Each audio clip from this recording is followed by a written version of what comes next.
Good morning everyone and welcome back to another day of flying, and today we're going to be flying a round trip down towards Bordeaux.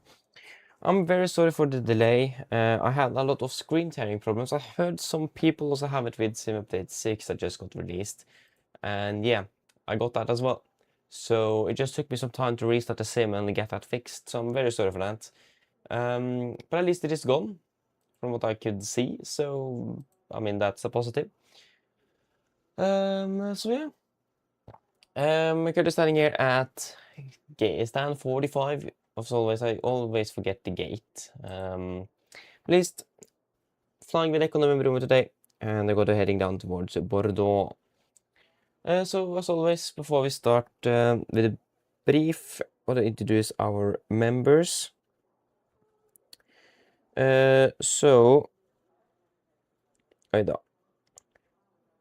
So we do have Martin, Svidi, Lars, Nils, and Andre. So shout out to all of you, and as always, thank you for the support. It is really, really appreciated. Thank you very much. And Björn, hello, welcome. Good morning, good morning. Hope you're doing well. Come on, let this computer please work. Come on. Unfortunately, I still can't get my iPad on the screen. It's still rotated by 90 degrees, so it's impossible to look at. And I have absolutely no clue why it is. So I'm sorry for that. But I haven't been home and yesterday, and been quite occupied this week, so a bit hard to have time to actually fix problems. So yeah, wait to see. I'll hopefully have a lot of time after I finish today to actually go through and see and filter out a lot of problems and so on. But I shall start with our brief then. So I'll just go through the most important stuff that you guys need to know for the flight. Since it is not really relevant to go through everything in detail. So yeah. Flying under the Norwegian shuttle LC with economy room today down to Bordeaux. Going to be on the 800. And minimum fuel out towards Bordeaux is going to be about 9.3 tons. I really like saying that. 9.3 tons minimum fuel today as a minimum.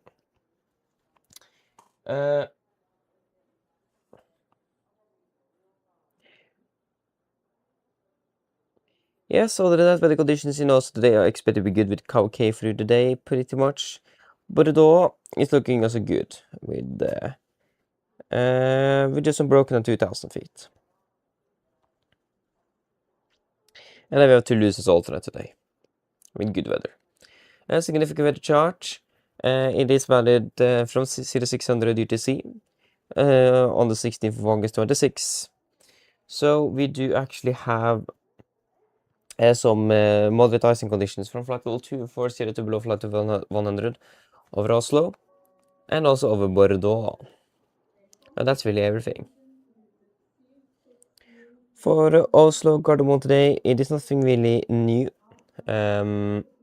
Bordeaux, there wasn't actually anything significant for Bordeaux today. So yeah.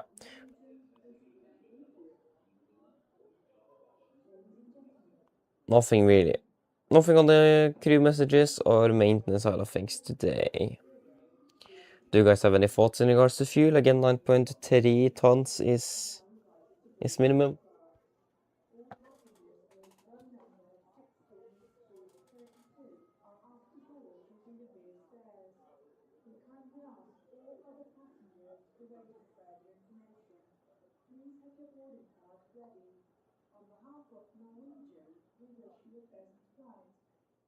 Yeah, 9.3, I can agree with that. So we'll go with 9.3 tons.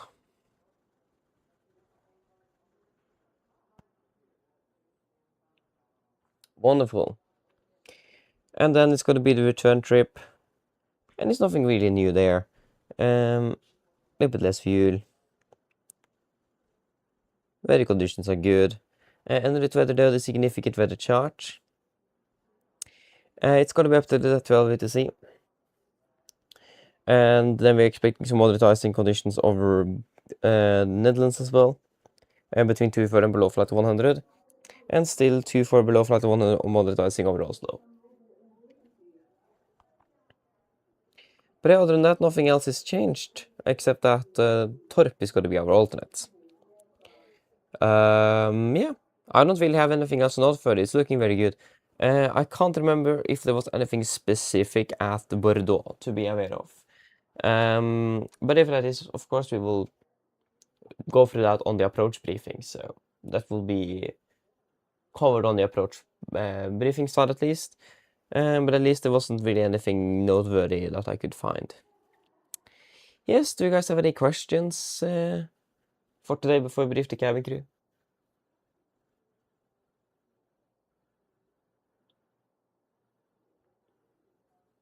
No?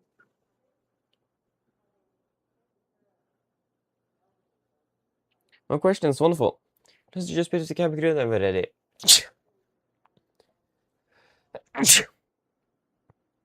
Apologies.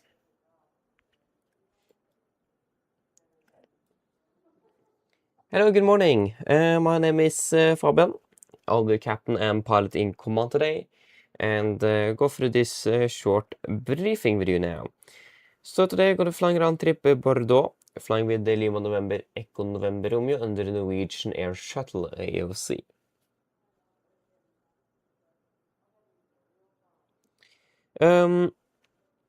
Yeah. Our departure is now at City 600 UTC, so we may be slightly delayed due to technical problems in regards to fetching of flight plans and so on. There have been some slight issues. So yeah, departure is in about 39 minutes. Probably make it, but you never know. So just be aware of that. And nothing noteworthy out of Oslo today. It's looking very good. Climbing out from Oslo, we are expecting good weather conditions en route. There's actually nothing special at all to be, or that is noteworthy. So that's very good. And the weather in Bordeaux as well is good. And that will be the same for the round trip as well. It's looking very good in weather today. I don't really have anything noteworthy to say about that. Yeah.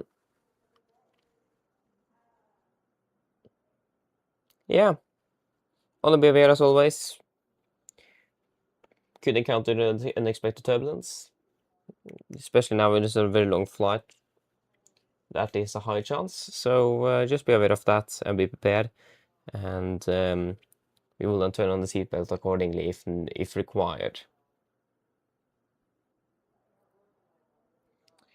Other than that though, again, there's not really anything noteworthy today. It doesn't look like there should be any problems down in Bordeaux either. It looks like it should be landing, turn around, departing again. We do not expect any delays due to ongoing issues or something like that down there. It's no ATC strike or something at least. So yeah, technical status of the aircraft is good. No MELs. Yeah, and there's not really anything or any special today neither. Very short brief, but again, I don't really have anything not for the other timetables and so on is something we already have available. So yeah. But yeah, do you guys have any questions then for today?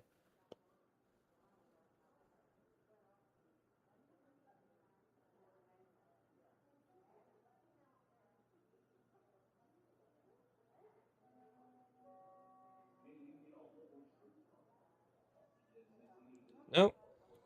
Good. Then we are fairly ready. We're just waiting then. While we wait, we just need to walk out to the aircraft. Yeah, amazing. Wonderful. Again, not really a lot to brief about, really. It looks like it's going to be very good weather and yeah. Then briefing gets short as well. I mean, that's amazing. Saving some precious time. All clear, no questions. Amazing. Then I done done my job correctly. Oh, there's an ATR there. I don't think this ATR should be there.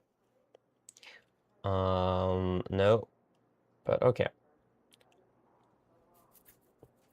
And thank you, by the way, Björn and Ciara. Hello, welcome, opening well. Good morning. Welcome. Let us see here then. So here we have a wonderful bird for today. Just remind me, I need to update this description and so on, because it doesn't say the aircraft, because I didn't know it before I went to bed. Nice and simple answer on that, but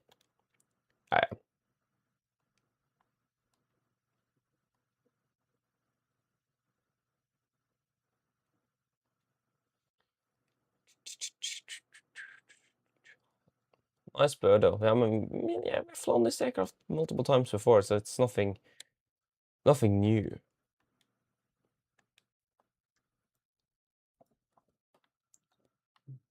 I think this is a bug as well. At least it looks clear in there, so.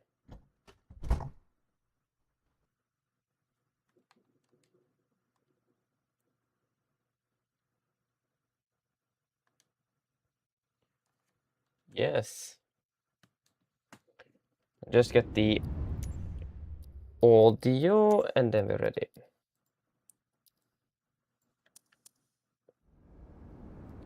Amazing.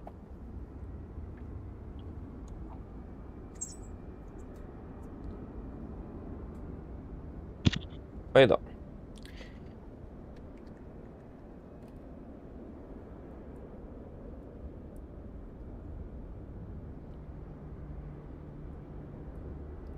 Yep. Yeah.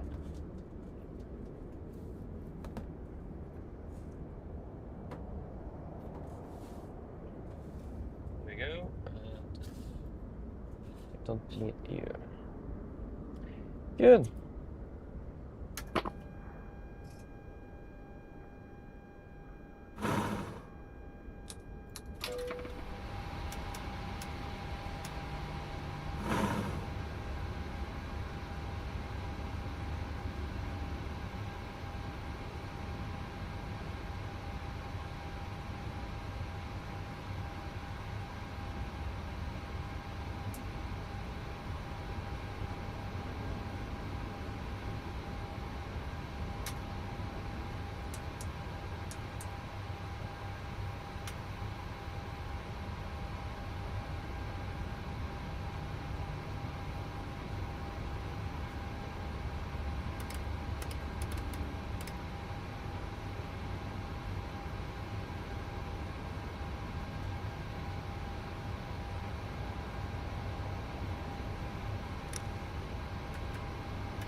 Yes, good.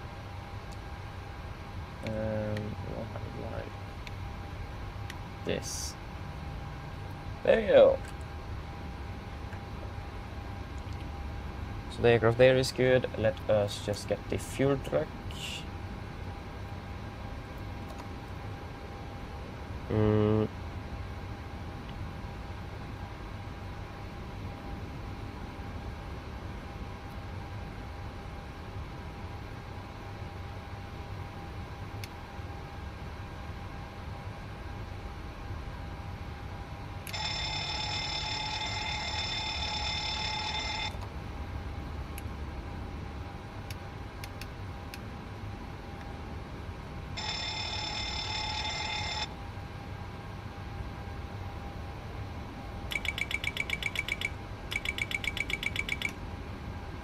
Good, everything here looks good. And the circuit breakers as well. Yep.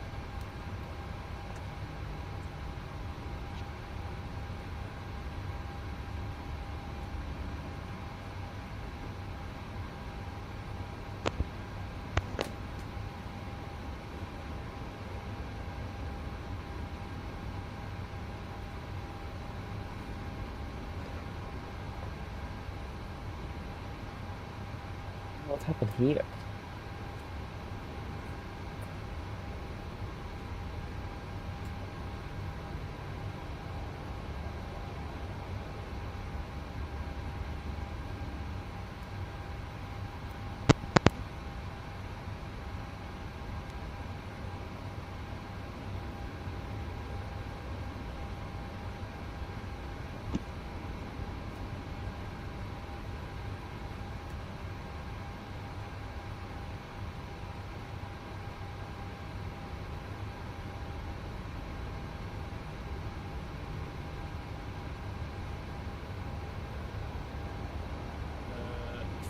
think we have everything ready. Yep.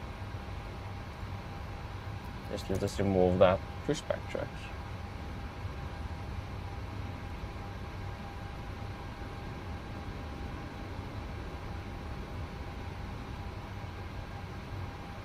There you go.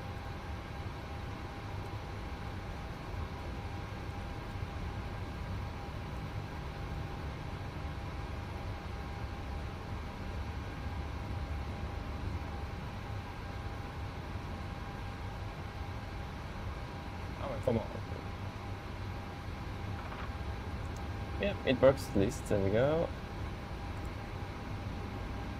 And then hopefully the food truck is coming soon. So we have 92 and 1984, okay. And we have 92 and 91.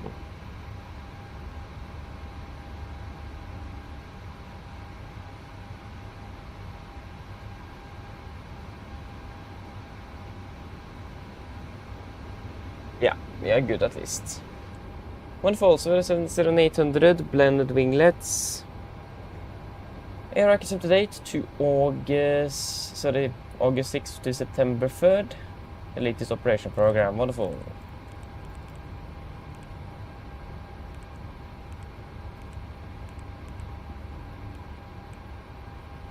We are flying to Bordeaux, Lima. Come on. There we go, Lima, Fox and Bravo Delta.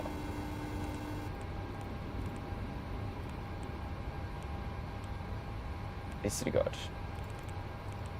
And Nordic 5 to Juliet.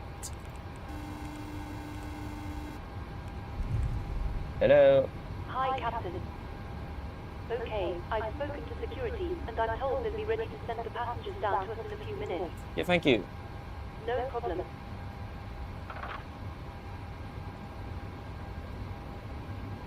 Hey.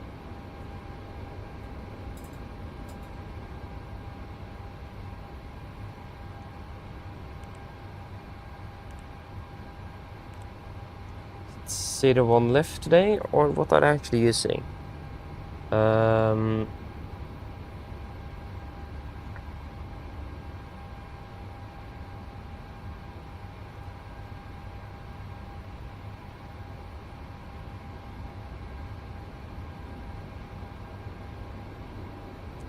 Yeah. Noise. And then vippa. Wait. Vippa direct to Oslo.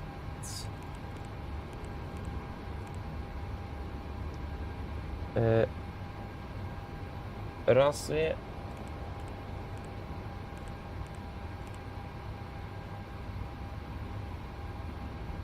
Amram.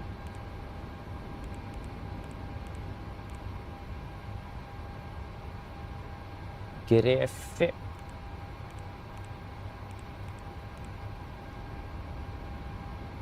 Serpapenki.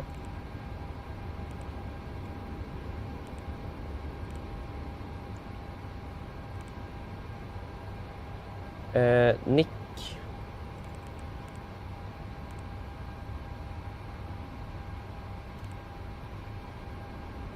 November 8722 medier.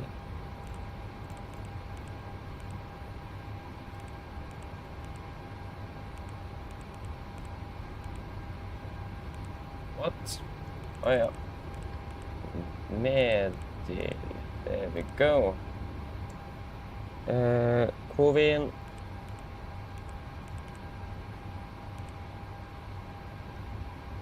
Dukra.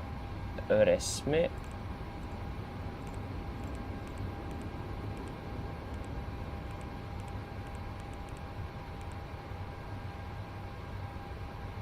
Decode Disak.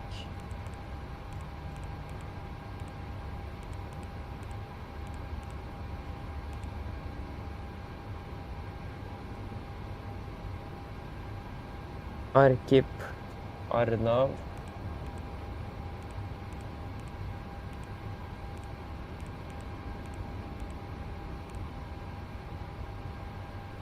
Ima Michaels.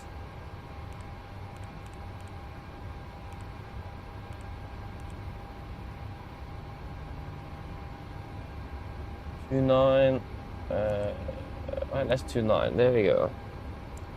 Lima Mike Golf to Lima. It's gonna be via Wagner.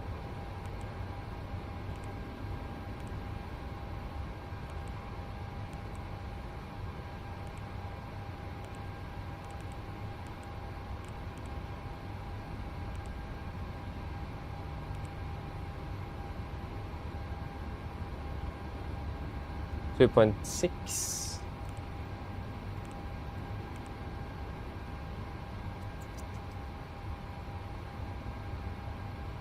Oh, 57.4 blank.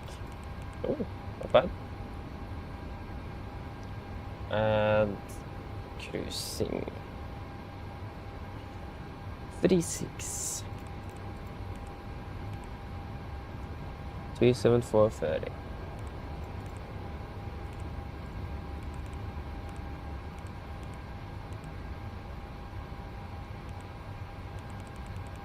What?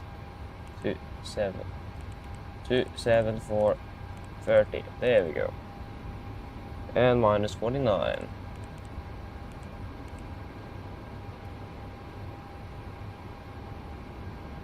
Turn left. And it's going to be 90 ME Garden 1, right turn in Siv. Right. Garden 1. All stations prepare to start boarding.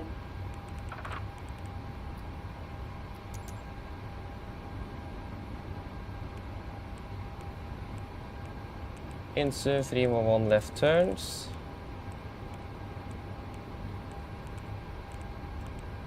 Hello, Captain. We are ready for pushback.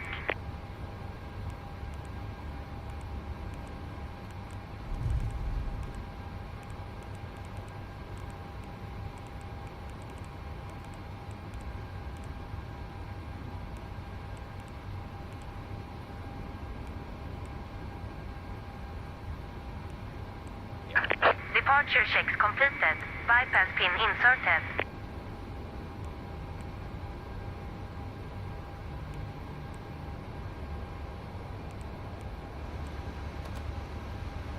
And we are expecting all the way up to 37. Yeah.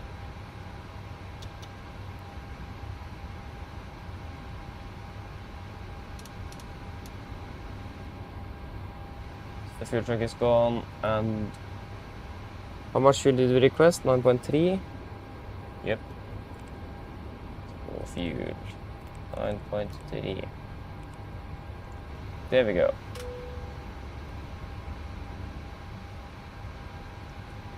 Okay, we are departing in 22 minutes. Yep, so 9,150, so 200, so 150 on the taxi fuel.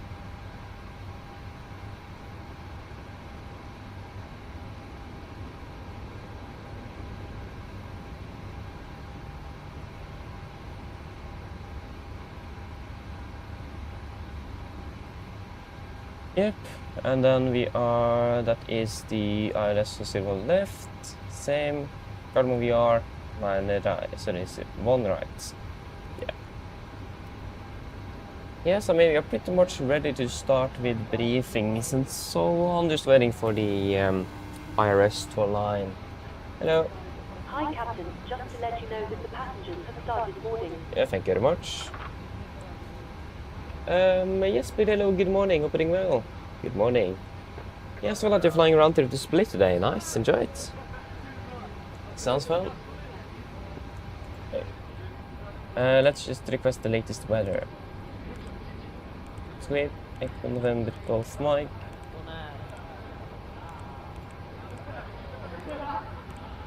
And yeah. Gardermoen.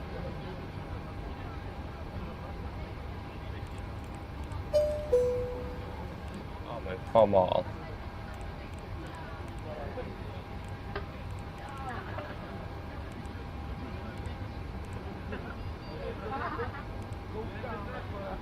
Nothing special there.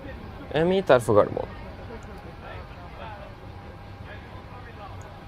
363 variable, 3204, 32 at 3.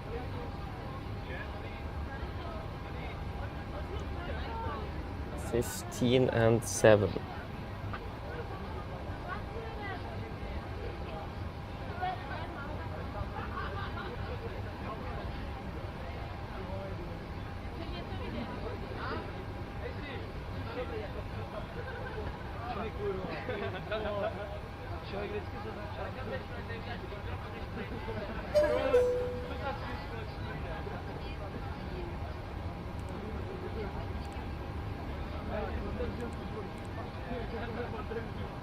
Bordeaux 29, 63 at 4.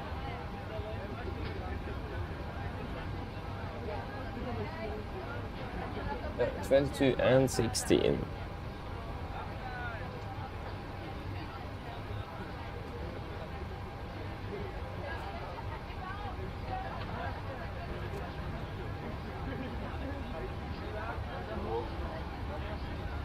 Yep. So that with our estimated takeoff weight,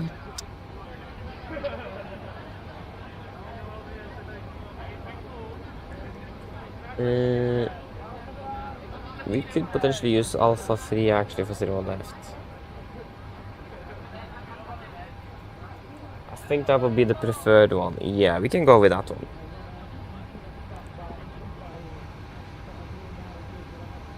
How long is left? Okay, it's finished every second.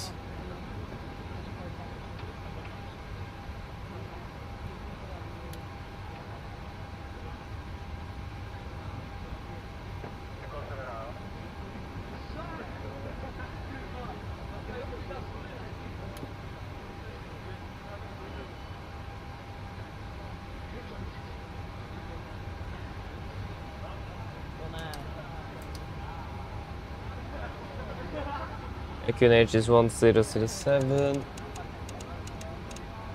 and 1480.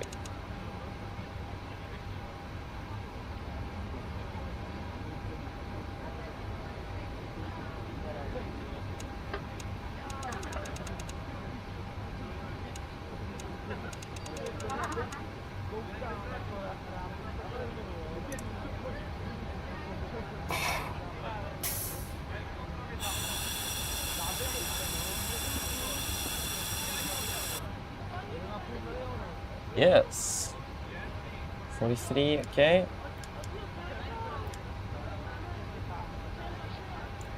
And then 1007.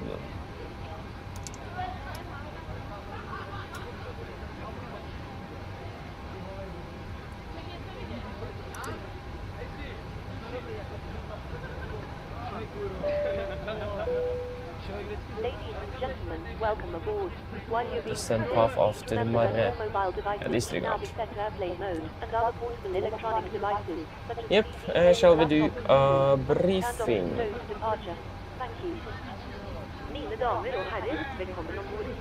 We start with the route check.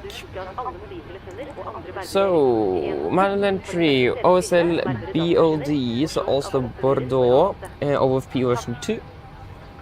Vippa 1 Alpha out of Oslo, 0 left, direct to then Vippa direct to Oslet, direct to Rasvi, direct to Amram, direct to Grefi, direct to Sierra Papa Yankee, direct to November in Kilo, November 872 to Medin, direct to Kovin. Direct to Dukra, direct to Resmu, correction, it's Resmi, direct to Decode, direct to Disak, direct to Arkip, direct to Arnav, and then direct to Lima Mike Golf, for the Lima Mike Golf to Lima arrival in for Bordeaux. Ground distance. 1080, we are 1066, that distance close enough, so let us just take a quick look. Hello. Hi Captain, everyone's on board. Yeah, thank you very much. No problem. I'll bring it to you as soon as they send it up. Thank you. So, part of Oslo is looking good.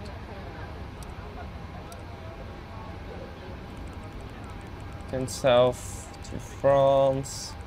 And then the arrival also looks good, amazing.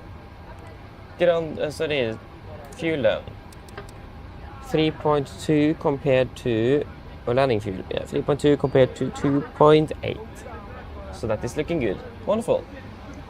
And the route verified.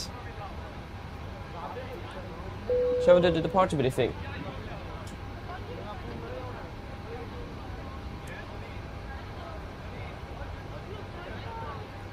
Yes, departure briefing. Airport ground charts. Oslo.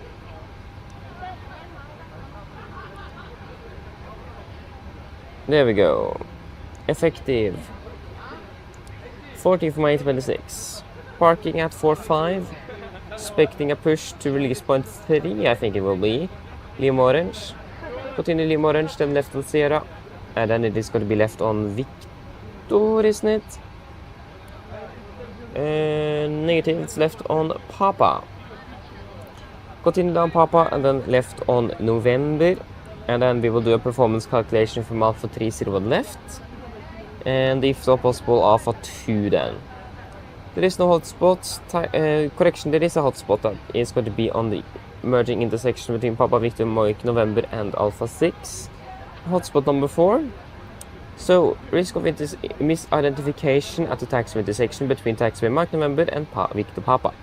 Pay attention to correct routing and signage, reduce speed and confirm position if necessary.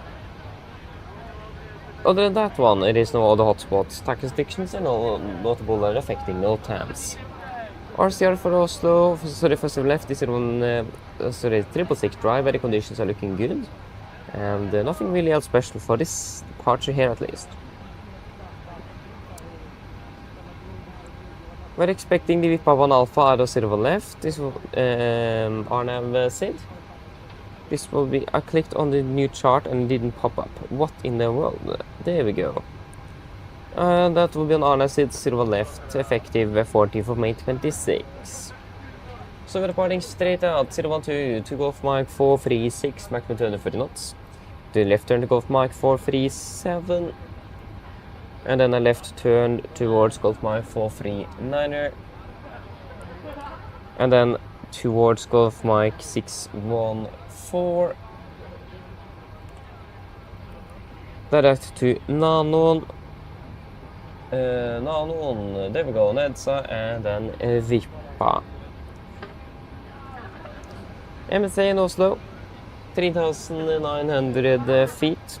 And transition level, transition altitude and initial climb clearance will be 7,000 feet on both. So it will be the same. And maximum 250 knots below flight of 100 as usual. It will be an NADP2, so that means that 800 feet AGL, speed event 220 knots. That will track the flap schedule, passing 3,007 feet on QNH, close to speed window. And acceleration altitude will be 800 feet AGL or 1480 on QNH. Or on AMSL, 1480 AMSL. Good. LNAV going to be used for this one. And nothing really else special. We've got the ILS for 0 left on active on both nav radios at 110.3. And then Garmo VR 11595 standby nav 1 and ILS 0 on the right 11195 standby nav 2. Engine outside for today. Straight out from Gardermoen, VR 9 DME, left turn, correction, right turn towards Insu holding, 311 inbound left turns climbing 5,000. Weather conditions are good in Oslo, should be able to return back to the field without any problems. And 01's preferred, and both 01 left and right is available. And that is also probably going to be the easiest in regards to where we are going to be holding at Insu. Then 01... then City 1s will be the closest, yeah, since Insu is down here. So this is also the preferred way, since it is faster as well. And the weather permits. And we are also expected to be departing above the maximum land weight, so we will be weight restricted. Yes, other than that though, threats for today. And we actually only noteworthy threat will be birds. There's a lot of birds in the vicinity of Oslo, especially now during the summer. So we just need to be careful with that. We will take off if we see any birds on the runway or on the departure path, and of course if you see them on the taxi as well, we'll stop the aircraft, wait for them to fly away, try to scare them, or get the airport to get them away. On the takeoff, of course, we will stop below V1. After V1 we just need to fly the aircraft, and in the air we can't really avoid the birds. So then we just need to assess the situation and then return back to the airfield.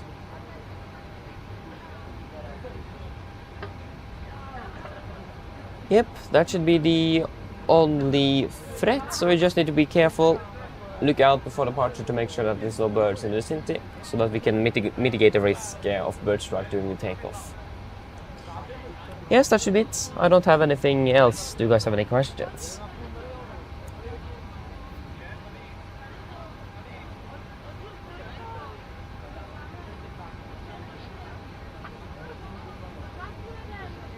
No? Okay, good. Then our departure briefing is complete.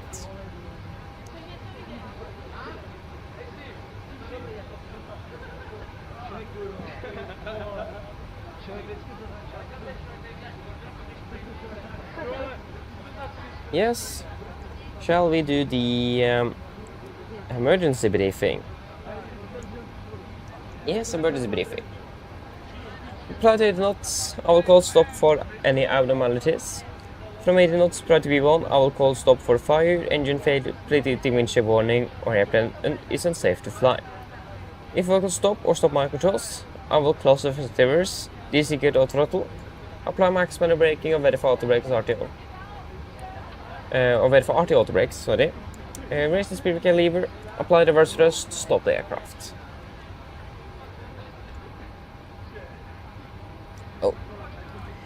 If you could stop, I will verify first if it's closed, auto throttle is engaged and max braking applied. Call speed brakes up or speed brakes not up, verify reverse thrust applied and call the reverse status. Call omitted items, 80 knots, 6 knots, auto brake disarm and inform ATC. When the airplane has come to a stop, I will stall the reversers, lower the speed brakes. We will identify the problem and any required memory items will be completed on my command. Right. Yes, sorry. I will assist in identifying the problem and on your command accomplish memory items.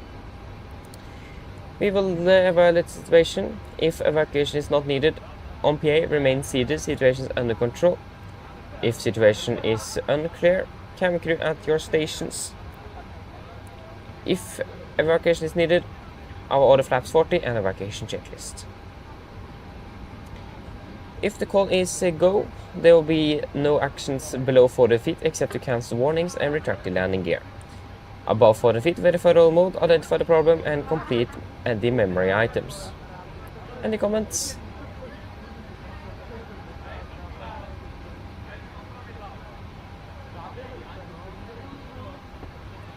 No? Then the briefing complete. Brief checklist to the line.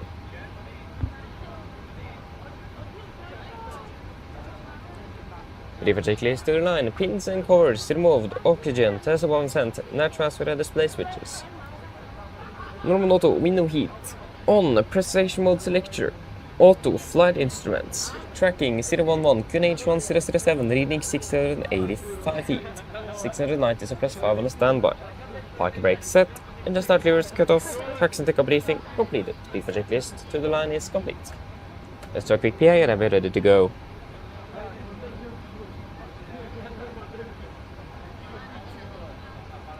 So flight time will be about 2 hours and 40 minutes. Whether it's go down in Bordeaux. How do you even pronounce that in Norwegian? I forgot to check that. Yeah, at least there's gonna be some light winds from the north, 22 degrees, and partially cloudy, 800 feet. That was fairly low actually. So it's IMC then, not VMC.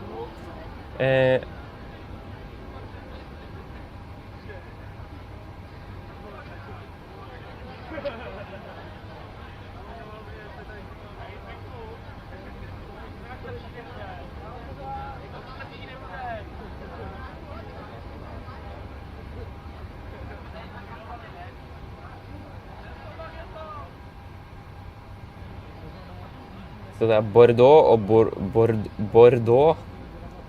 Okay, so it's Bordeaux. Okay. So that is in Norwegian. I hope I pronounced it correctly in English. Bordeaux. Okay. Mine damer og herrer, god morgen. Mitt navn er Faben, er kaptein deres i dag. Og på vegne av Norwegian og resten av besetningen ønsker vi dere hjertelig om bord denne flyvningen ned til Bordeaux. Flytid ned til Bordeaux i dag er forventet til rundt ca. 2 timer og 40 minutter. Vi begynner å straks å bli klar for avgang fremme. Forventer ut til gate om rundt 5-10 minutter. Så hvis vi velgst kan sette dere ned, ta på oss sikkerhetsbeltet. Så kabinbesetningen starter gjennomføre en sikkerhetsbriefing som jeg anbefaler sterkt å følge på for å si en andres sikkerhet ombord. Vi får trene marsjer på rundt 36 000 fot nedover med gode flyforhold. Men som alltid vi anbefaler på sikkerhetsbeltet på, bare sånn at vi får komme bort til uventet turbulens. Værforholdene nede i Bordeaux for øyeblikket ser rimelig bra ut. Det er en litt svakere vind kommende fra nord, rundt 22 grader og delvis overskyet. Ellers sitter jeg slapp av, så ønsker vi behagelig reise med Norwegian. Takk! Ladies and gentlemen, good morning. My name is Fabian, I'm captain today. And on behalf of Norwegian and the rest of the crew, we want to wish you welcome on this flight to Bordeaux. Flight down towards Bordeaux today is expected to be approximately 2 hours and 40 minutes. We are now shortly ready for departure from there. We expect to push back from the gate in approximately 5 to 10 minutes. So if you may, please sit down, take your seatbelts. And the cabin crew will shortly go through a safety briefing that we encourage you to follow if you know the safety aboard the aircraft. The expedited cruise at approximately 36,000 feet down towards Bordeaux, and the good flight conditions are expected.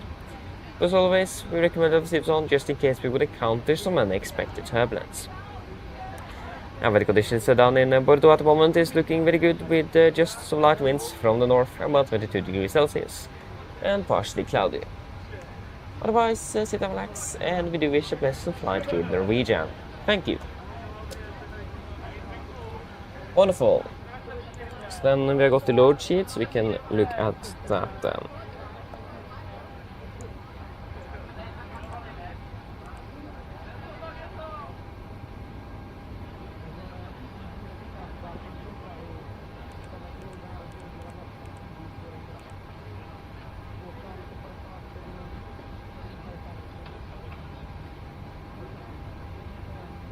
Yes. Verify weights. So we have 57.4, 57.4, and then 66,550, 66.8. But we also do have the fuel here to be 9.4 compared to 9.3, so that's 1 ton more to be the limits. But I've also explained why the gross fat is a little bit higher. And 24.2, and then cruise jet 20.2. Yes, wonderful. Weights verified.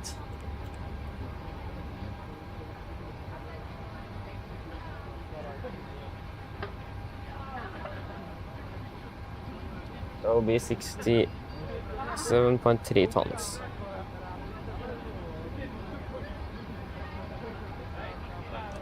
Three to at 3, 15 and 7.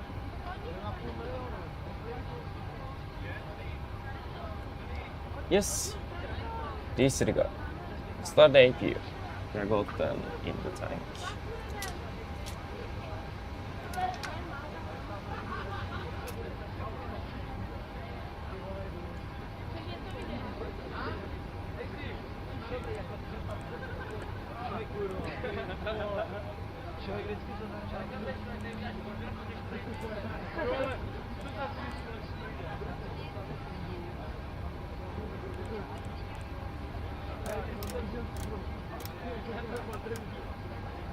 Verify performance.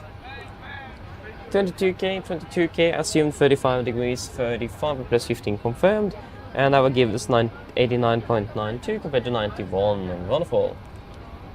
Flaps 5, trim 5.4, and then 42, 42, 46, 42, 43, 46. Acceleration altitude 800 feet, 1480, set above 50s. And performance checked.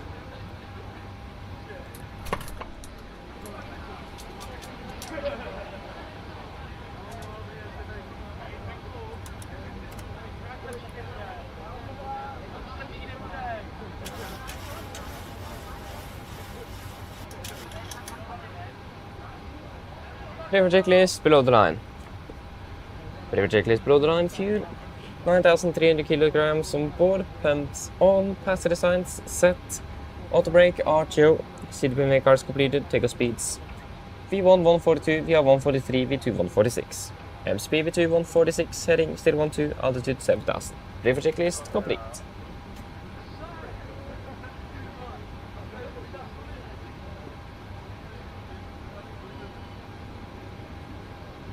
Yes, ready to go then.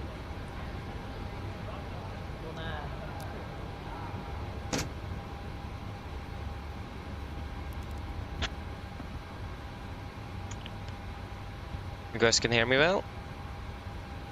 I hope so.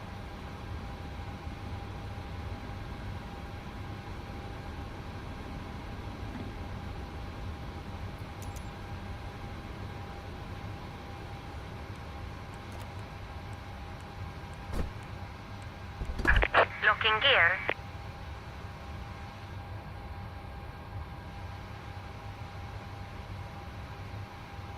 We would just double check. Yeah, we can hear me. Wonderful. I don't think we can hear GSX though. Audio.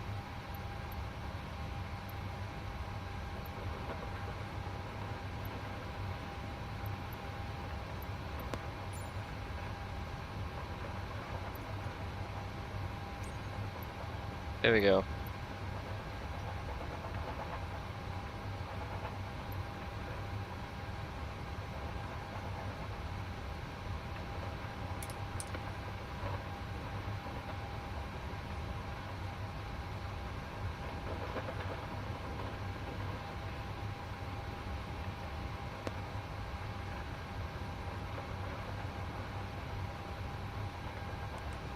That's wonderful. And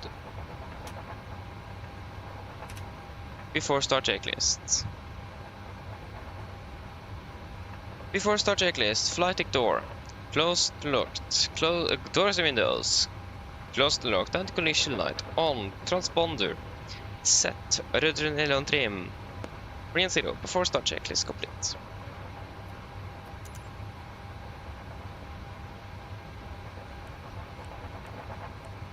Gardermoen traffic, Nordic 5 to Juliet, push start of the stand for 5, release point 3, Gardermoen. Operator clear push, release point 3, brake set. Release parking brakes, please. Can you guys hear them? I do not hear anything. Maybe you can hear them, but I can't. Brakes released. Commencing push. Yeah, I can't hear them. Engines clear. Start at will. Thank you, 32 on the sequence. I can see that you can hear them, but I can't. Okay, interesting. Starting engine number 2.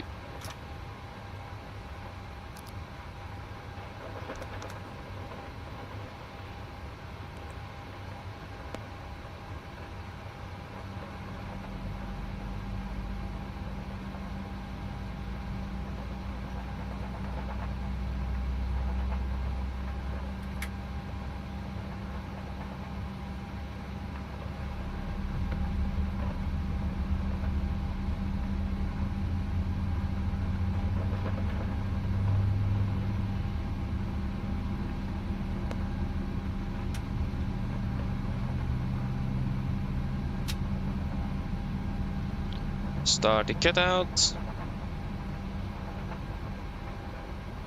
Starting engine number 1.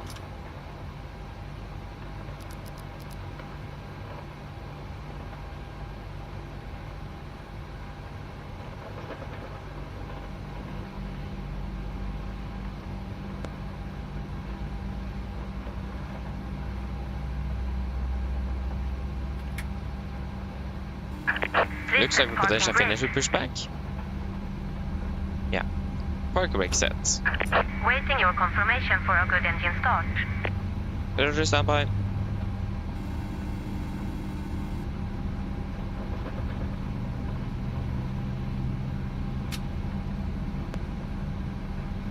start to get out. Cockpit camera too good, engine starts, you can disconnect. Unlocking gear.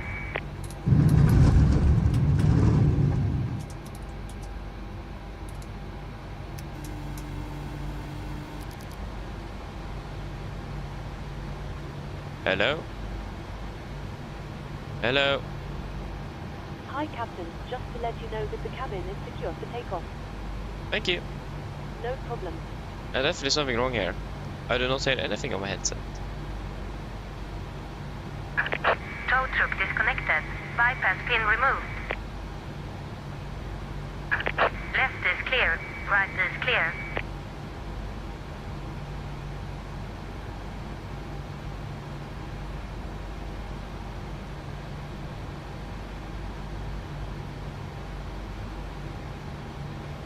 There you go, got the gear pin.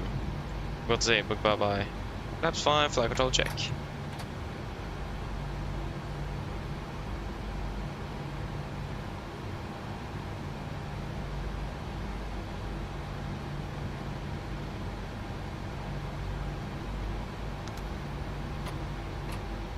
Before taxi checklist.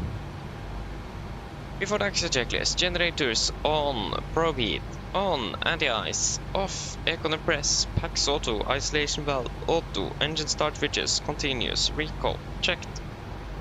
Engine start levers, alitant, flag controls, checked. Ground equipment, clear, flaps, 5 plan, 5 green, APU off, before taxi checklist complete. Still doesn't work.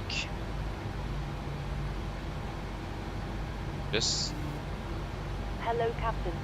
Okay, now it works. No problem. Yes. Cardamom traffic, Nordic 52 Juliet taxiing, Wiley Orange, Sierra, Papa, November 12, Alpha 30 left, Cardamom. Right clear, left clear.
Right clear.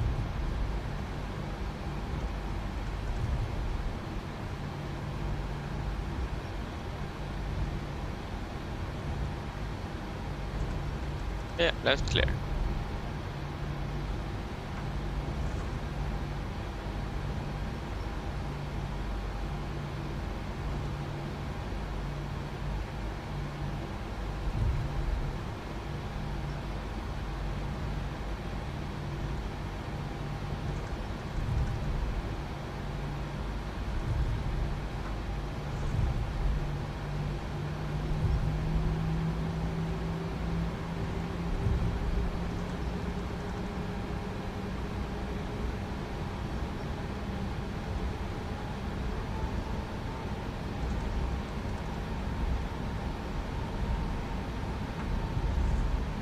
Left clear, right clear.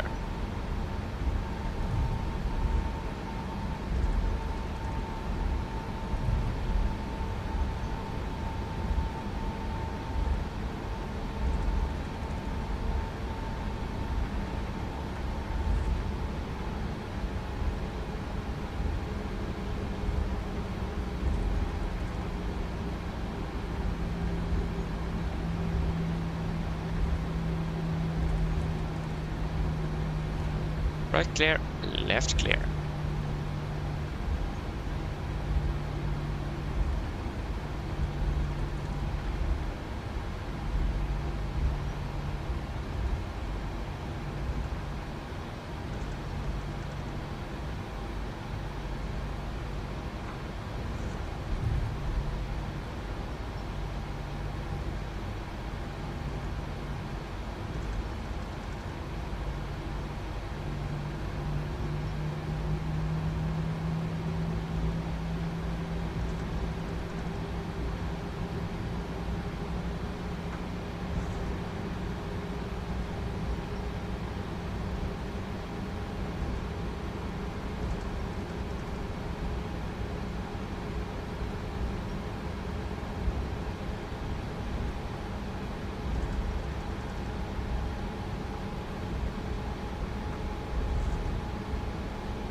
Left clear, right clear.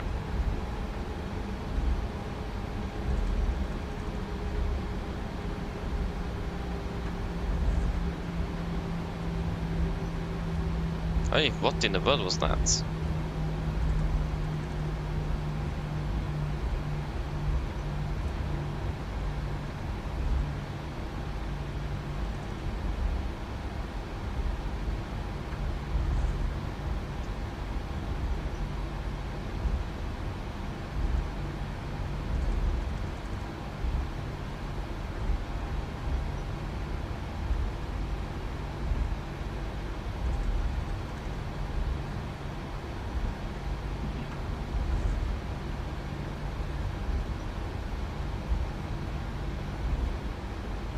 And left clear, right clear.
Right clear, left clear.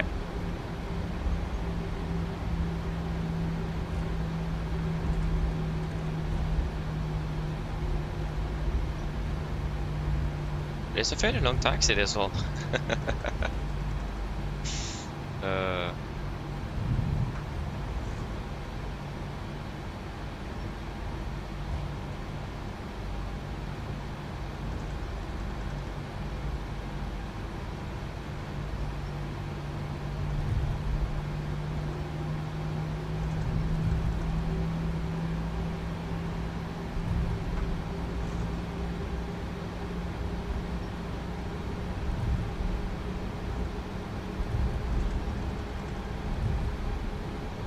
Okay, already I forgot to turn off the lights. Left clear, right clear. Yes, I'm approaching soon. Are you guys ready?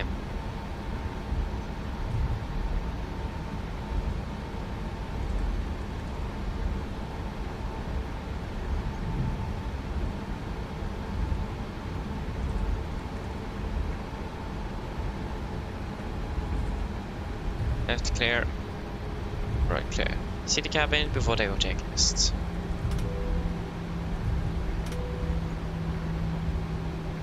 Before they go checklist. Naps, 5 land, 5 green, stabilizer trim, 5.4 units, cabin call, given. Before they go checklist, complete. Yes, are we ready? There's no one else here, so there's no traffic at least, and I don't see any birds, so it's good. Call out if you see any birds, please.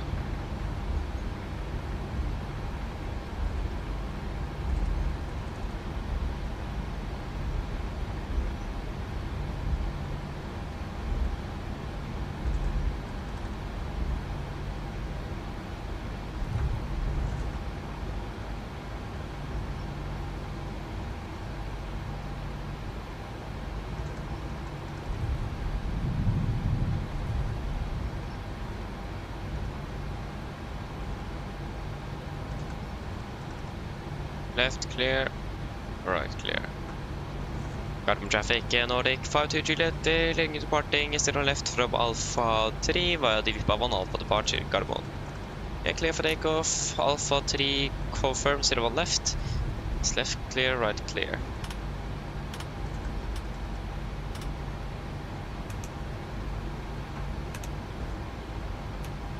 Yes. Are we ready?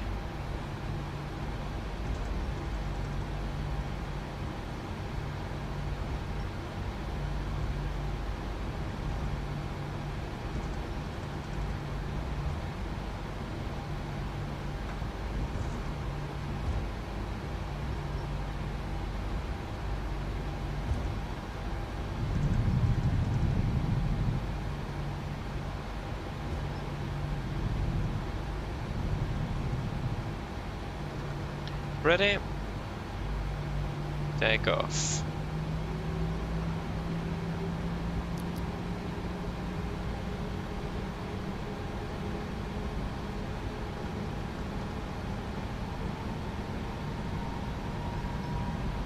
Setting thrust.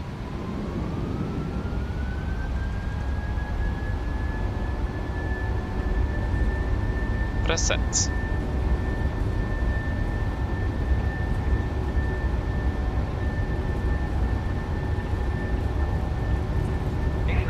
Checked.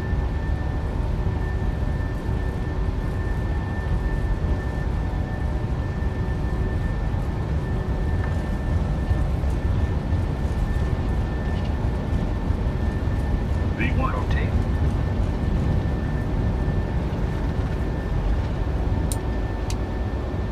Positive rate of climb.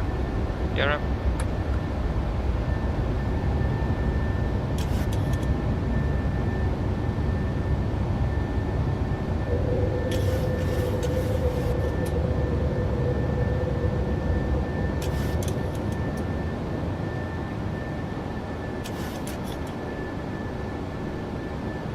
Speed into 220 knots. 20 sets.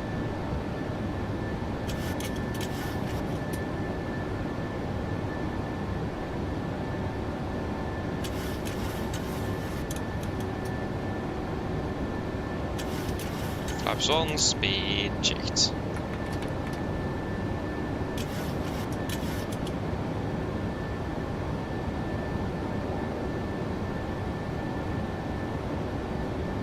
Flaps up, speed checked.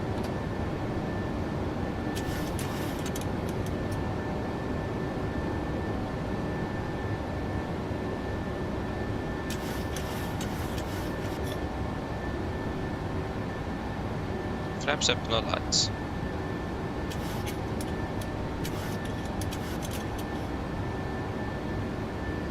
Commander engage. I mean engaged.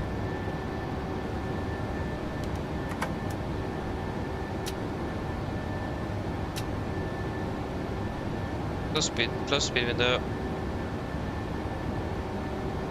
Continue climbing with flight level 360 after takeoff checklist. And set standard. 360 set. Standard set cross checked. After takeoff checklist, engine bleeds, on, packs, auto, landing gear. Open off flaps. Up and no light, altimeters. Passing 5,400 feet now. Plus minus 0 after takeoff checklist complete. Steer directed towards VIPA. VIPA. Confirm. Execute. And we can delete the reduce climb.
Flight level 100.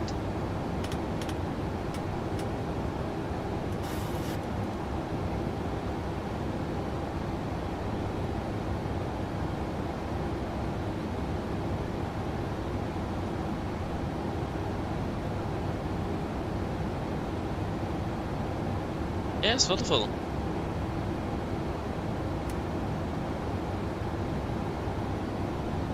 Okay, when are we landing? 58. We're landing 8 minutes behind this. Hva er for Marre? Where is Marre? Ah, there is Marre. Not to send puff after Marre.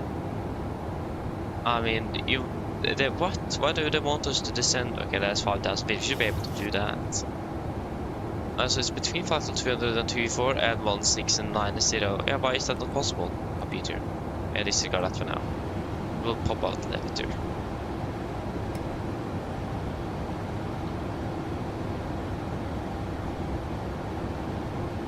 Strange.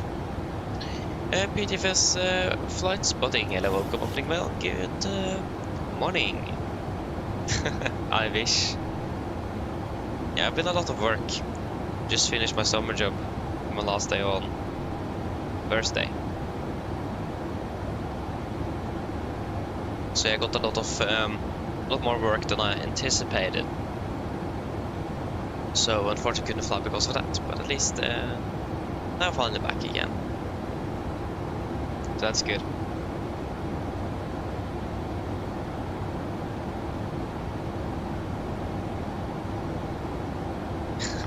Yeah, Bordeaux is my new favorite word, absolutely. I found it very fun to say. I'm not sure why. Jag flög över Lilleström. Not really over though. Okay, the terrain of the devil is so bad. Oh, there we go. I got a little bit better. Yeah, I need a better computer, not gonna lie. But, I mean, if you don't zoom in like this, I mean, you don't really see a difference at all. Into this, you do see a difference, but I mean, yeah, it still looks very good. So I don't need a better computer now. Everything runs smoothly, and that's the most important thing after all. Let's see, and then we can get rid of you and the engine outside. There we go. One thing I was thinking about, yeah, we need to insert the cruise winds. So let's see, the first one is at Oslo. And that is the 27429, 27429, and then 27334, 27334, and 28848, and 28345, 28848, 28345. Grefi. Den ser jag på PNG. 285 43, 285 43, and then 286 33, 6 33, 286 34, and 286 34, 6 34.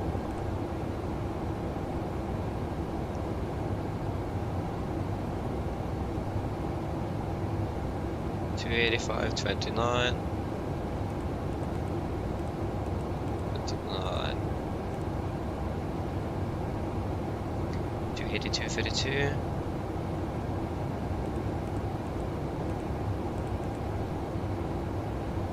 move in, 329.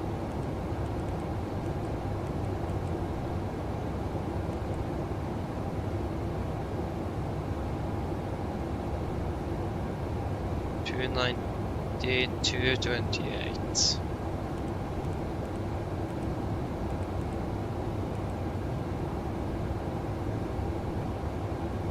$67.31 at Arnav.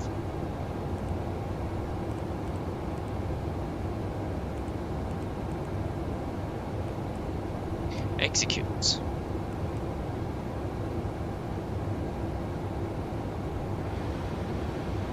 Nice. So now we have done that. Next thing is going to be an RVSM check. 260. Passing 23, yeah. So it's another 3,000 feet, but yeah. Oh, you're starting your descent in 10 minutes already. Wow. I mean, you departed probably an hour before me then, didn't you? I think. Yeah, the split flights depart just around the 7, maybe a little bit earlier, doesn't it? Like 66, 40 or something. I don't remember exactly.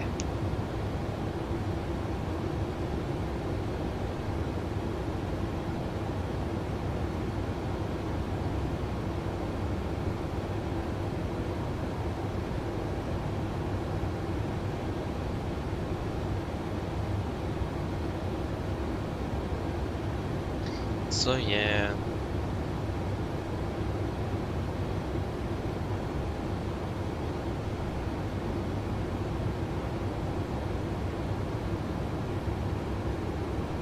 But yeah, the roster is ready for September. I have made it before the 15th. As I was told yesterday, I was not able to put it into the Discord, unfortunately, so it will come this evening. So it is already made and ready. I just need to distribute it first. And I'm looking forward for it. It looks like it should be a very fun one, actually. And I think I will be able to fly a bit more than I actually anticipated. I have found it will probably be now standard days instead of the 5-4, 5-4 like I would like it to be, just because it is much easier to hold it up in regards to school and all the things. RSM check flight 260 now. Yeah, plus 50, amazing. Same here with me and standby, so that's good. So yeah, it will be now Wednesdays to Sundays every other week, and then the week where we're not flying the weekend is going to be from Wednesday and Thursday. So let's say this week the coming week now we'll be flying Wednesday, Thursday, Friday, Saturday and Sunday, and then next week Wednesday, Thursday, and then the week after that Wednesday, Thursday, Friday, Saturday, Sunday, and so on and so on. So that is the plan. So it will be a standard days, just because it's just much easier for me to actually have school and then fly at the same time. Just makes it much easier. So yeah, master caution fuel, and we have it's pretty much nice and empty, so we can.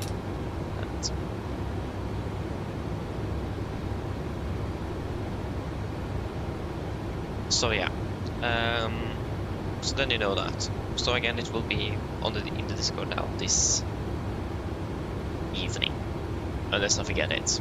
Then I apologize in advance. Norwegian livery on PS5. Good question. PMDG have made livery packs for the 737, but you need to buy them separately.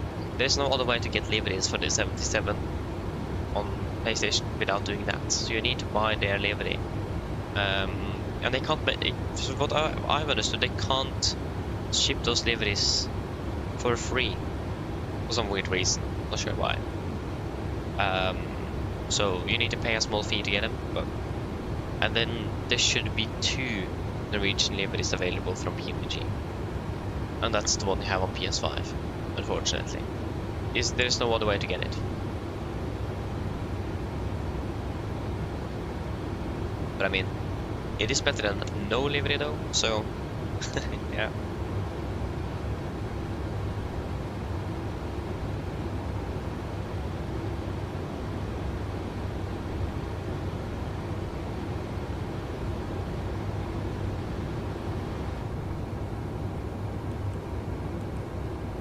So we need to look at Marre then, since the computer is complaining so much about that one. New flight plan. So we do not need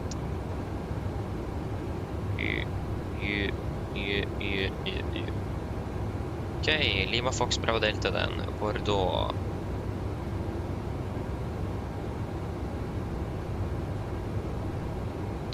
Charts. So airport charts, we have the grounded chart, the airport facility chart is nice to have as well. So we are landing 29. That's the shortest runway. Yeah, wait and see. At least 29 is the one we are expecting for now. Other than that, we have runway 23 available as well.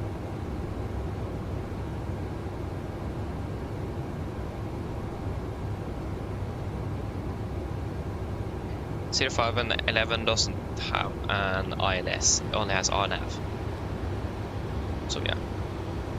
Other than that, we need the airport parking charts.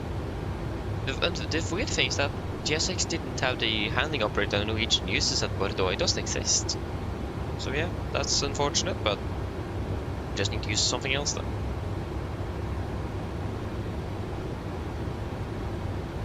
Let's see here then.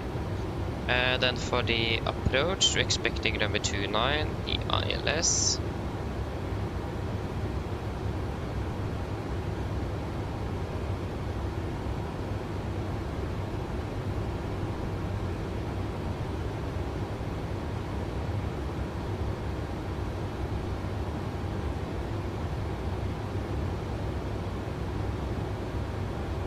Let me see if we can find the Lima Fox. Bravo Delta.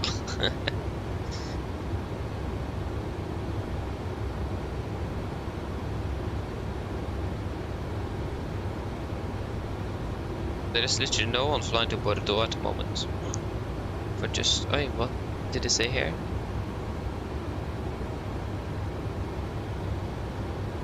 Oh, this is the number 6. Oh, it disrupted the airport.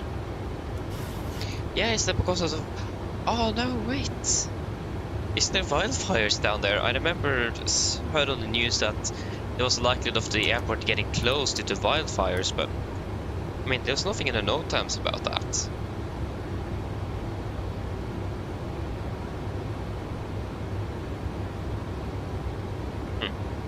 Yeah, then it's probably not affecting us that much then.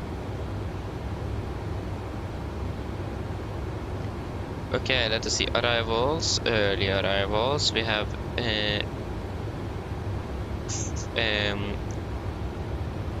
no, wrong. Layback. Just want to see what runway they landed on.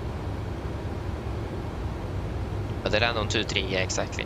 So I imagine we could expect runway 23 or 29 accordingly. Probably 23 since it's the longest. But then we will prepare for both. So RNAV stars and RNAV. Oh yeah.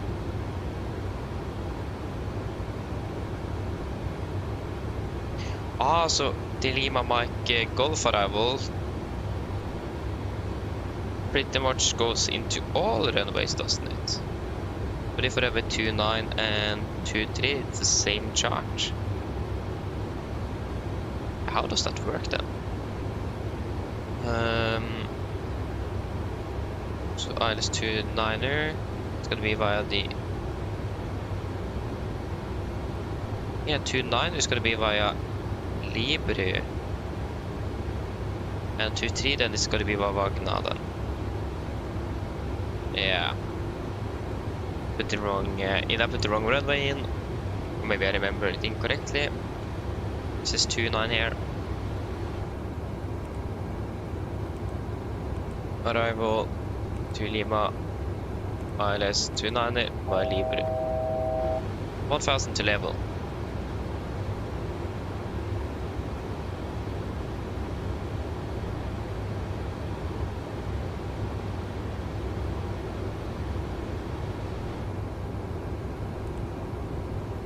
Why is there 1 and 2? Why does it exist more Libres? Oh yeah, I need to find another chart. What? RNAV transition charts. Oh yeah, we have RNAV transitions 29 and... Oh yeah, okay.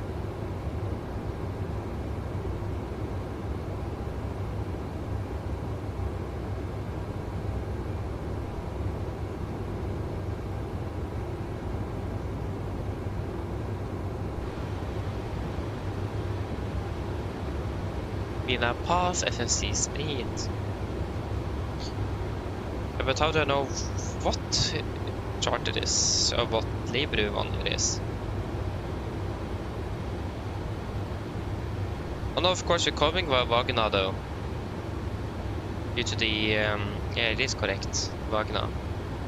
Because we're coming from Wagner, we're not coming from the Velin star. We're coming via Wagner, it's correct. We can erase. Just me confusing everyone here. Yeah, that was the wrong airport. There we go.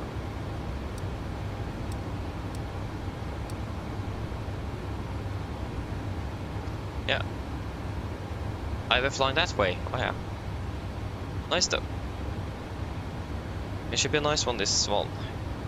It is after all a nice airport, so.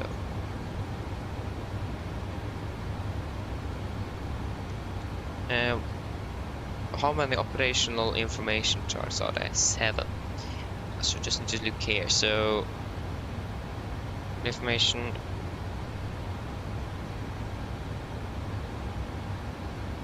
First of May to 3rd of September, Cat 8. Cat 7, yeah, so normally Cat got in 9 fire and rescue, but it's gonna be Cat 8 to Cat 7 from the 1st of May to 3rd of September.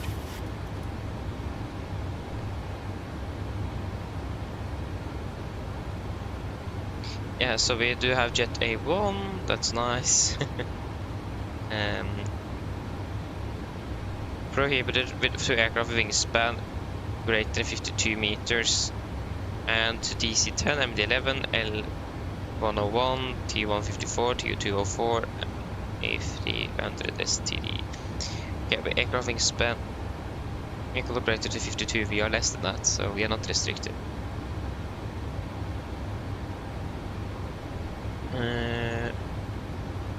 Maximum wingspan 36. Yeah, so taxi Lima 1 is limited. Lima 2-3, Lima 4, and Lima 5. Lima 6, yeah. But then I imagine that is also probably where airliners do not taxis, yeah.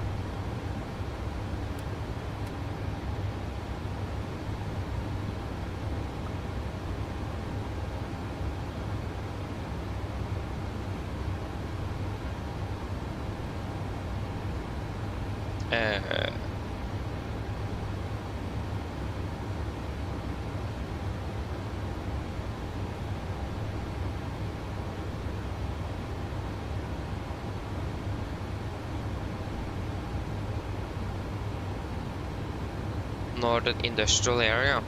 Mandatory aerial contact from private area to proceed to taxiways. Again, it's not a lot of information that's actually relevant for us. RMP visual 05, no. Traffic note, aerodrome cannot be planned as alternate for aircraft types A380. Okay, yeah.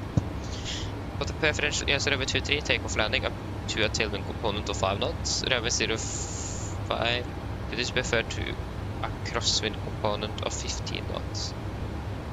Yeah, so runway 23 is the preferred, nevertheless, so then we will expect runway 23 instead. ILS 23, yeah.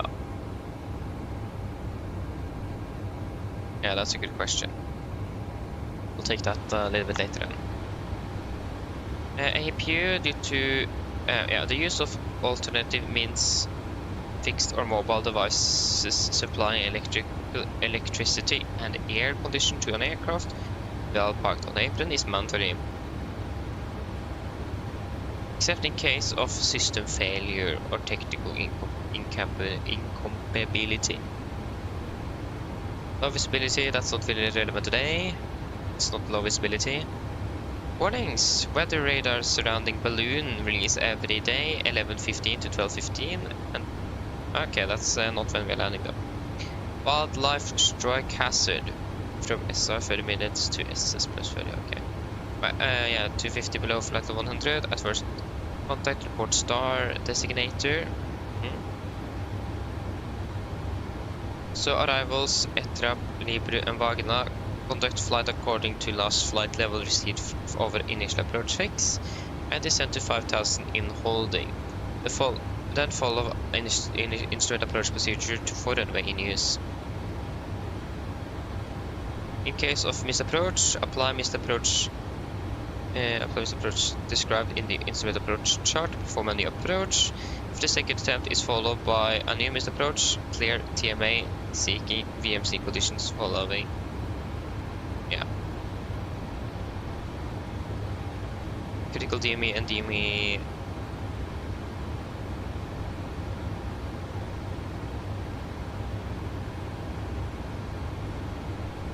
Intercept runway 23, yeah, blah blah blah. Nothing really special there. Do not use more than idle reverse thrust between 21 and 0500. After arrival at the parking stand, APU use is limited to 10 minutes when stand is equipped with alternative means of supplying power and air condition. Stands not equipped, blah blah blah. Takeoff minima.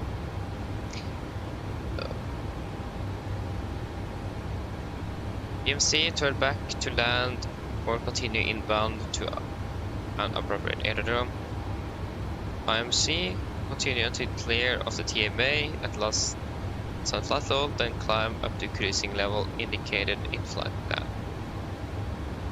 During radar guidance, continue on the last assigned heading until it intersects with the authorized seat. In other case, join the seat in the most direct way.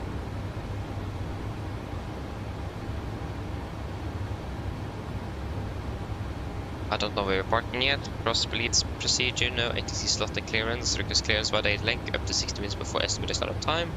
Clearance received at 10 minutes before estimated startup time. Contact ground for clearance. Oh. APU blah blah noise abatement. Use IKEA standard NDP1. Climb as quickly as possible to 3,000 feet. Deviations from city is permitted below 5,000 feet only with ATC applicable. Okay. So that is all of the most important stuff. And we need the RNAV transition chart for runway 23.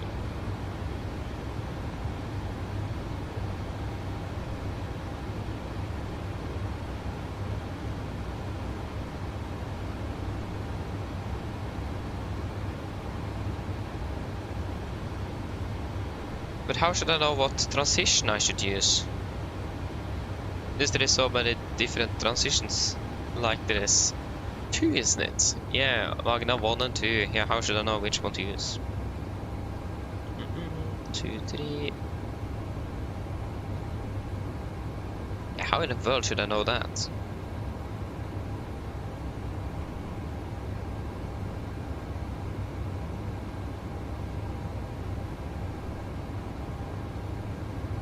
I mean, the easiest way, of course, is by doing this. Legs. Of course, they are not linked together. Oh, forgot that.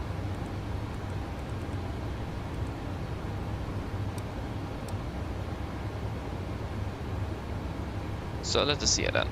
Arrival. Hey. Just take number 1.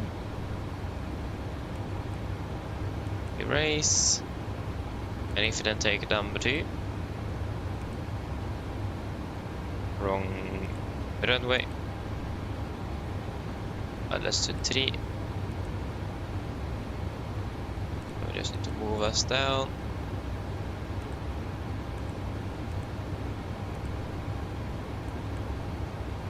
There's a lot of extra waypoints. No. I'll take the 1 then. I have absolutely no clue what the difference is. I don't see a difference at all. And then if you go diagonal 1, and then we get Bravo Delta 23. Yeah, that's one we should have. Execute.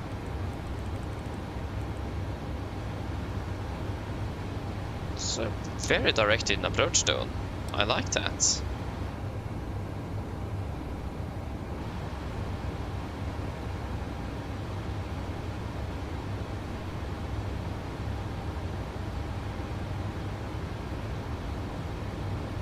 Yeah, we got delayed. We got delayed by like 4 minutes. No, not 40. 4 minutes. And the reason was due to general sim issues. But at least I managed to fix the screen tearing because it's so annoying to look at. I mean, this is not the biggest problem, so we could have survived one day with it, but it's better to not have it.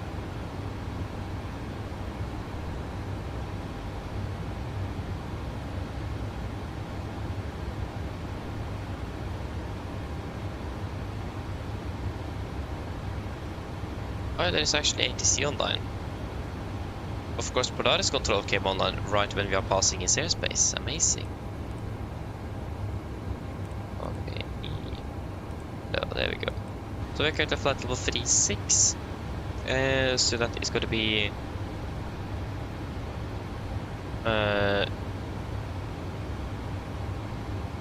6 times 3 is 18. So we will 108.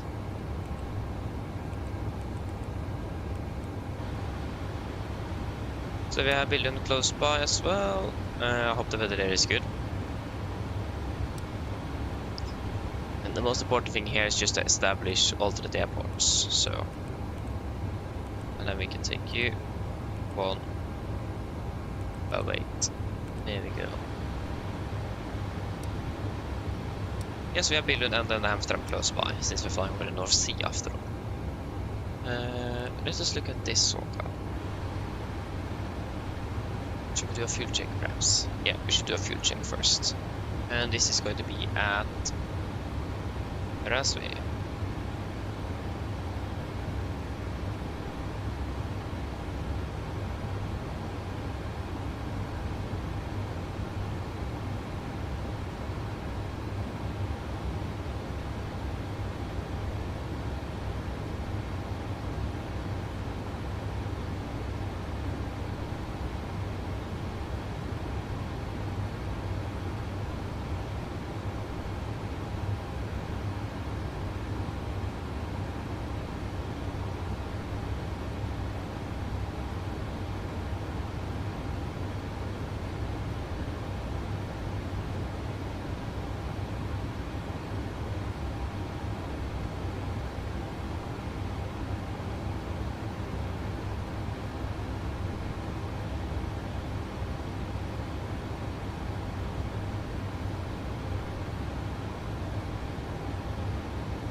Let's see here then.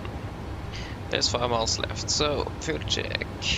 Rasve, we currently have 6,800, 6,900.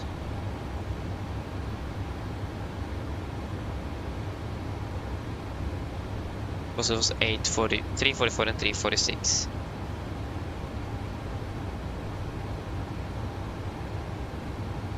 Yep. And then we have burned 2,200, 340, 2,340.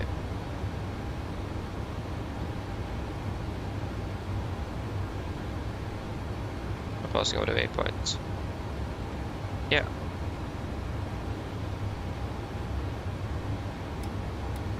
It's looking good.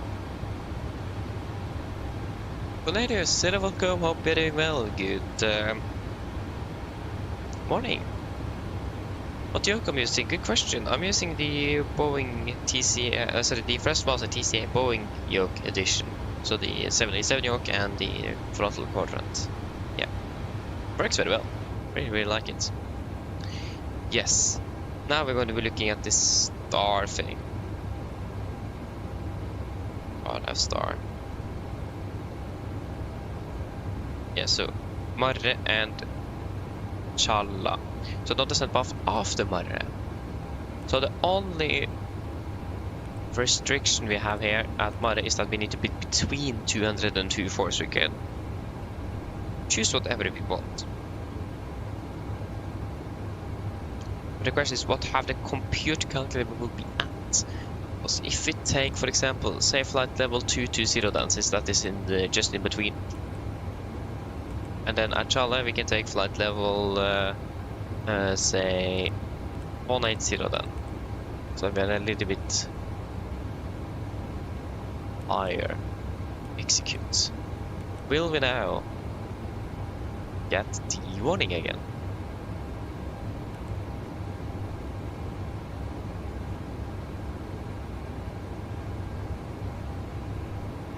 Yeah.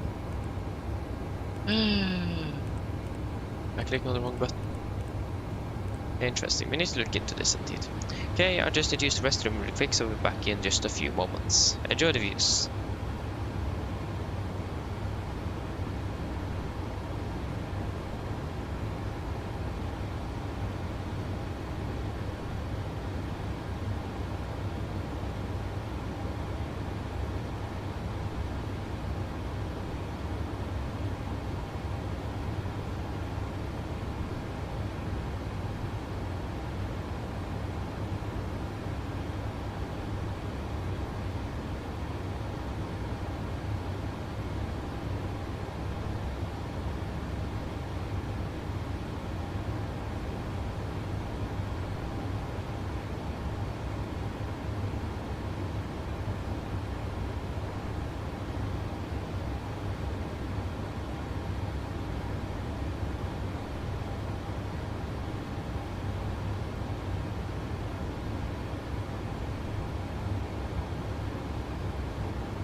Yes. Back again.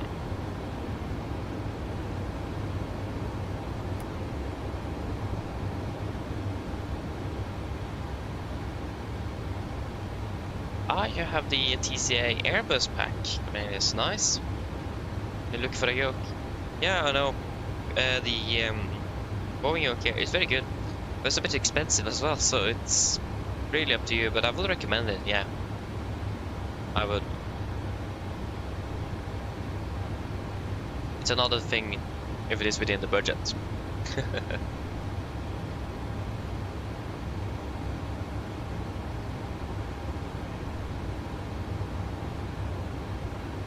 Flirting Split, wonderful. Yeah, I mean, Split's probably not the airport you normally would be flying the most to, so yeah. Let us see then. Flight level 200. And then flight level 190.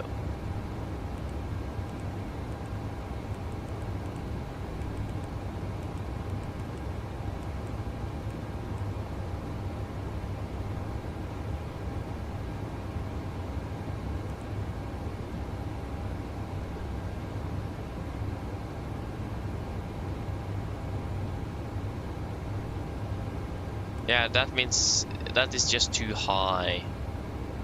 So if you take flight level 180, execute.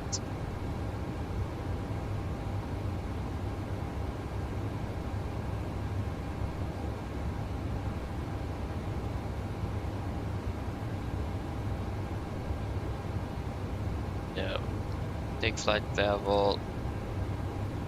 We probably need to go to 160 though. Then if we then take the lowest here, so flight level 200, and that's already what we have. Hopefully this works. Hey Terrain, good morning, hope you're doing well. Welcome. Hey, you are fine. Yeah, right. Congratulations. Hope you're, yeah, looks like you're excited indeed. I mean, that's wonderful though. Very, very good. Should be fun. I think you'll like it.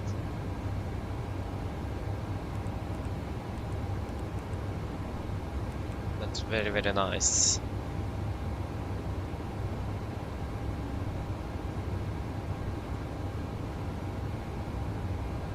Yeah, correct. First day tomorrow after the summer. That's right.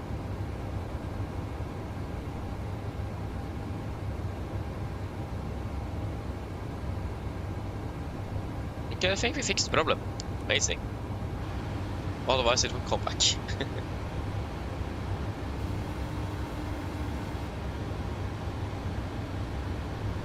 Hello? Hi, Captain. Just checking to see if everything is okay. Yeah, everything is fine here, thank you. Just give me a buzz if you need anything. Yeah, of course.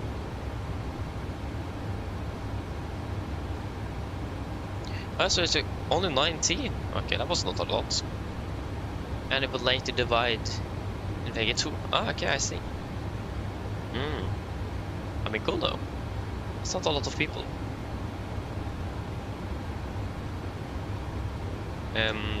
One of those studio classes here in where I live, they are like around 30 plus. So in every class, and I think there's 6 classes perhaps. No, actually, maybe they're just 4. They're probably just 4 classes actually. But yeah, they are around the 30 number actually, so they are a lot of people then.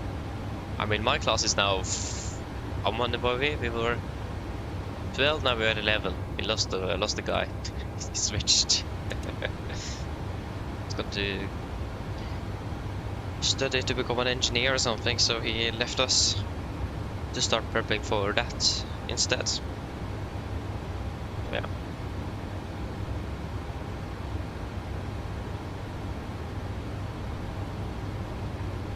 We start at 7:30. Okay, that is early.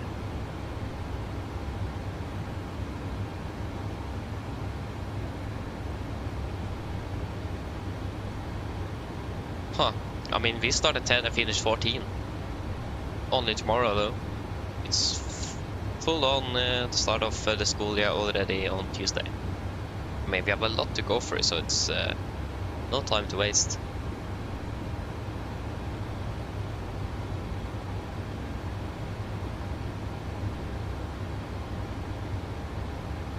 So yeah.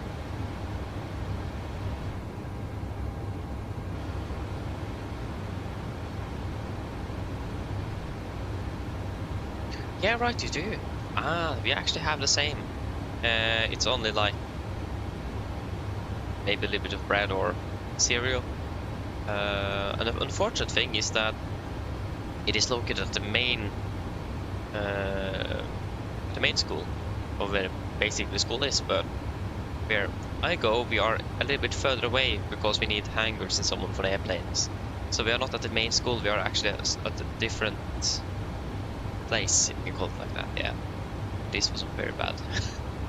But at least we are not at the school itself, we are a little bit further away, so we can't really utilize it. And they do not offer that for us. So yeah. And also we actually do have other times than the rest of the school, because they switched like 2 years ago to new times. But FlyFi continues with old times, it just fits our school days better than the new ones in regards to all the modules and so on we need to go through. Oh, yeah. So unfortunately I can't utilize that. It's in the same county as where I live, so I utilized it at the school here when I were there for the first year. Very nice though, really like it. Hello. Hi, Captain. I was just wondering if you'd like a drink, maybe a tea or coffee, or a bottle of water. Do you guys want anything to drink from the aircraft? Or perhaps from what we have on board the aircraft? Not from the aircraft. I mean, fuel is very nice, I've heard that it is, tastes very well. So, it smells, Jet A1 smells very nice as well.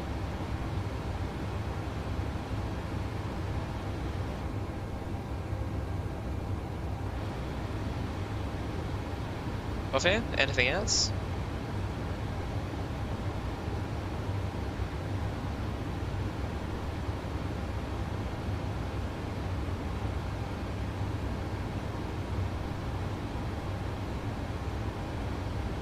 No? Can you please get a cup of coffee? Of course, I'll go and get it for you now, just give me a few minutes. Thank you.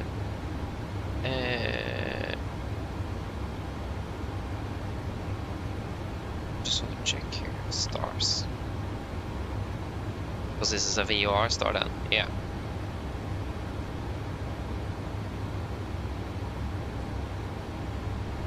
But we are not going to be using a VOR star, we're using RNAV. Much better.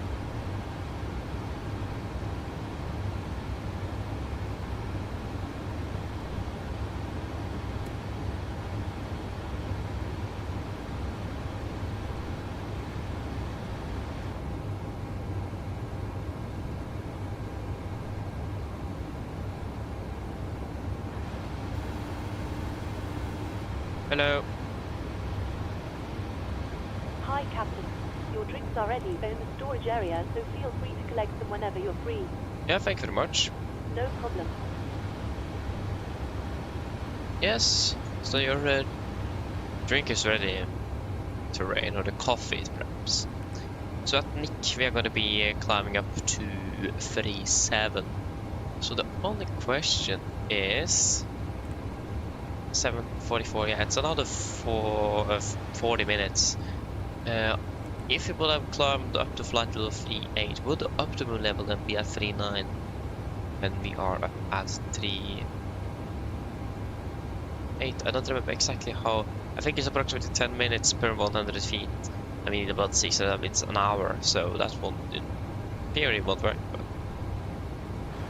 But it does depend a bit on how much fuel you burn as well per hour.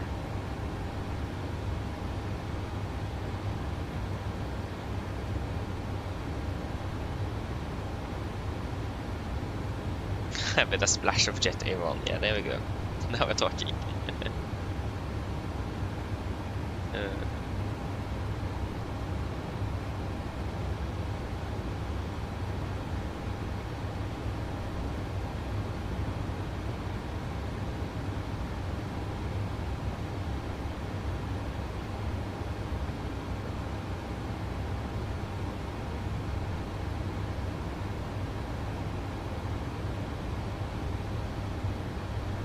The dilemma is, it burns fuel to climb up to another level, but also we will save fuel at that level. And we're generally, for the most part, expecting crosswind all the way, so it doesn't really matter if you're here or up.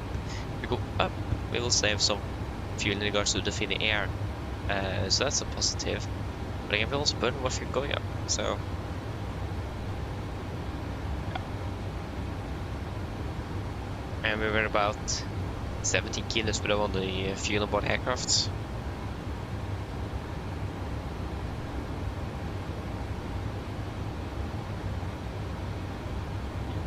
And the wonderful thing now is that finally they've been able to implement the OOOI, so that we'll actually get the off-lock airborne landing and on-block times directly into the AFB, so we don't need to enter manually. I don't remember what the OOOI stands for. I remember I read it. I don't remember what it stands for.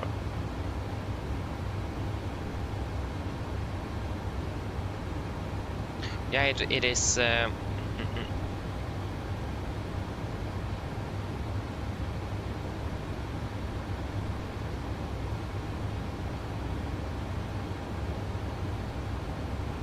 It's like on-off onboard information or something like that.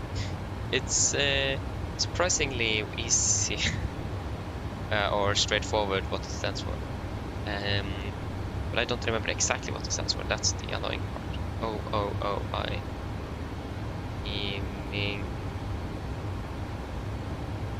It's something to do with the A-car system of the aircraft. Out, off, on, and in is this. That's what it stands for. So out, off, on, and in. I was not too far away.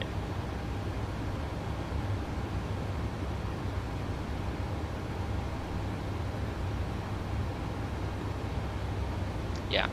So out, off, on, in. That was OOOI stands for.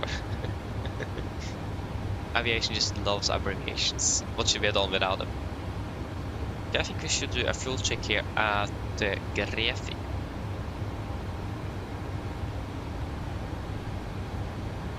I was going to modify the flight plan finally. It's going for the IFLY. It's wonderful to see. I must say they are very, very good. These people are skilled. They're amazing. I don't know anything about programming, anything like that, so it's respect to those who can it, I must say.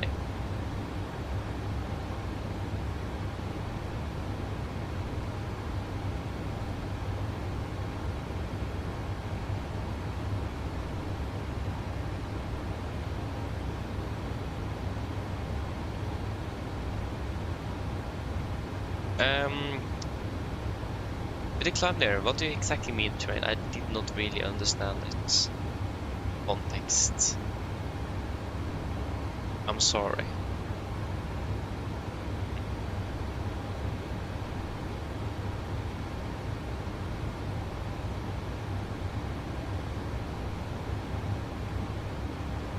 Oh yeah, now I understood it. Sorry, I read it the wrong way.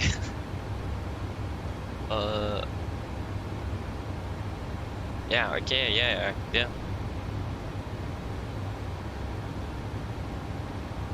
Because we need to climb up to the level and be there for a minimum of 15 minutes to actually get any savings due to the fact that we need to fly.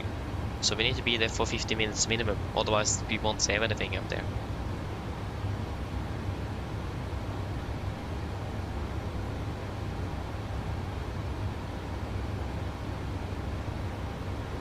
Fair enough, you have a good point there.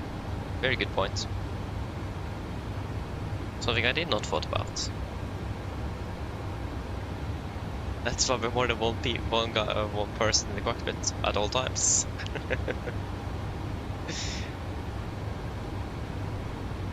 Yes, so fuel check at Grefi then. Oh. Yeah da. 6,100 blank. Ah, we have 1 kilogram below. Oh. Yeah, we're minus 1 kilos. And 2,000, 3,150.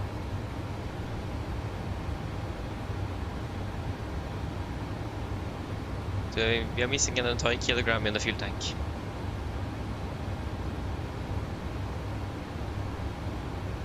Yeah, we're slightly behind as well. We should have yeah, we're slightly behind on time actually. I mean, we pushed about 4 minutes behind, but we are currently about we are actually 4 minutes behind there. That's where we should expect to be.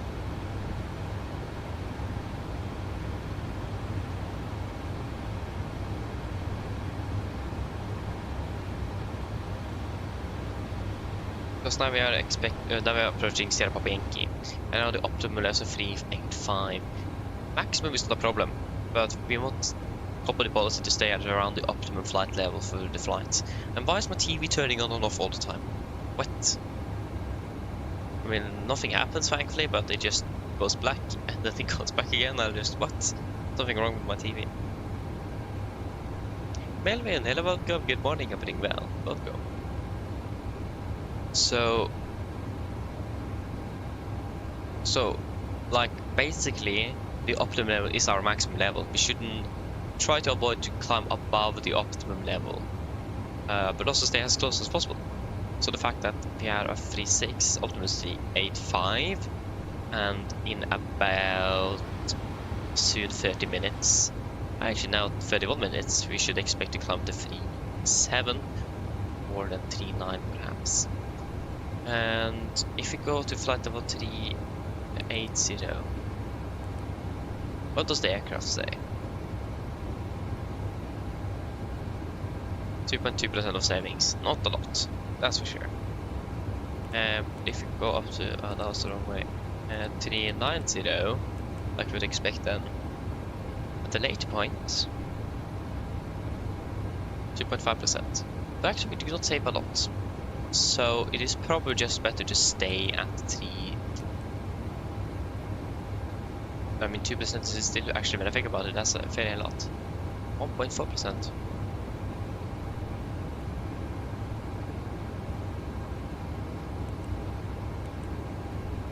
Okay, at 7:44 when we are climbing to 37, and then it's about an hour until landing.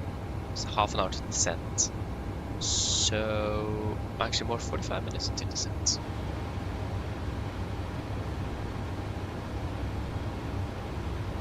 Again, we need a minimum of 15 minutes up at the level to actually be able to save something because of the climb fuel burn.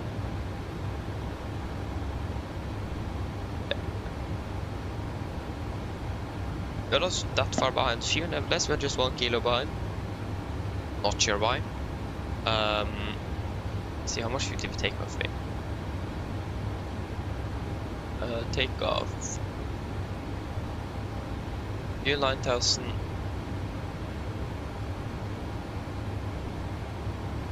Oh. Yeah. Just burn a bit more fuel on the climb out. Because it's pretty much no one flying in Norway, and the Polaris control is on that. There's one approaching his border now. Or is there anyone on the ground in Oslo? Nope. It's a long taxi there. I think, yeah, Bordeaux is not this big as Oslo is in regards to taxi times. I think the taxi time will be a little bit shorter over there, so that's good.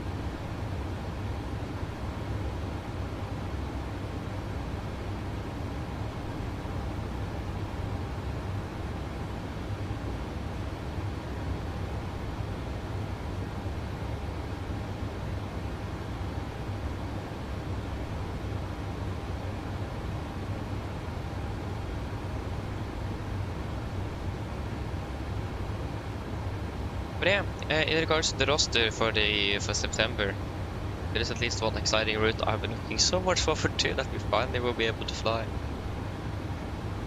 Do you guys want to guess what it is? Or what airport it is?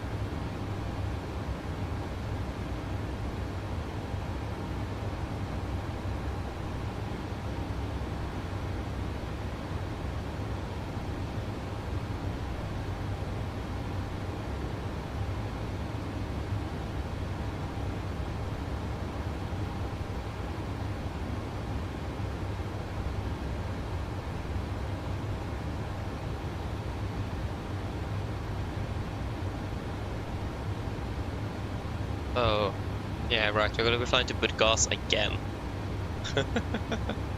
No. On a Wednesday. Oh, landing 2 in the morning. Yeah, that's gonna be a great one. Looking forward for that. Oslo to Bergen. Yeah. I mean, we're gonna be doing this in August actually, this week. So yeah. No. It's another airport. It's a bit further away than Bergen, to say it that way.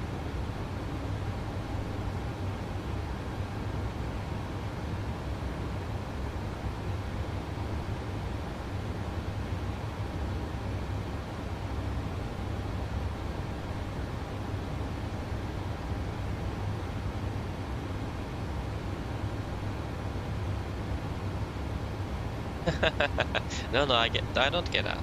It's up to you what you want to fly. I don't have anything against people who fly the Airbus. I have many hours myself in A320neo, and it's an absolutely amazing aircraft to fly. It is. I just like the 77 more. So yeah, no worries.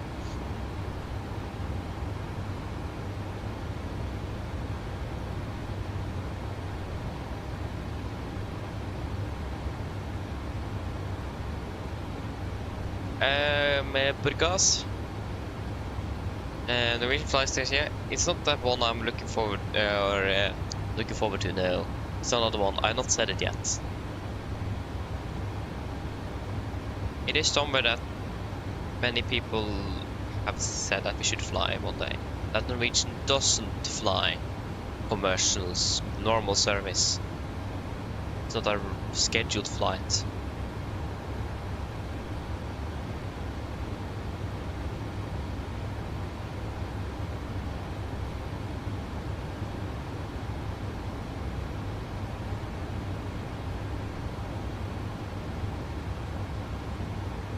No, it's not. I mean, a delivery flight would be so cool as well.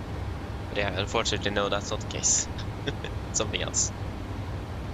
It's not a commercial scheduled flight, but it's not a delivery flight of a new Max, no. But I mean, that's something we definitely need to do someday. Sounds so cool. But you need some extra certification and some training to be able to do that, since it is a new aircraft. So yeah. The aircraft is normally not 100% finished. If I'm not mistaken, they finish everything at the those smaller things is finished at the maintenance base. In this case, Oslo then. But yeah, it's not that, but it will be fun. I'll see if I can get more information when they're going to be doing that earlier, so I can actually make it into the roster if possible. But I have school as well, so I can't fly through the night on a Monday. That doesn't really work. But yeah, not impossible though. Need a few hours of rest nevertheless to do the flight, so. You give up? Are you sure? Should I give you another hint?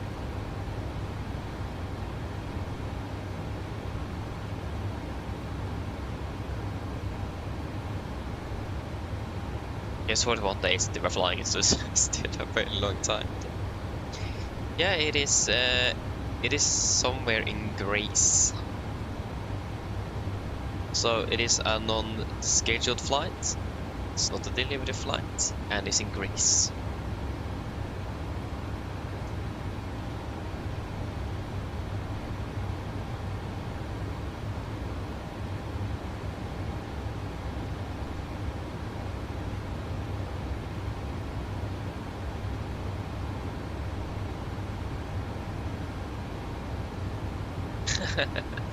Yeah, almost Athens.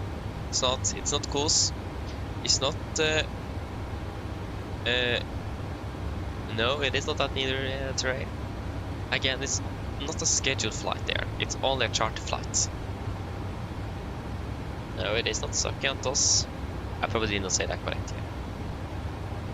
It's another one. It's a very challenging airport to fly to.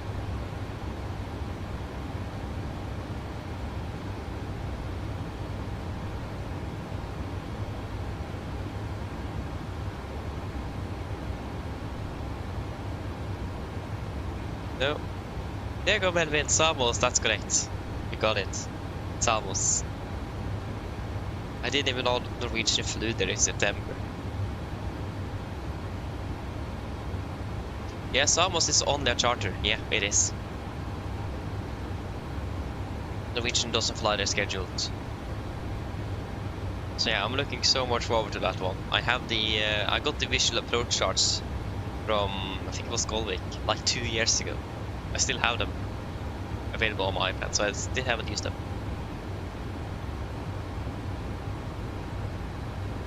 Yeah, I mean, at least I found when I got it.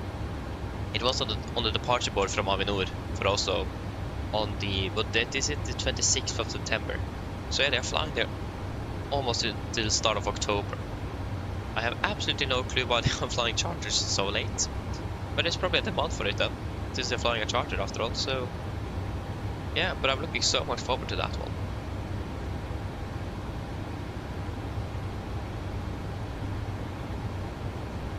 And again, I did not expect them to be flying that much, because I remember like 1 or 2 years ago, when it was like very hyped and really want to fly there, they barely flew there. This year they've been flying a lot to Samos. It's just insane. So yeah, but I'm looking so much forward for it. I've actually never flown there, so that should also be fun. And I have seen that it is a better trick one. Oh yeah, you flew to Samos twice. What's your experience on the airport? Yeah, I remember at least, I remember I saw that you flew there at least once. But there you flew twice already. Yeah, I mean, I don't think you can do an instrument approach into Samos because of the mountains. I think you can only do the visual actually, if I'm not mistaken. And I'm not flown there. I've never found any nice charts for Samos. What was the IKEA code again? Lima Golf Sierra Mike.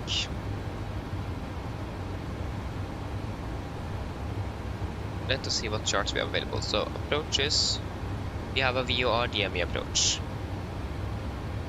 Yeah, exactly. That's the only thing you have. You don't have an instrument approach.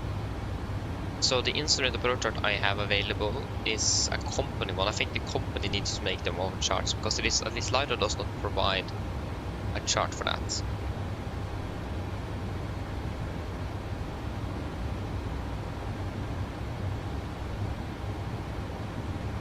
So yeah. Yeah, VR visual, yeah, exactly. This is gonna be a very nice, very non-position approach then. So yeah, but I'm looking so much forward to fly there.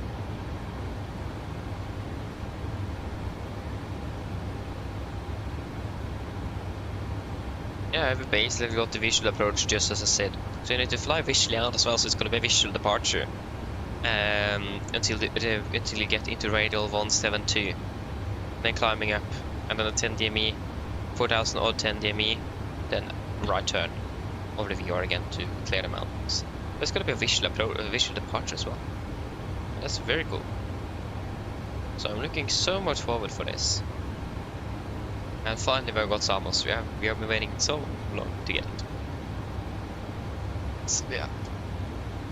Yeah, and I got surprised when I saw that Norwegian even flew there this late. Didn't know that.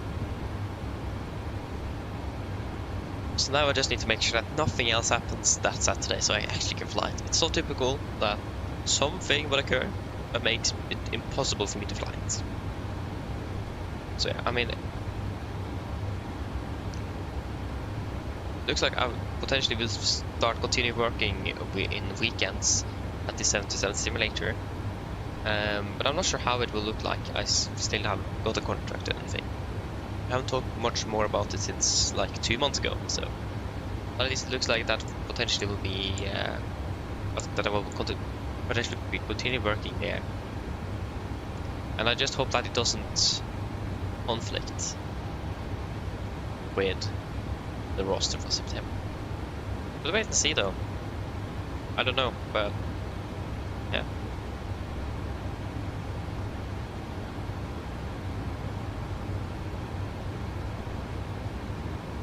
Andrew, hello, welcome, opening well, good morning. Yeah, you want snacks? No worries, just good that you said. I can ask for it for you. What snacks do you want? Actually, maybe I should say that first. We get that. I mean, I don't remember what we have on board the aircraft. If you're curious, the in-flight menu does exist on the web for Norwegian. So, if you want to see what they offer on board the aircraft, I found it. I hope it is the current one though. So we are an international flight. Food, drinks on international flights, food, drinks on international flights and a charter. Yeah, so 8 to 9 and 10 to 21. Yeah.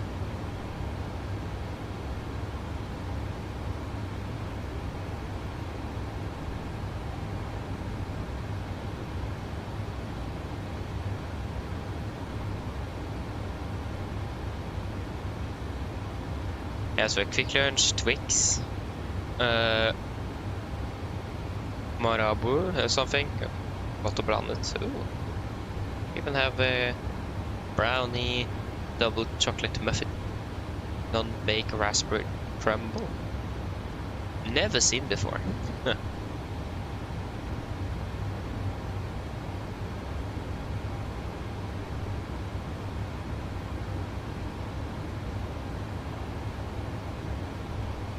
Yeah, it is. Norwegian has Wi-Fi on this aircraft. We do.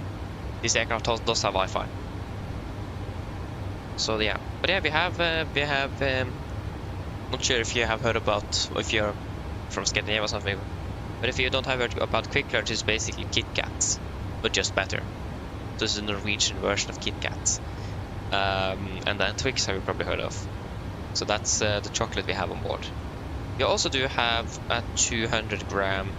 Actually, I think it is 220 gram normal plate of chocolate. I think it is 220. Yeah, 220 grams of Norwegian chocolates. Very, very good. Highly recommended. It's even cheaper on board this air.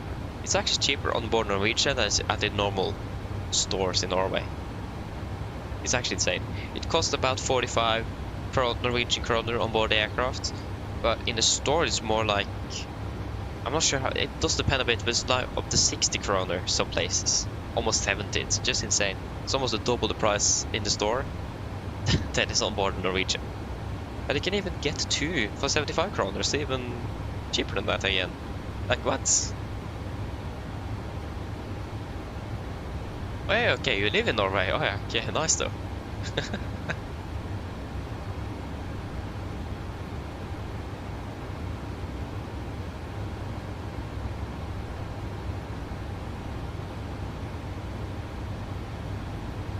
Yeah, in my case, it doesn't matter for me if you write in Norwegian or English, but I'll mainly answer in English due to the fact that most people watching don't understand Norwegian, so just to make it. Oh, that's the word again. I don't remember the word, but at least so everyone can understand at least. Tax-free. I actually think tax-free is more expensive. I don't remember. It's been a long time since I've been out flying, so I actually don't know. But I think tax-free may be slightly more expensive, actually. But also, when is this in-flight menu from? I think it is the latest. It should say the revision.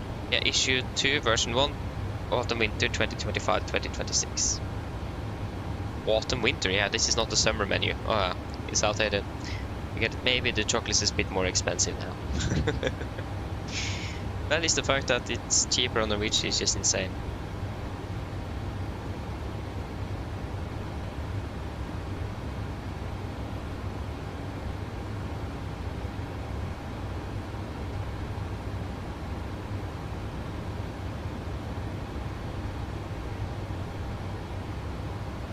Yeah, exactly. I mean, I imagine, I'm not sure if Narvesen had the same prices at the train stations, at malls or airports, but I imagine it will be the same price, and yeah, it's expensive. Insane.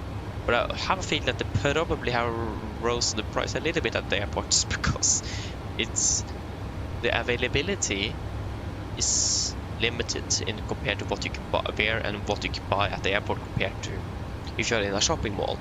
So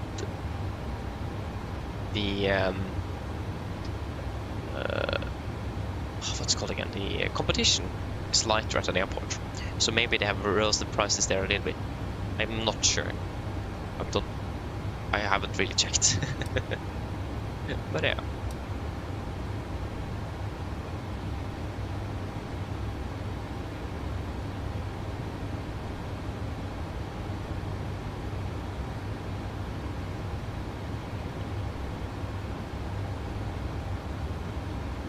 But I understand what I mean though. Narvesen is expensive nevertheless. say I can't remember last time I bought anything from them, if at all. Yeah, what do they want then? What type of chocolate, or do you want a quick lunch or Freia?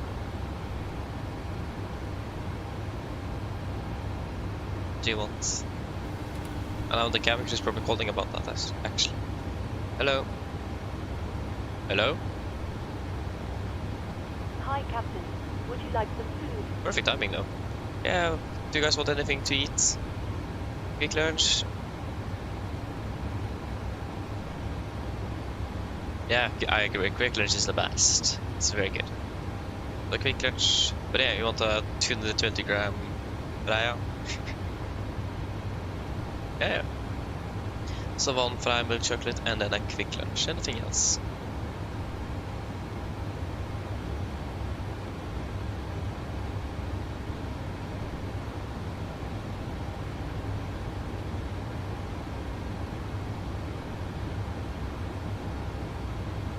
Maybe I should look at the possibility to add like bots so we can request directly in the chat or something. That would be so.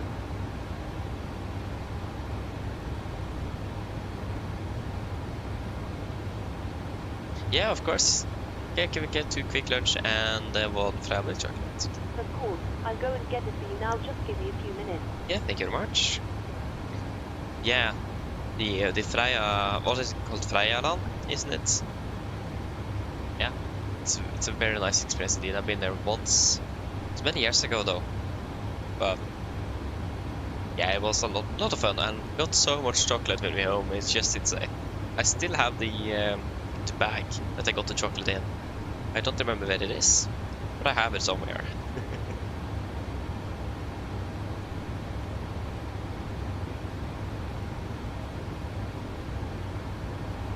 So yeah, that was that's really nice experience, so that is definitely recommended. You make your own chocolate as well. I still also have the what's it called again? I don't remember. I can't think.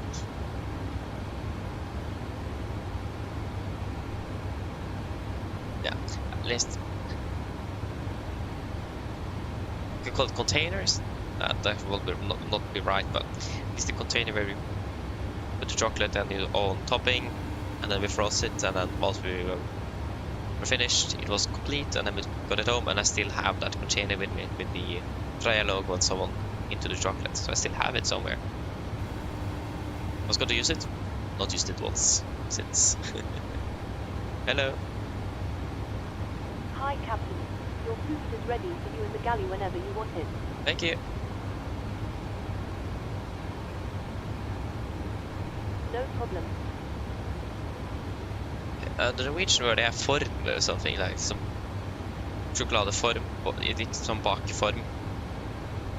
Brødform, bare til sjokolade, sjokoladeform. So something like that. But I can't think of the English word. It's probably something very easy that I just can't remember.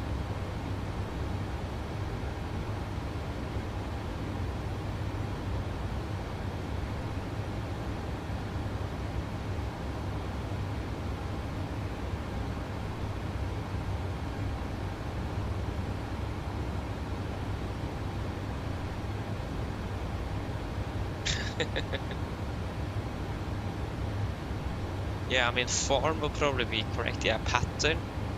I think that would be something else. Yeah. I mean, the logo is a pattern, though. Yeah, we start to get into something here. I mean, I always say that here when I'm flying, my best friend is Google Translate. Always helps me out. Like, those basic words, never remember them. And it's so annoying.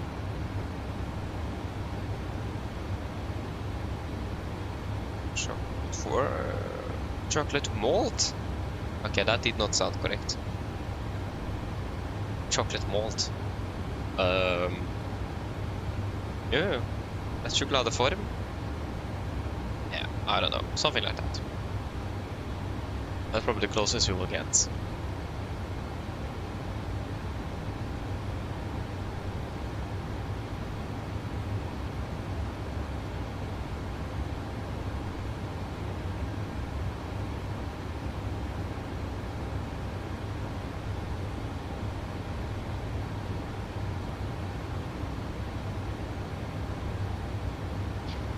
Yeah, yeah, still not slept. Oh, oh. Oh. Yeah. Yeah, I mean, made or made, we just really put. I mean, the chocolate itself was made. We just formed it really and put our own topping on it. That was really what we did. But it was still a lot of fun though. I remember I filled my entire form with non-stop. I think that was the only topping I had, non-stop. But yeah, it was a lot of fun though. And I remember I took it, ate it at home, still have the form somewhere, and I always have wanted to try to do it again. Melt my own chocolate into the form, boom. But I haven't done it yet, so yeah. I mean, if you have seen those softies dispensers at kiosk and so on, where you put softies, what is that going to be in English? But at least the softies, they pretty much had the same thing just for chocolate. Think about that. Imagine having something at home. That would be so cool. Hey, Skylift, welcome. Hope you're doing well. Yeah, I saw that you finally got the Max. Wonderful. How do you like it?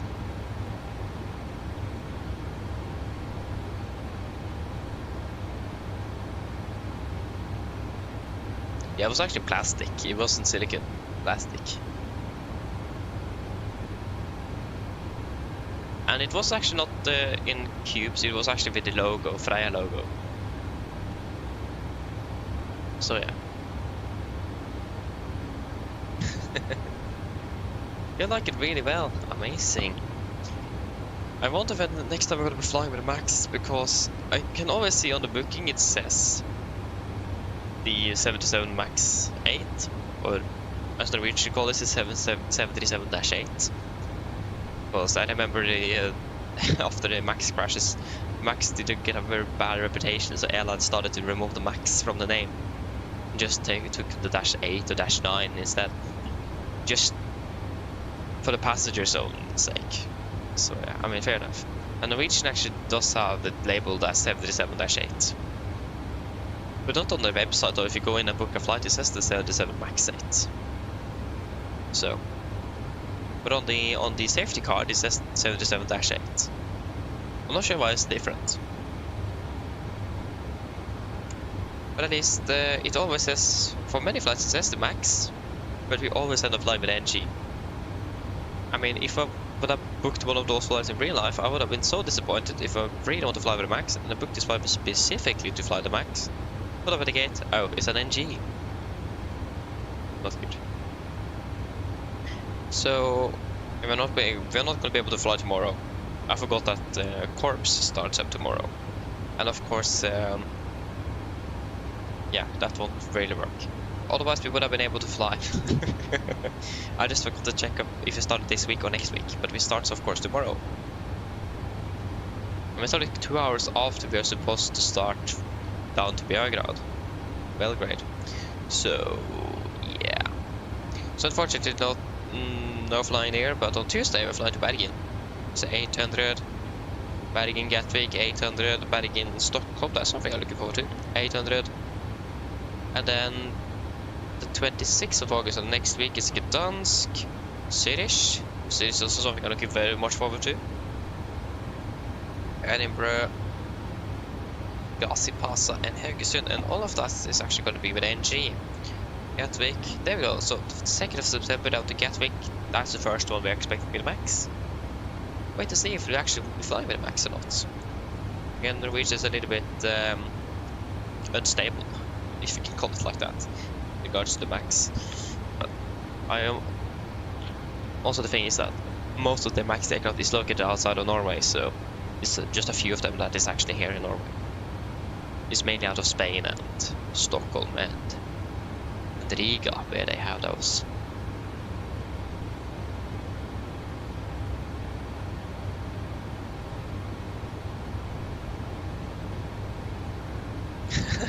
Great. That's a Gary. Nice name though. Oh, very, very cool.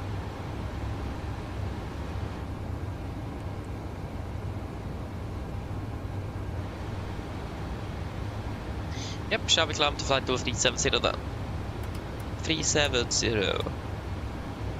Set. Alt intervent. And 1, we have speed. 370 set, 1, 2, 3.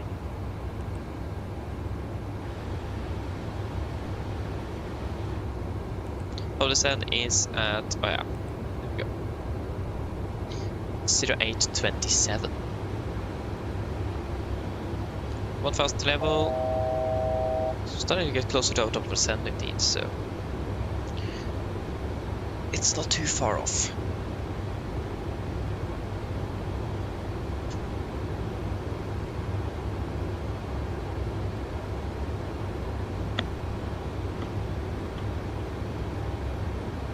Oh, herligheten. Oh.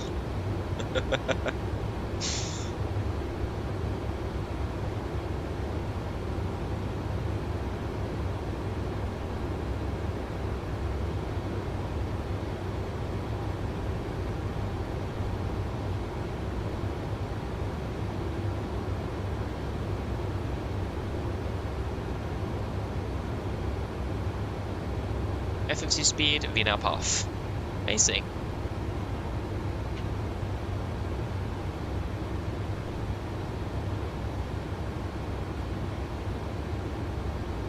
Let us see here then. So yes.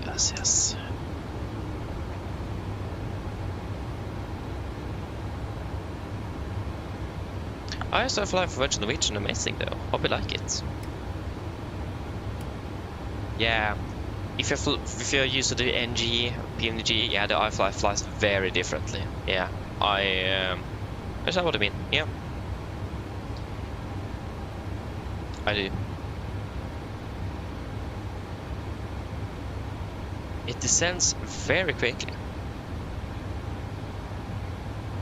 But also when I think about it, the Max does have if you have seen when they've been landing with the Max in real life, if you're sitting over the wing, you can see those the spoilers just move up a little bit sometimes in the landing. This is to make a little bit more drag to the aircraft so that the pilots need to drag or pull up the nose a little bit. And the reason that exists on the Max is because, first of all, the Max need to fly a bit. It makes the Max fly a little bit more like the NG on approach, because the Max is more aerodynamically efficient, so it doesn't fly the same without it. So they need to add some extra drag to the aircraft to make it fly and feel more like the NG, and also because of the nose gear is fairly long, fairly high on the Max, so they need to make sure that the pilots pull back enough to make sure that they don't land on the nose gear. So maybe, just maybe, IFLY have overdone that one a little bit. I don't know, it's just speculation, but because again it should fly fairly similar to the NG from what I've heard. The handling characteristics are not very different, and to be fair, the IFLY flies very beautifully every step of the flight except for the landing. The landing is very interesting to fly, so yeah.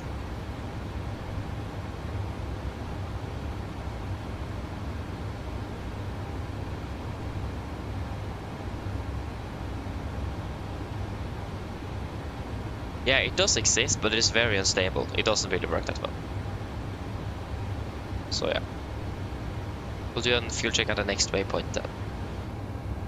So it does exist. Practice doesn't really work.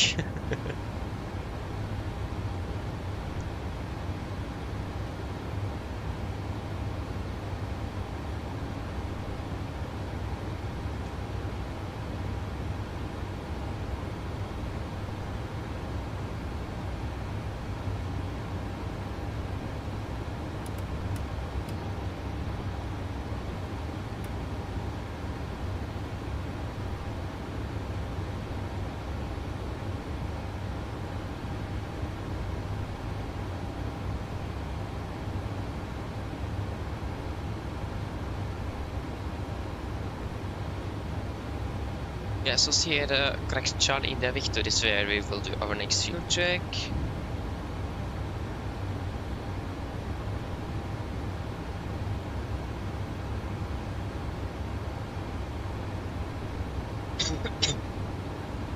Oh, apologies. Yeah, thank you, Cornelius. Thank you very much. And yeah, enjoy food or yeah, sorry. At least enjoy it. Hope to see you again later. Bye bye. Enjoy your food. That didn't sound very correct. Aye, aye, aye.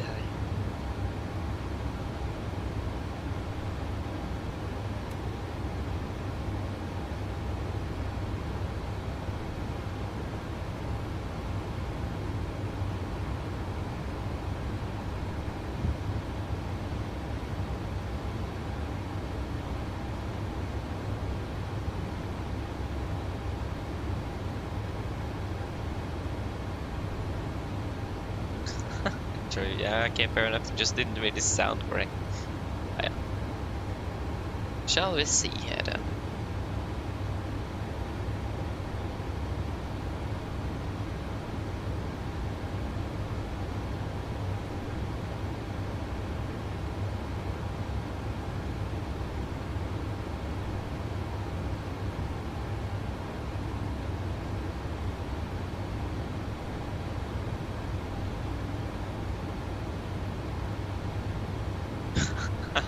Yeah, that's very specific.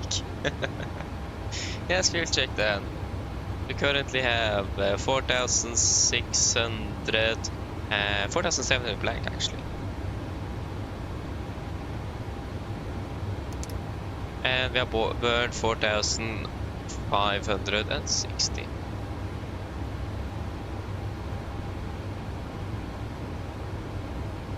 Still about 5 minutes behind schedule though. How long turnaround time do we actually have in Bordeaux?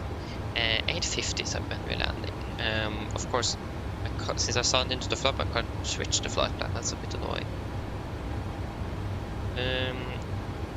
Yeah, we have 40 minutes, so we don't have that much time. So maybe we should think about increasing our cost decks a little bit. It's about half an hour. Yeah, we can go to flight level 390 and increase the cost decks. We have mainly crosswind 39. Okay, we don't save a lot with that, so yeah, maybe not.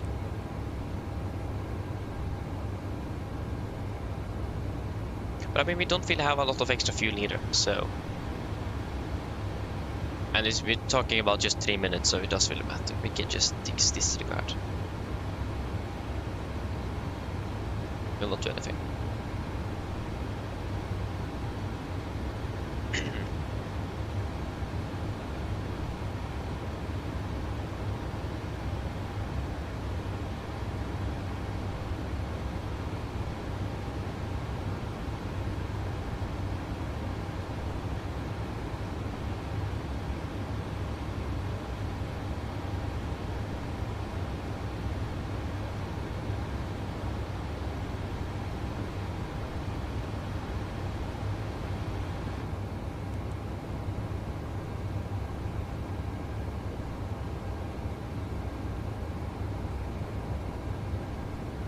Yeah.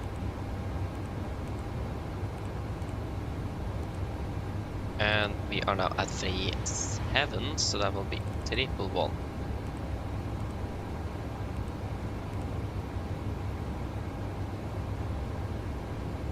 So 300, 180, and 100. 300, 180, 100. 25216.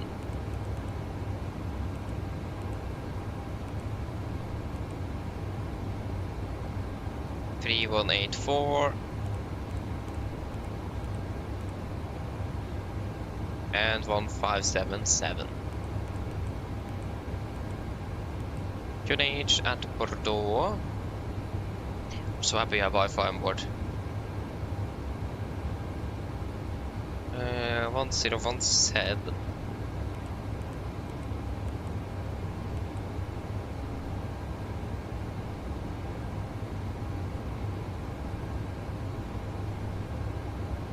ISO deviation.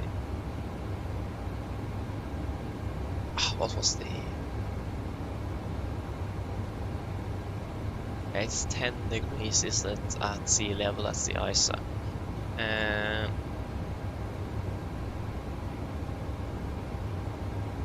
the airport elevation is 150 feet, and it's -1 degree per 1,000 feet. So yeah, that'll just be 0 then. Hello.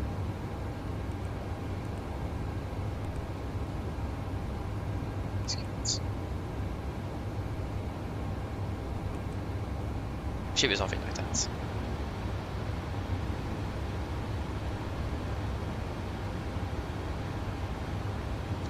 Hello! Hello, welcome, hope you're doing well. Good party. How long the flight is? The flight time is approximately 2 hours and 40 minutes. Gonna be flying for about 1 hour and 36. And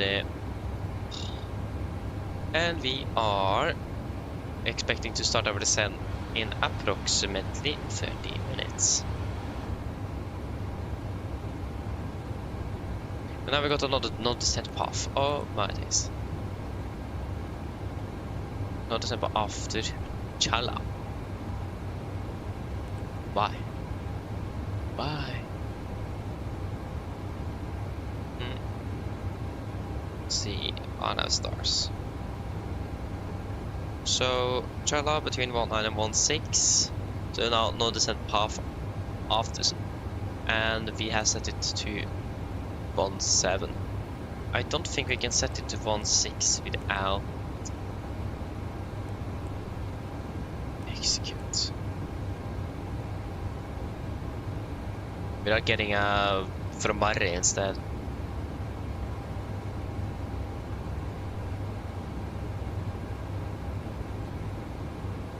Yeah, exactly. That did not work. Flight level 170. So then we need to think over here at Wagner. So Wagner, between flight level 120 and 5,000. Why in the world should we be at flight level 120? Like what?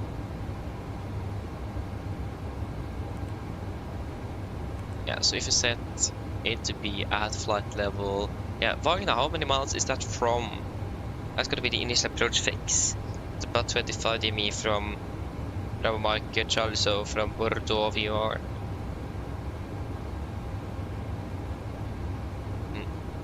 Check the ILS for 23.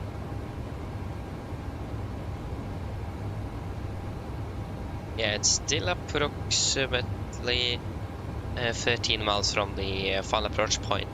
So we could set it up a little bit if we go flight level 80.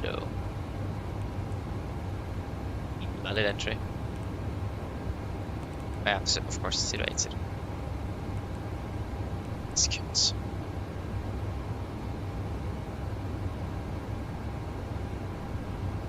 Because we also do need to reduce the speed to 20 knots or less. And now there's no descent path of the Wagner. If you take flight level 070,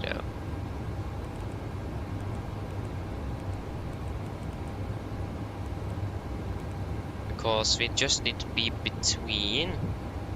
Yeah, of course it doesn't exist there. Yeah, 5,000 and 120.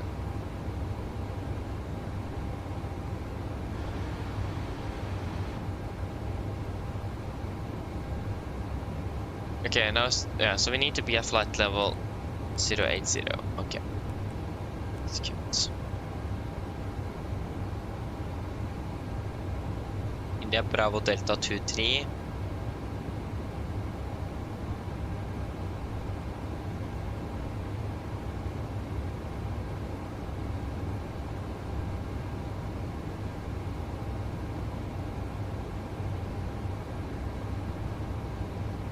Can't even find a waypoint here. Where is the waypoint? Between 3,000 and 4,005. Ah, it's on the RF transitions, of course, for the 23. There we go. Yes. That's the intermediate fix between 3,000 and 4,000. If we set it to 4,000 feet. Here. It's cute.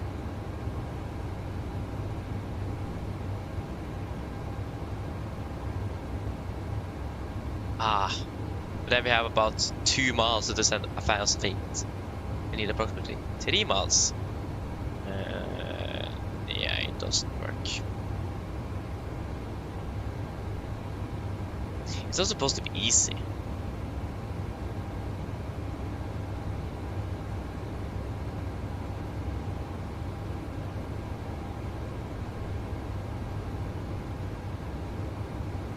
Like now should be at flight level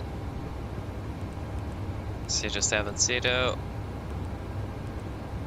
would be a little bit easier to fulfill. Because then we need to descend 3,000 within 9 miles, and that should work. Yes. So now we don't have a descent path after Chal, and why in the world don't we have that? That's of 170.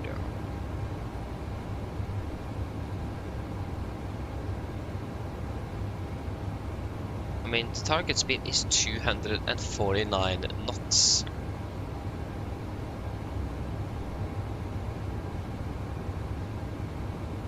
So the lowest we can go is flight level 160. Flight level 160.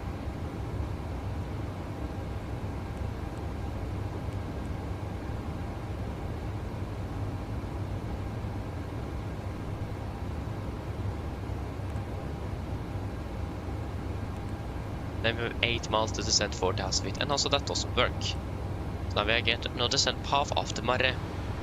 Yeah, so this is again not supposed to be easy. Starting to get closer as well, so we need to...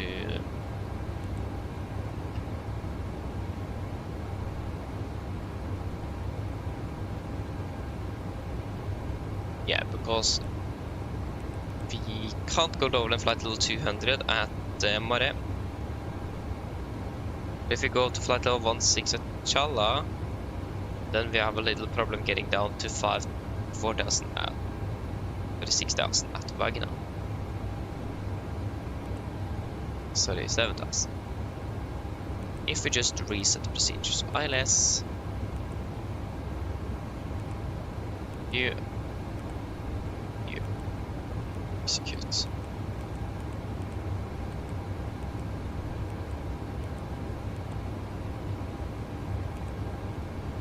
Another thing we can try to do is to manipulate the speed, of course. That will probably be a better option in this case. Since we are very limited to what we can do in regards to the flight levels. Yeah, so no descent path after Marre. If we go with a speed of 240 knots.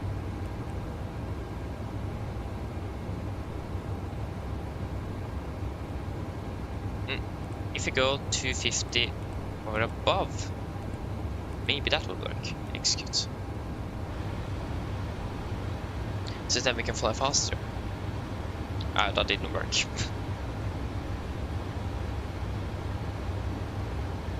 But the problem here is that we will be too high.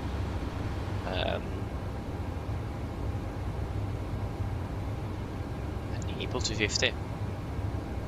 Fair. If you go 250B then, that help. We are above flight level 100, so we can fly much faster. So that is not going to be a problem.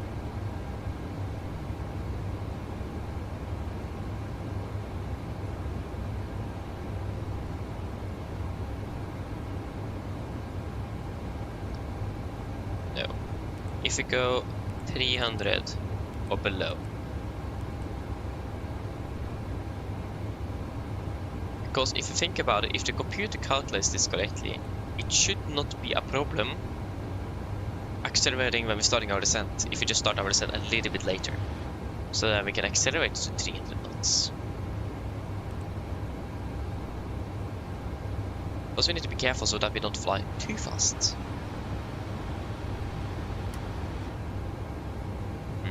If you go 300 blank, execute.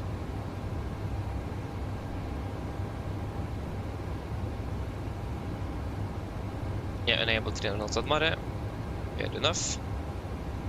If we would then reset here again. And if we rather then go to the cost index and increase it to 40. Confirm, execute. Because then we will be flying a little bit faster on the descent. Then we will be flying at approximately 280 knots instead. That may be the trick. 284 knots. That may be what we need, really. That's... What? Ow. My days. There's also the problem that... Go 60 down, try and see if that works. 307 knots.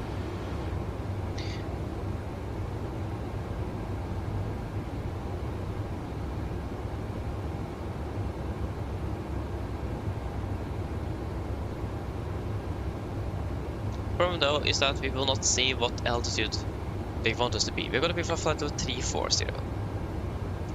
So that means within 39 miles we need to descend from 340.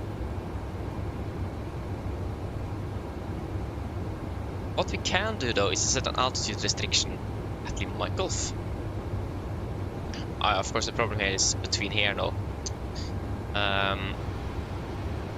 And now that we're flying faster as well, that will give us a higher descent rate, yes.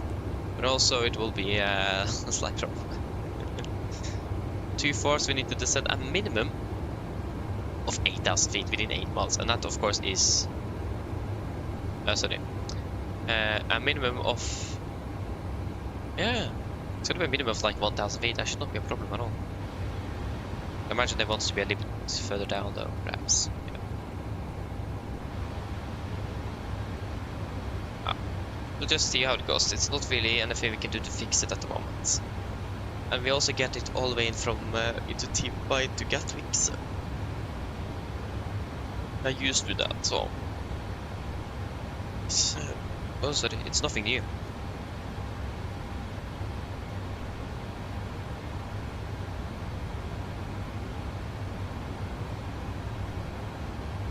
Yes, shall we start preparing then, perhaps?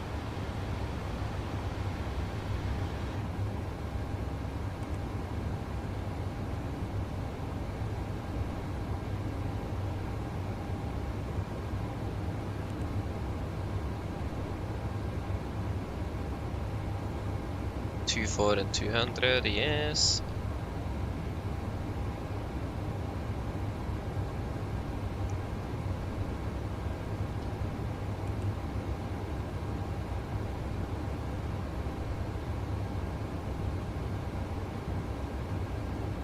$625. 5 and 1, 2, and then the RNAVs. Yeah, we don't need 2.9 perhaps, but ingenting igjen bra delta. Yeah, it's looking good. Amazing. Let us see here then. There was another thing I was gonna check, and that is what they're using now for landing.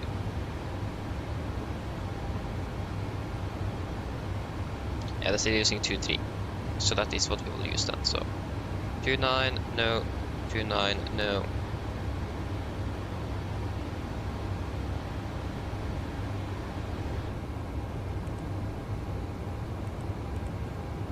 Because we have a runway waypoint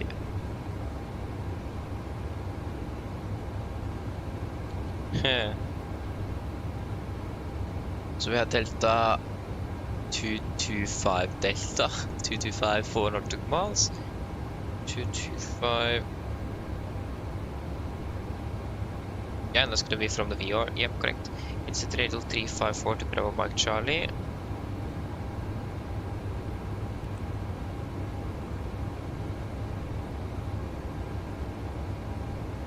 Yeah, 354 Bravo Mike Charlie, and then at par 4000. Climb to 1100 prior to level acceleration. Yeah. Yes, everything is in the computer at least. So that is good. And we have an 8 available. Hello. Hi, Captain. Just checking to see if everything is okay. Yes, everything is fine here. Thank you. Great. Give me a call if you need anything else. Of course.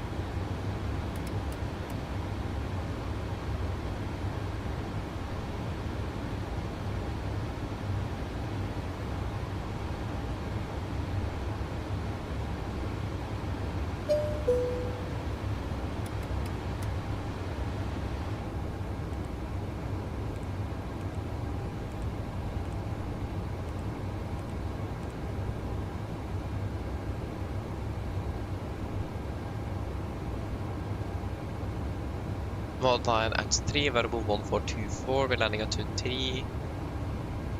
14 at 3 then.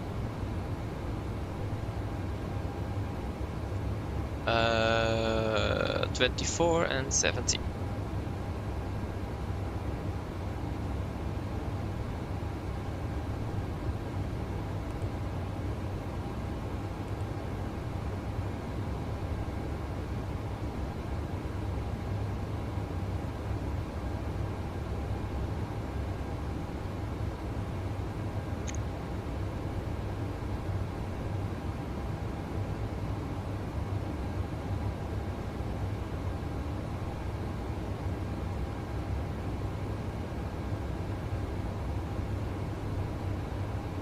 Flaps ready 141.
And it's 113, that's already set. That's good. We need 11375.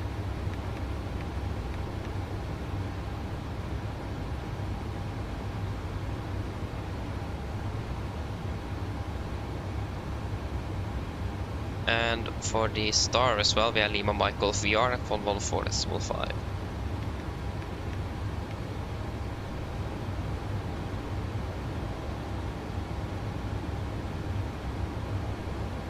Than 60.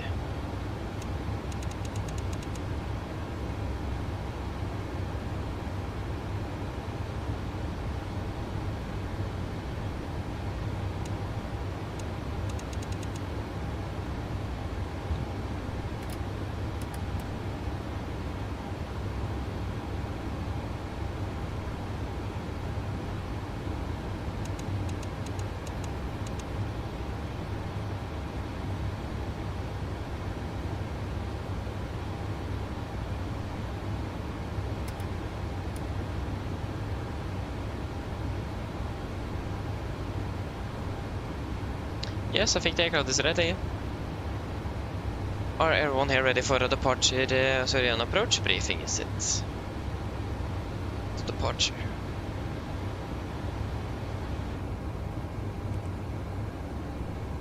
$49, 39, 29, 19. 20 minutes, yeah.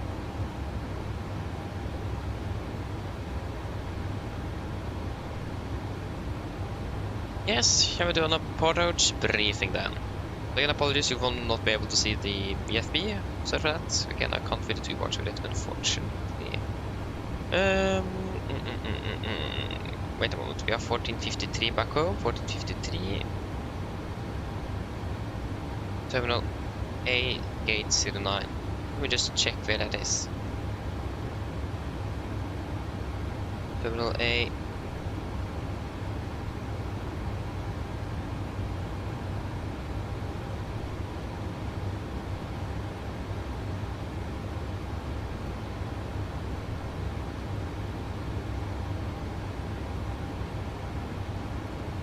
Ops info. Input info. And then we need Bordeaux.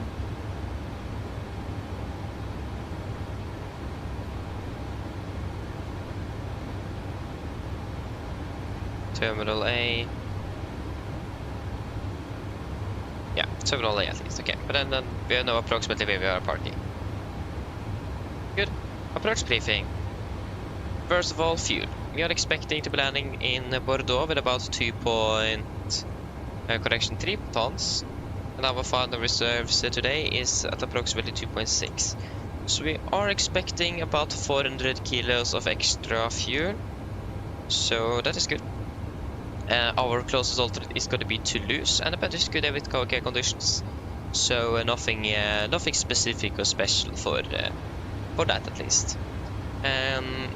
So to have a little bit extra fuel and time available into Bordeaux in case we need to hold and so on, close to the airport. Yes, Star expecting the Lima Mike Golf to Lima arrival. Iffer. Arnav Star. And that will be on the Arnav Stars chart for Bordeaux. Coming in at the Lima Mike Golf, continue descending.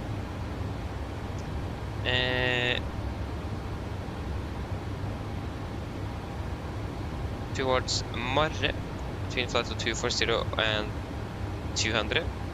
Then to Chala, between 190 and 160. Then to Bravo Delta 001, Bravo Delta 002. And then to Wagner, the initial approach fix, between flight level 120 and 5000. MSA Bordeaux is 2,100 feet. And the transition level today is 5,000. Transition altitude is 5,000. Transition level is flight level 60. It's going to be pretty much a straight in approach, so nothing really specific with that. And yeah, it looks fairly straightforward in, and nothing really special for the Star at least. Then we have the RNAV transition chart for the 2-3, effective 25th of June 26. Coming in at Wagner, the initial approach fix, and then continue towards India Bravo Delta 2-3 between 4,002 and 3,000, maximum 210 knots, and that will be the intermediate fix. And then continue to the ILS or localizer chart for the 2-3 on the respective chart, effective 25th June 26. Again, we're coming in India Bravo Delta something, don't remember exactly where it is. 3,000, and then the final approach point is going to be at 8.9 dB from the ILS above 3,000. The approach course is 225 and ILS dB is 110.3, so 225 set triple and 110.3 Bravo Delta is set triple. We have set the Bordeaux VOR at 113.75 on standby nav 1, and then the Lima Michael VR at 114.5 on standby nav 2.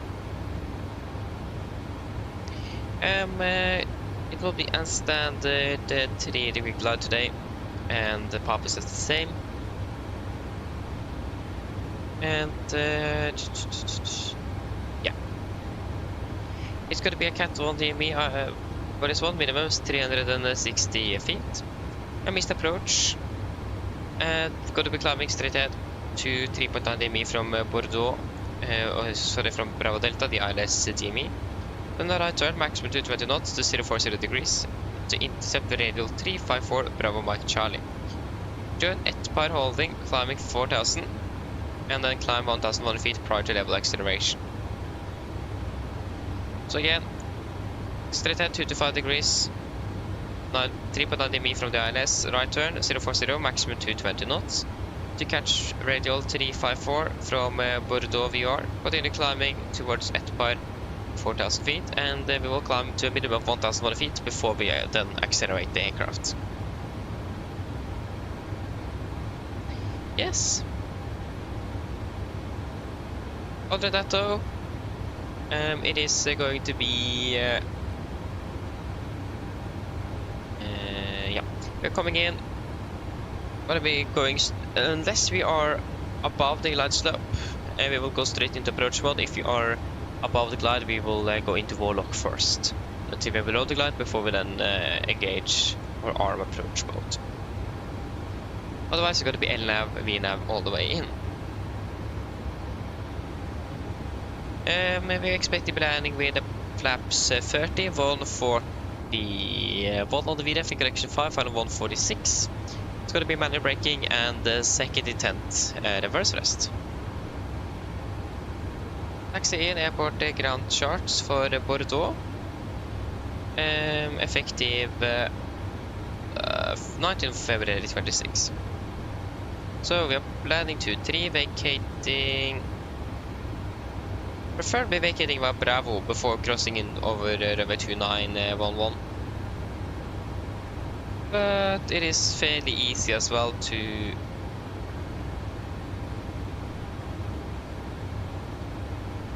yeah, it's fairly short.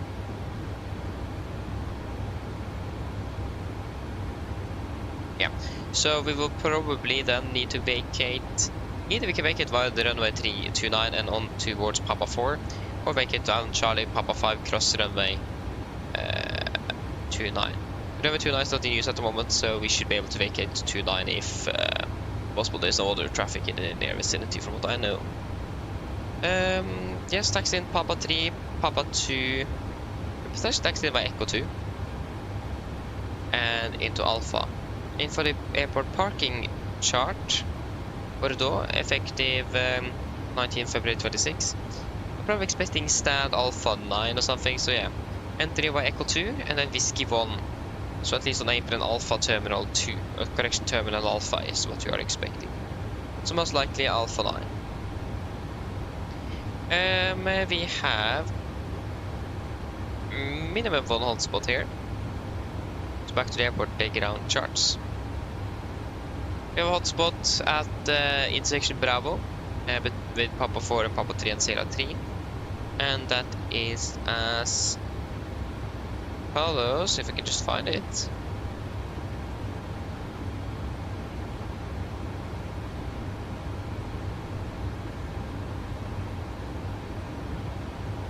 Yeah.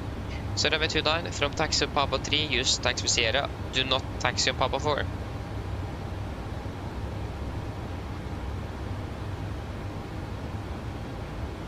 Yeah, so that is on the other direction, so that is not relevant for us then. Yes. Other than that, RCR 666 drive, and the conditions today are looking very good. So it's nothing to be concerned about with that. It's looking very good indeed. Yeah, not really no notable no times for Bordeaux, and no other taxi restrictions, anything noteworthy really. Threats for today, first of all, GA traffic. It is fairly a lot mixed general aviation traffic at the Bordeaux, especially now that the weather is fairly good. We may expect a bit of that VFR aircraft. So we need to be very careful. The downside here is that most, if not all, of the VFR traffic will be talking in French. So our situational awareness will be fairly limited. In regards to that, I don't speak French, I don't understand anything. So we need to be very careful and look closely outside of the windows on the approach to make sure that we are clear of all VFR traffic. So be aware of that. It is communication here primarily in French. And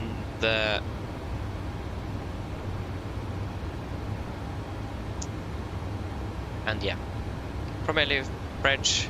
They don't, most of them do not have a mode Charlie transponder, so vision separation is going to be important. The ATC, of course, will hopefully have full control of it. It will, but we need to be careful nevertheless. So be a little bit careful and look outside of the window a little bit more than you normally would do, just to make sure that we can see traffic in the vicinity. So be careful with that. Other than that, There was another thing I was thinking about. Sorry, I do not remember.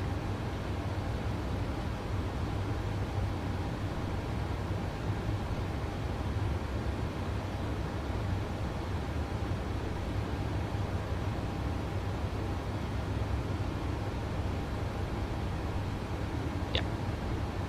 There is actually not anything else. There have been, I'm not sure if it's still ongoing, lot of wildfires around in the vicinity of the airdrop, so this may be affecting us in regards to smoke and fumes, or more smoke, because it is highly toxic smoke, and it also then can have ash in it as well. So we need to be careful. If you do see anything in the vicinity or get it in the reports from all the aircraft, you will need to take proper action to deviate from it. Again, I'm not sure if it is still ongoing down there, but at least be careful and be aware of its potential presence around the airport. If I'm not mistaken, it should be fairly far to the where was it again? I think it is going to be more to the southwest of the airport, and we are coming in from the north, so it shouldn't really affect us directly unless the winds move it over the airport. But also then the airport will close, so be careful and be on the lookout as well for visible black smoke around the vicinity of the airport. Otherwise, I don't have anything else except for it's a new airport, of course. Be careful and follow its instructions and what you can see on the charts carefully to make sure that we do not do anything they don't want us to do, and yeah, generally, again, new airport, so need to make sure that we have a good situational awareness, especially on the ground, to make sure that we are taxiing correctly, because we are not familiar with the airport. Yes, what's something about again? And it is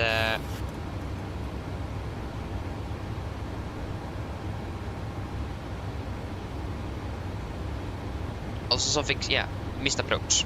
We have a restriction here where we are not able to accelerate the aircraft before we are passing 1,100 feet. It's a little bit higher than we normally would expect from a missed approach.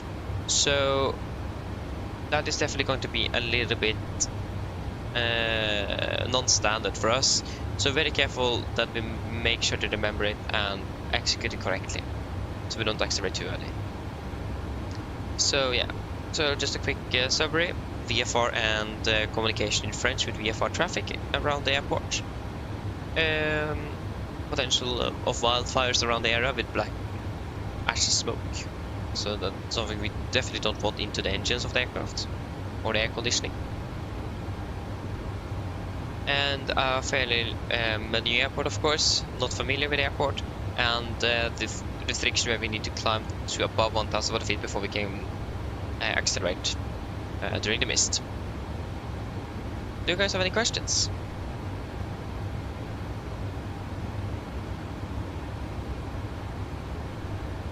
No? Good, then our approach briefing is complete. Descent checklist. No. Descent checklist. Presentation. Landing altitude 150 feet. Recall. Checked. Auto brake. Off. Land data. VRF 141 minimums 360 feet. Approach briefing completed. Descent checklist complete. Yes, we see departing out of Split. That's nice. Enjoy it. And we can descend down to flight level 100 when ready. Flight level 100 set.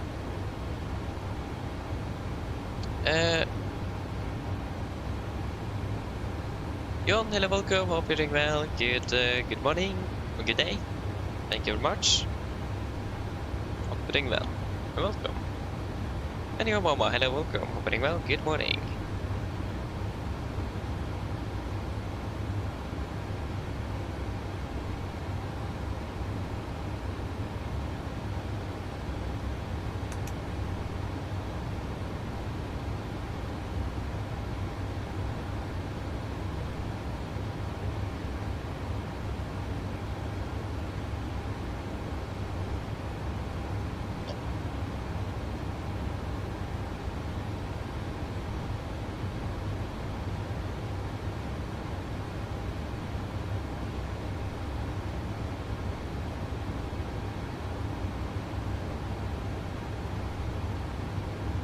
Yes, and let's see here.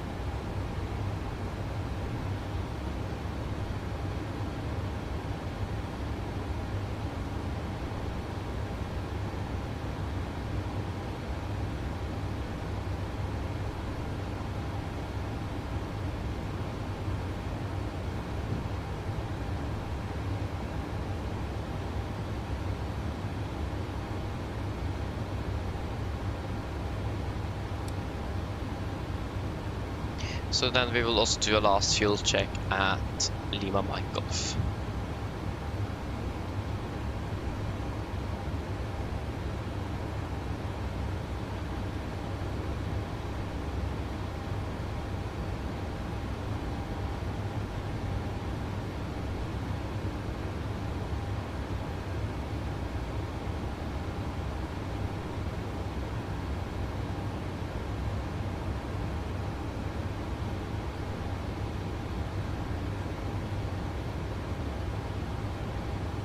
I'm pre-selected was 17, yeah. Retard. Good, we're starting our descent. And still 20 minutes until landing, isn't it? Landing 49.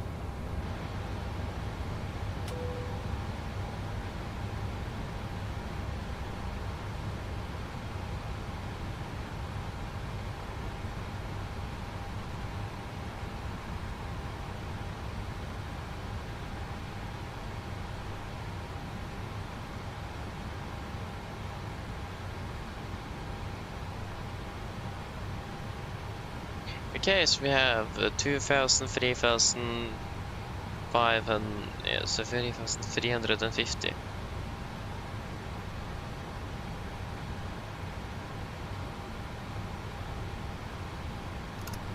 We have burned 6,040. Crossing over the waypoint. 6,040. Yes, wonderful.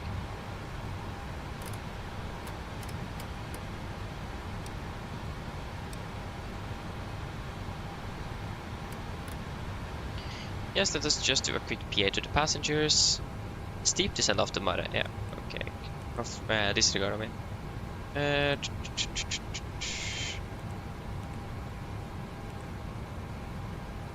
so it's going to be some light winds from the south with about 24 degrees Celsius, and it's going to be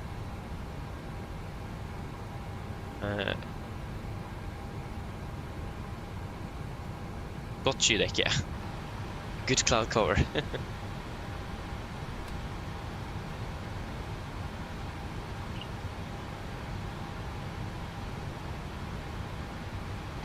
Mine damer og herrer, dette er kaptein snakker. Her kommer det rask oppdatering fra cockpit.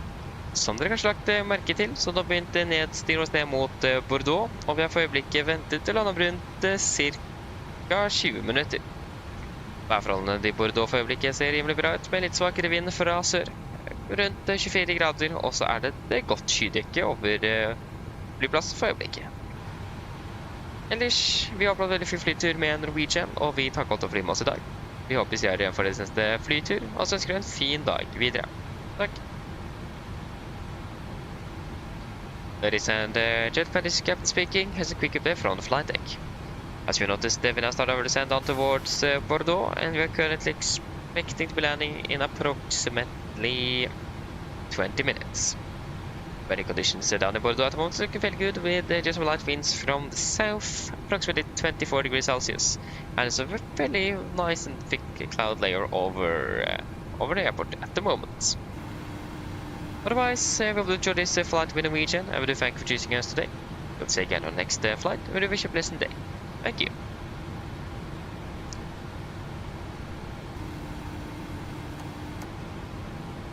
Hello? Hello?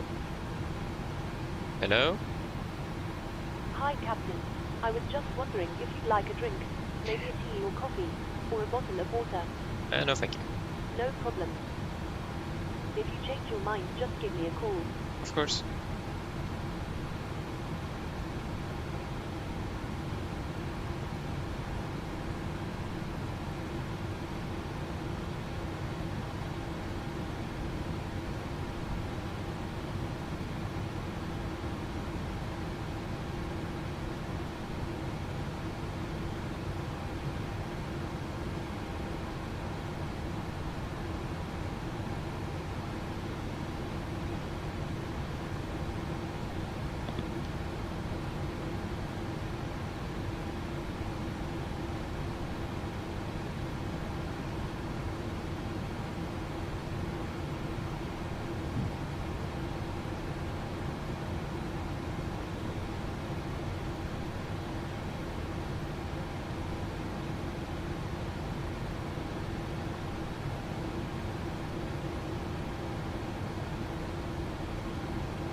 Yes, yes, yes. Shall I see here then? Do we know approximately where we are going to be parking? We are Delta Yankee 1452.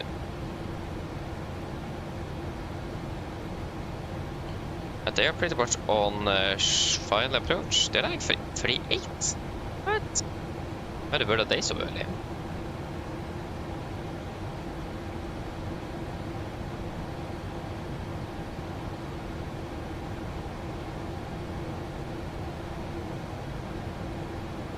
Yeah. Wait and see. At least they are landing before us, so we'll then be able to find out where we're parking approximately. I hope.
Yeah, that's a steep descent indeed. But we are still below though. 190, so.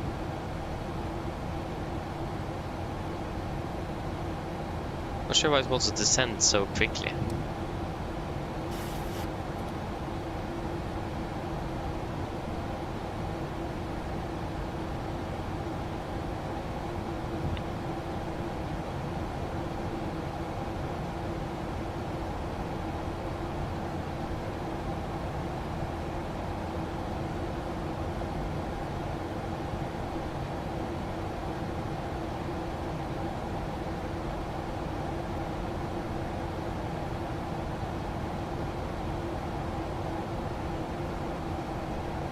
We'll be careful with our speed here.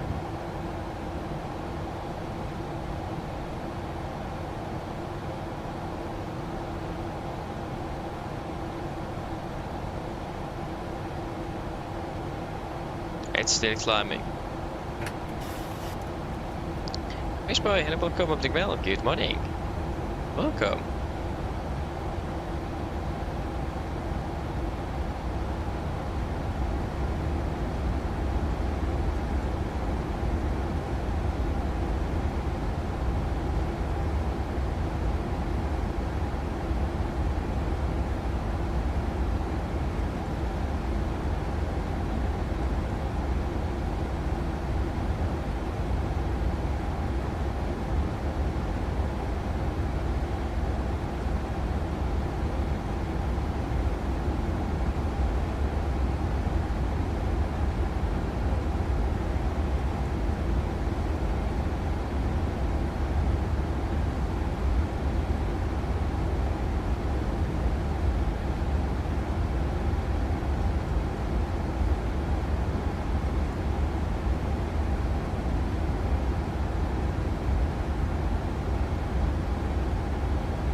To level, continue descending down to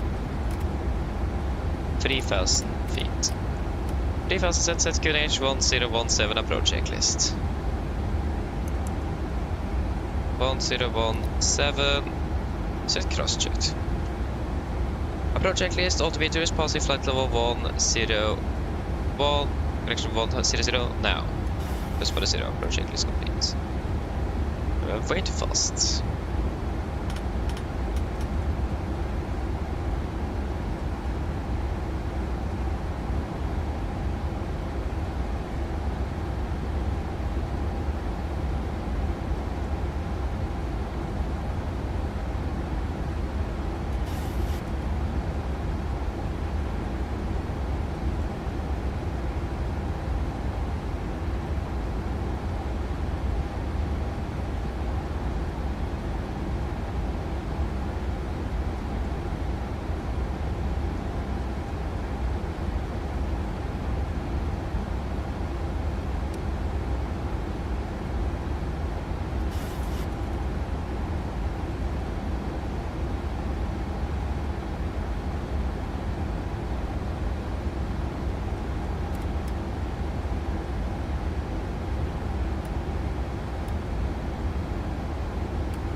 Okay, so we have 110.3 on active on both, 113.75, so Bordeaux VR is standby on 1, and 114.5 standby on of 2 for Lima Michael VR. I got Bravo... No, I got Foxtrot 23. Actually, it's not the right identifier.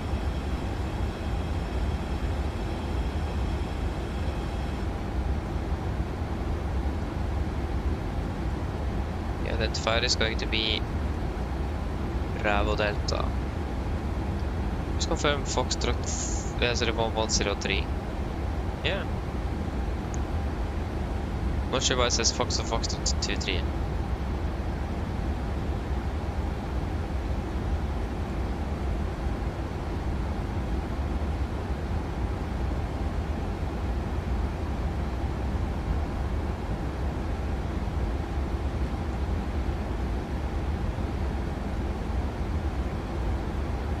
A cycle.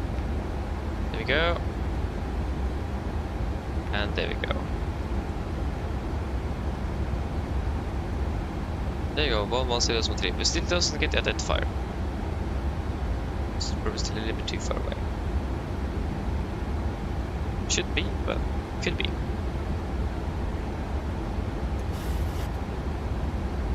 I got the identifier on this side. No, then we have Fox. We have the same problem.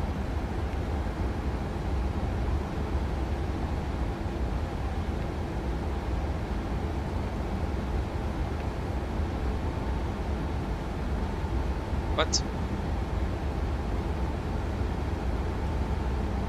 Speed to 210 knots. Set.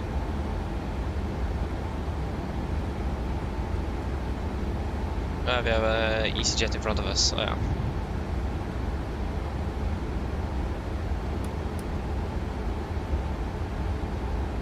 At least we cannot really verify the identifier. That's not really good.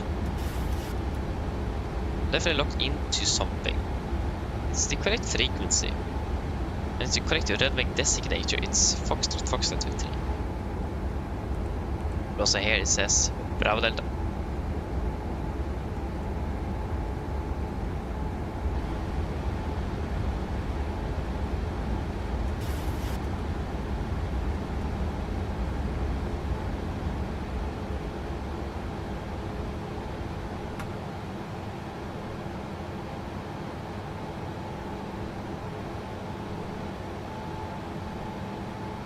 Maybe it should.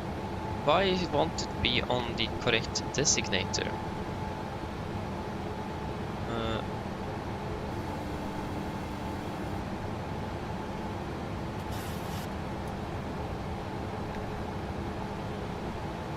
Hello?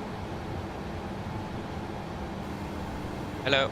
Hi, Captain. The cabin is secured for landing. Thank you. No problem. Flaps 1, speed checked. 1000 to level.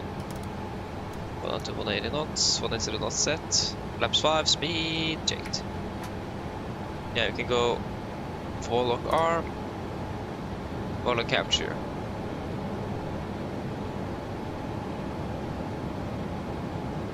At least we can identify the runway, so that's good. Standby, approach 1017 and 225 on both courses.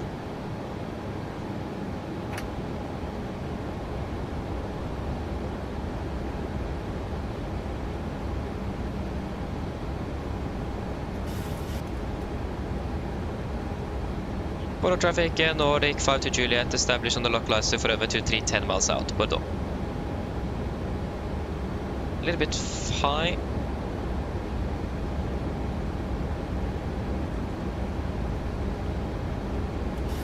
Okay, we got Alpha 8 for parking.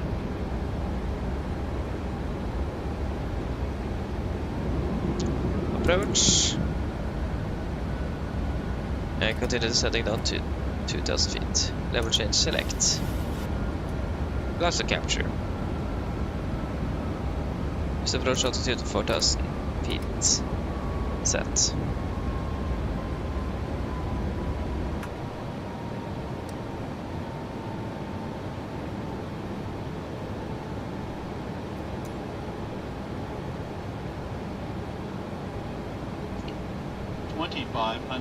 RA Live QNH 1017. Checked. QNH 1017.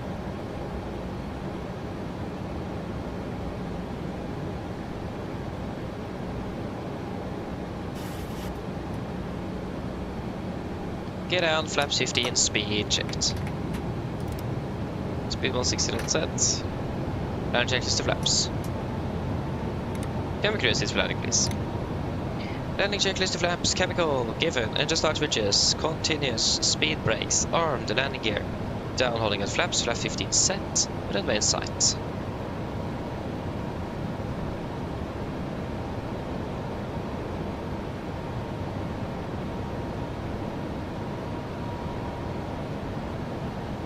Shall we see here then?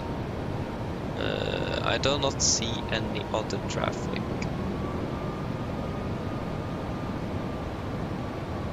Flaps 30, speed checked. Complete landing checklist.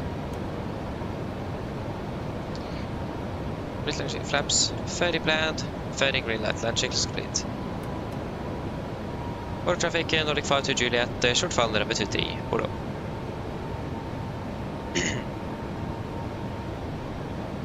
Mount Fasten, we are stable, and the runway is clear.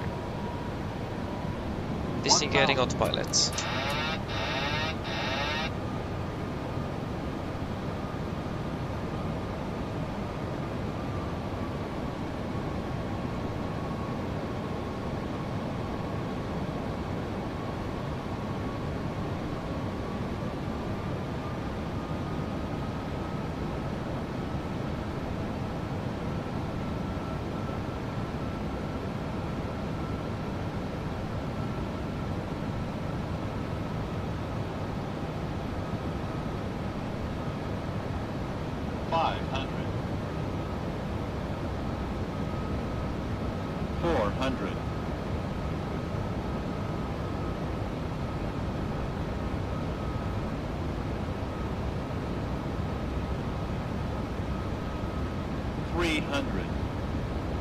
Approaching minimums. Contact. 200. Minimums.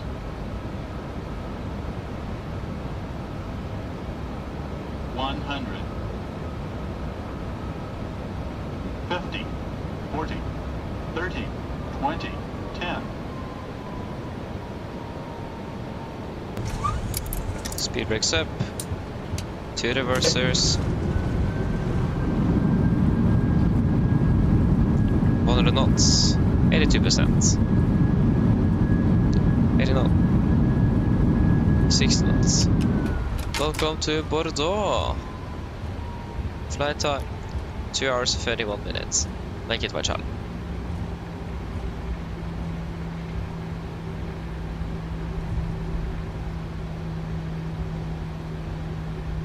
Left clear, right clear.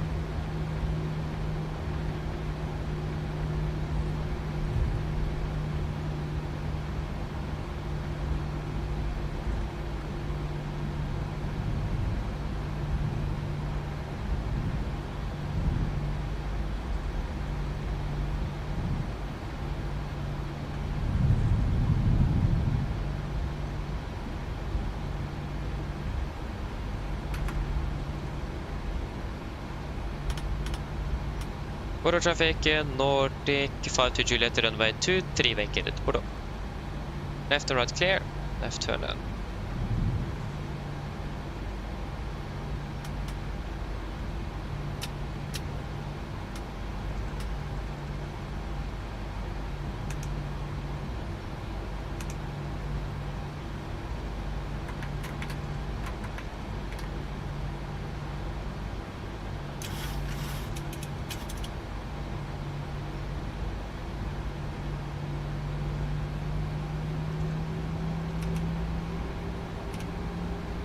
There you go.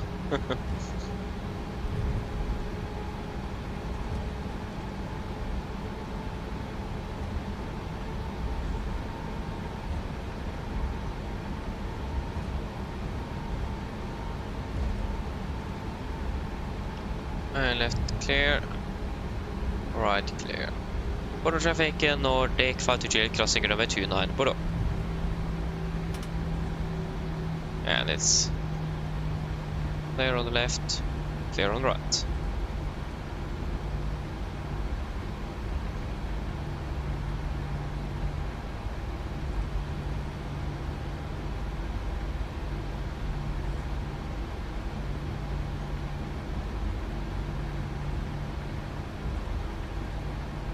Right clear, left clear.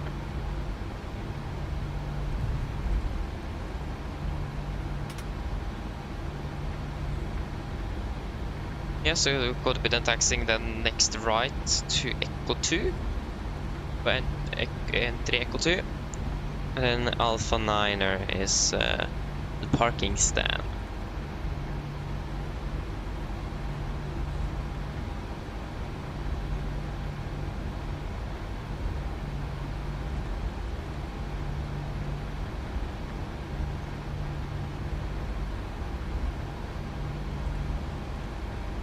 For debut.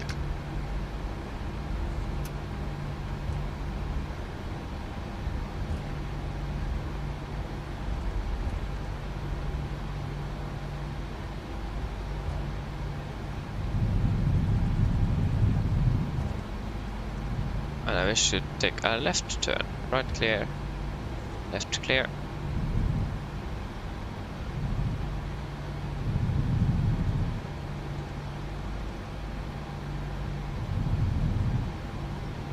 Alpha 6, Alpha 8, correct? Hey, firm. Yeah, standing there ready for us.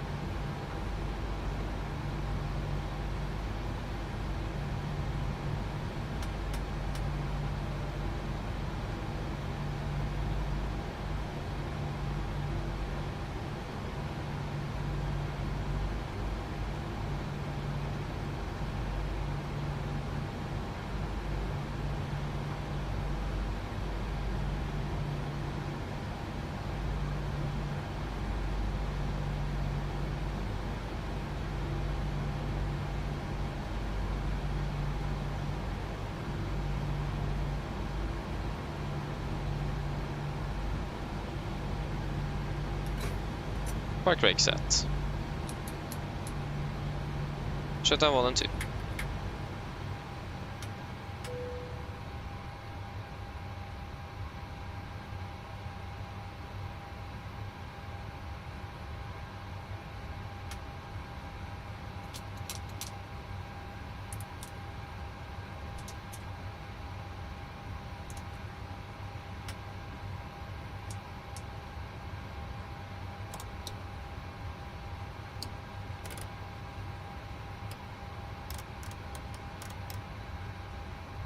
Don't know.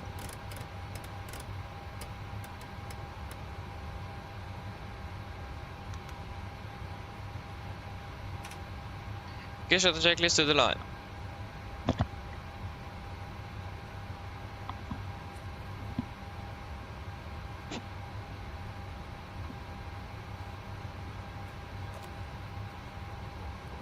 Shut down checklist to the line. Fuel pumps off, acceptable for APU, probe heat off, harrow panel set, flaps. Öppna light, parker brake set, engine start levers cut off, vNorwegian off. Shut down checklist to the line complete.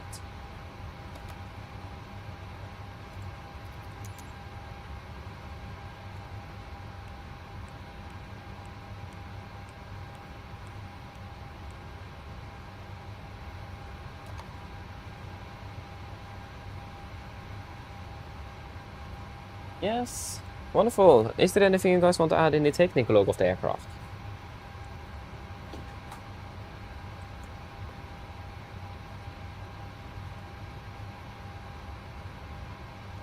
Uh, 2 hours 51.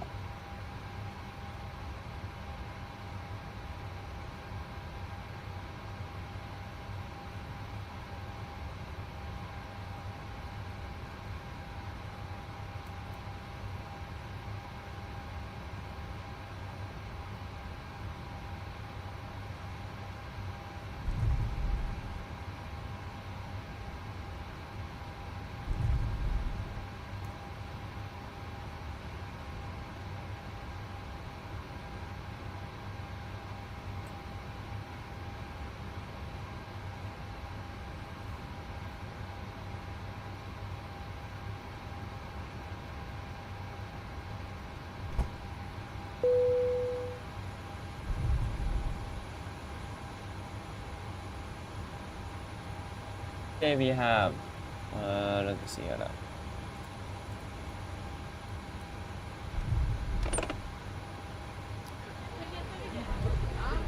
We have 2,830.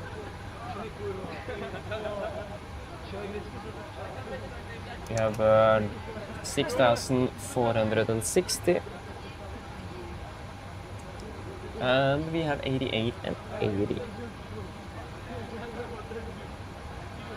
Wait, what? Yeah.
Yes, I'm a human, Watsim. Hello. Thank you.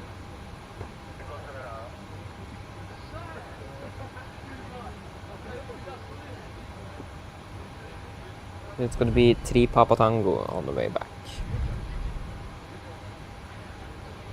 3 Papa Tango. What in the world does this sound? It doesn't really sound good. Yes, wonderful. Let us see here then the last thing.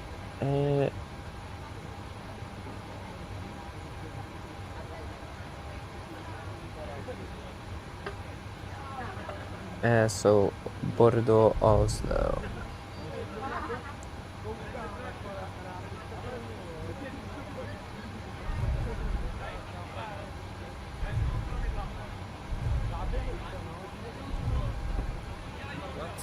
Oslo, Bordeaux. Didn't I save it just a few moments ago? There we go. So Bordeaux, Oslo.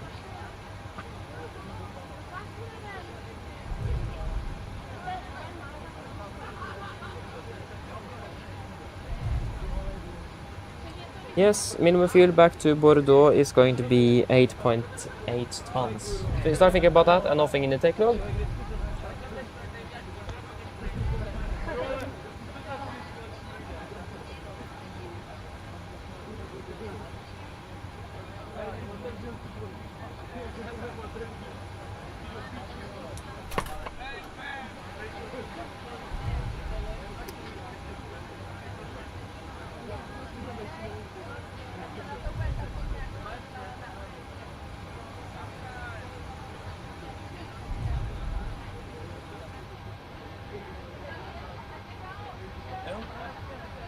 Good, then shutdown checklist below the line. Shutdown checklist below the line, technical log completed, EFP completed, shutdown checklist complete. Wonderful. Then it is just a return trip. Let's see. What in the world is this sound? Like what? Gonna be Nordic 3 Papa Tango. Nordic 3 Papa Tango. Departure expecting to 3, and it's going to be via Sierra November, Charlie November Alpha. 6 Papa. And then Charlie November Alpha, that is to Adabi. Adabi, Bikno, no. Bokno, sorry. Bokno. And then to Uniform November 858.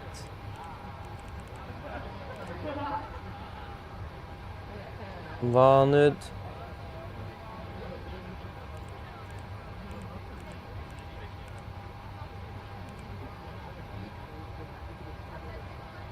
Sorry, Vanad.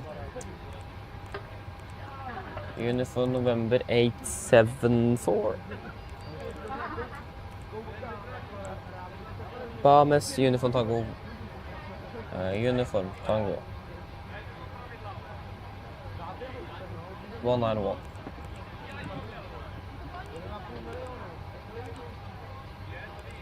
And then pull them Uniform November 873.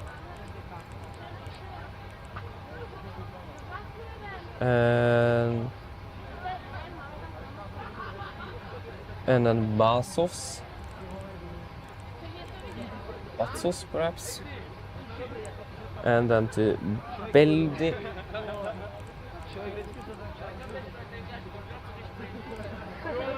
Vikot, and then Armada,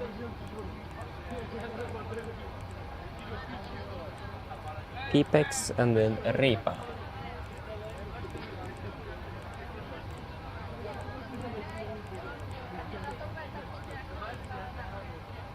Expecting left.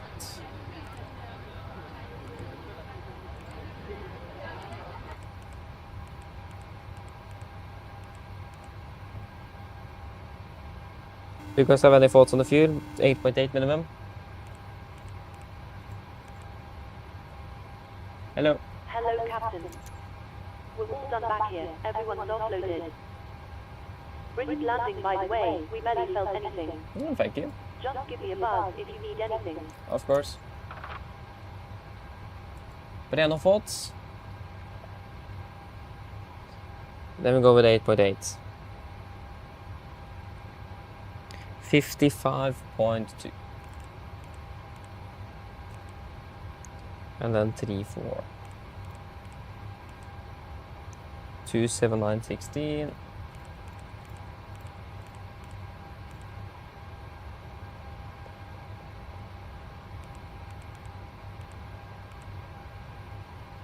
And then NADP1 is going to be in use here. City guard. I didn't copy the route. Yeah. What in the world was that?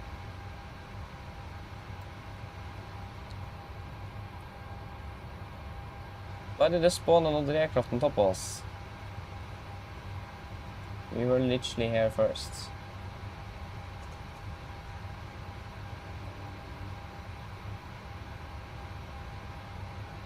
I'm not sure if this is another Watson aircraft or if it is GSI.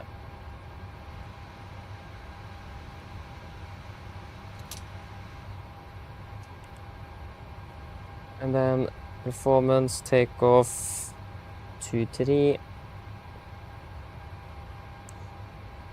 Right turn to Bravo Delta holding. Yeah.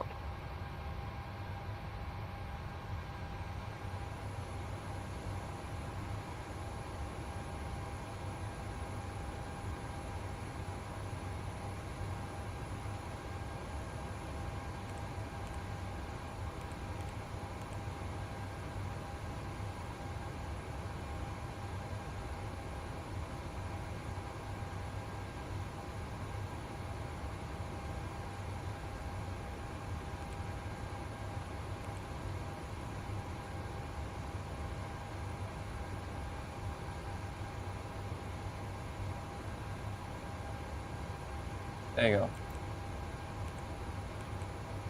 And then it is 227 right turns.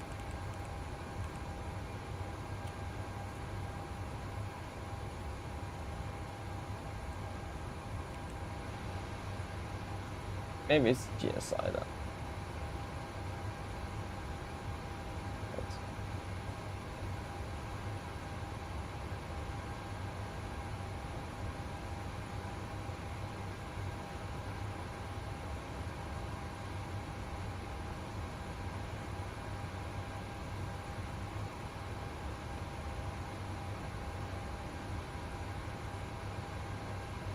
Nope, this is another Watson aircraft.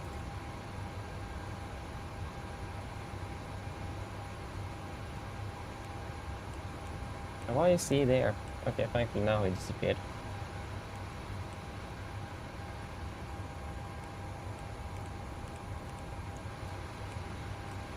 Yes, let us see here then.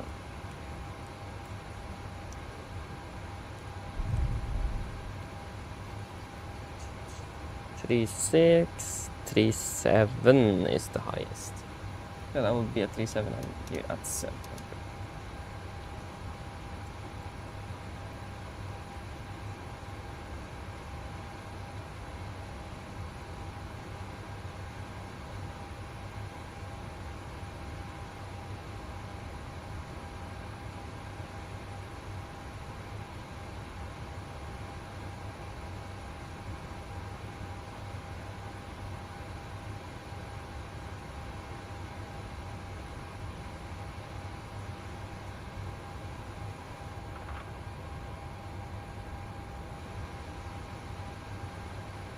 Yes. Taxi fuel 8,670, so 30. So 130 then. And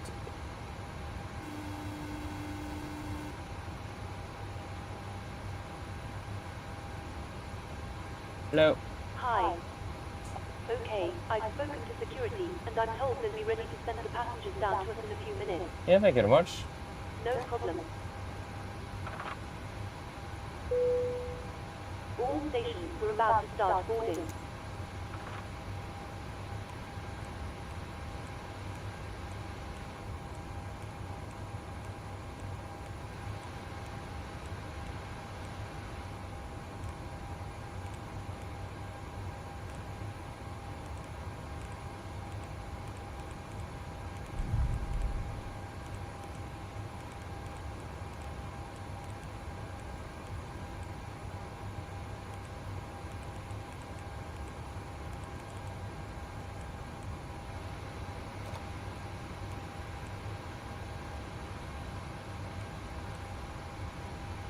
Okay, so departure to 3 and it will be Arnav Seds.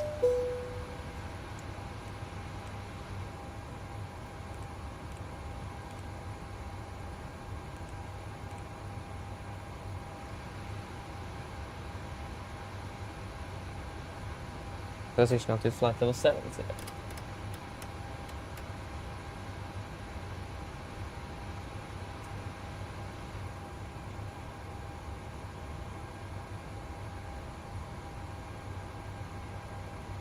Uh, 26 at 4, variable 1833.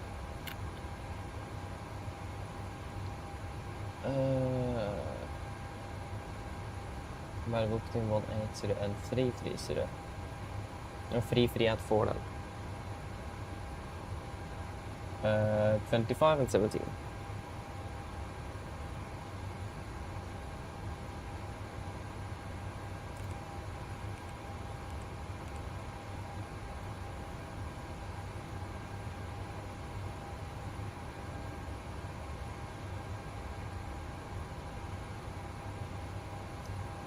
Do 33 at 6. And this 19 and 8.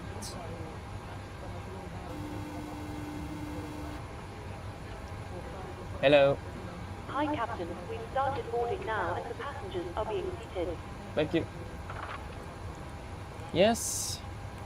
Wonderful. Then that is good.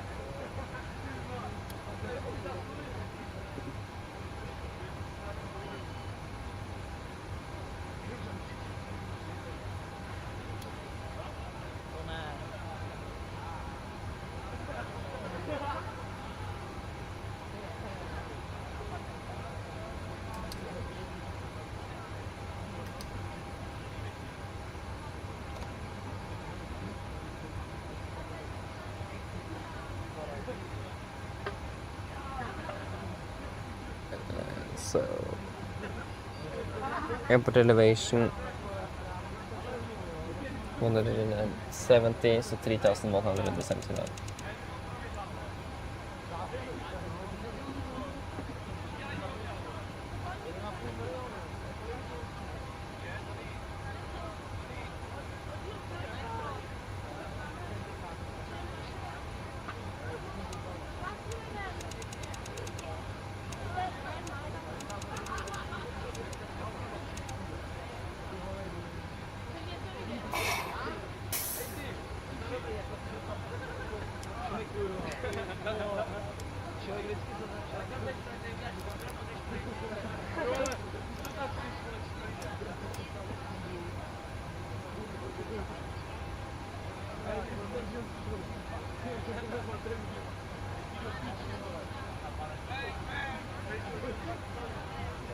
Um, 465.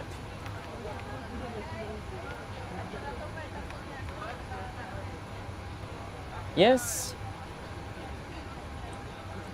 Verify route. Correctly. So manual entry, Bordeaux, Oslo OFP version 2. Departure number 23.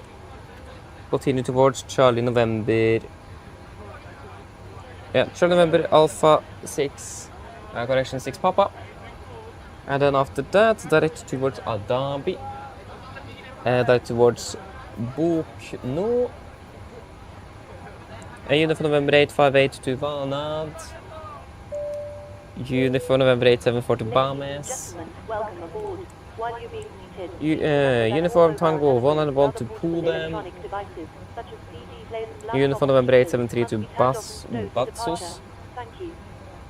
Mine damer og herrer, velkommen ombord. Then to Beldi Husk å and huske at alle Vico, mobiltelefoner og andre bærbare elektroniske Amada, gjenstander, for eksempel CD-spillere og Pipex bærbare and datamaskiner, Ripa. må slås av og oppbevares for avviste. Ground distance 1049. We have 1055. So that is within limits. Expect to be landing with about 3.1 at the moment, compared to 2.7. That's looking good. Wonderful. Weight correction route checked. Good. Departure briefing. Departure briefing. So airport charts for Bordeaux, effective 19th February 26. Parking Alpha 8. Probably expecting a straight push or push facing north on or northeast of Whiskey 1. And then taxi out by Whiskey November and Echo November, right on Papa 1, and then holding point Alpha for runway 23. Just stand by a moment. Hello. Hi, Captain. All passengers are now on board. Thank you very much. No problem. I'll bring it to you as soon as they send it up. Yeah, thank you. Yes. And then holding point Alpha for duty, so full length. We do not have any hotspots, taxi stations, and no effective or notable no times for Bordeaux. Yeah, do you know what? We are at Alpha 8. Yeah. Instead, we will taxi on Whiskey 1, then entry Alpha Echo 1, and then taxi out on Echo November to Papa. Sorry, Papa 1 and then Alpha. Instead of going Echo November, we'll take it at Echo 1 instead. Yes, RCR 6 drive, weather conditions are looking good in Bordeaux, so nothing really special here on the ground at least. Sid, we are expecting the Charlie November Alpha 6 Papa departure, Arnav Sid, on Arnav Sid's runway 23 for Bordeaux, effective 25th of June 26. So, we are departing initially straight out to Bravo Delta 230, Then we'll take a right turn towards Bravo Delta 923. Continue straight up towards Rovefu. And then a left turn towards Charlie November Alpha. Wonderful. MSA in Bordeaux is 2,100 feet. And transition altitude is 5,000, and transition operation initial climb is going to be flight level 70. And we're going to be using NREP1 for this departure, so that means we're going to be climbing on the V2 all the way up to 3,000 feet AGL before we then accelerate the aircraft and restart the flaps on schedule. So be aware that the flap retraction schedule will be slightly delayed from what we are used to. Acceleration altitude is going to be 3,000 feet AGL or 3,170 feet AMSL. It is going to be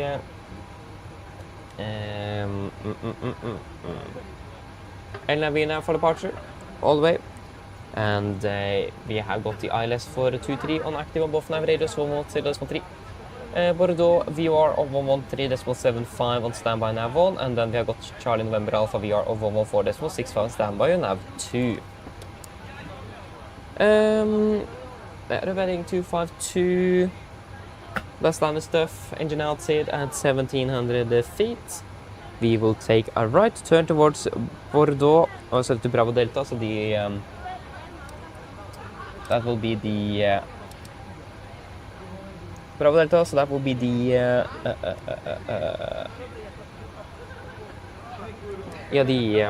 ILS for runway 23. Hold there, 277 inbound right turns, climbing 3,000. Weather conditions. Good. Nothing really special to be aware of here in Bordeaux. Should be able to return back without any problems. And we're also expecting to be departing below the maximum landing weight. And the weather is good, so yeah, nothing special. Threats for today, first of all, like we talked about on the approach, it's going to be general aviation aircraft, and that they're talking in French. So situation awareness will be heavily impacted by that in a negative way. So we need to be extremely careful with that. So we need to be on the lookout for general aviation traffic in the vicinity. And again, since the main language for VFR traffic is in French, we will then lose the situational awareness of hearing on the frequency what they will be doing. So be very careful with that. We need to look out, and we will normally also not have them on TCAS because of the fact that many of them don't have a mode Charlie transponder. Yes. Other than that, it is an unfamiliar airport that we talked about as well, so it's a fairly straightforward taxi in and out, and also the SID, so it's not really anything significant, but just again, be a little bit more cautious since it's a new airport after all. We also have the wildfires that have been going on in the vicinity of the aerodrome fairly recently. We didn't see anything on approach, so most likely we will not be affected by this on the departure. But just be aware, look out for black smoke due to the wildfires, and we will then avoid them accordingly to mitigate the risk of ingesting some of that toxic smoke into the engines and potentially getting it into the air conditioning system, and also the fact that it may include ash as well. That is also not favorable. Yes.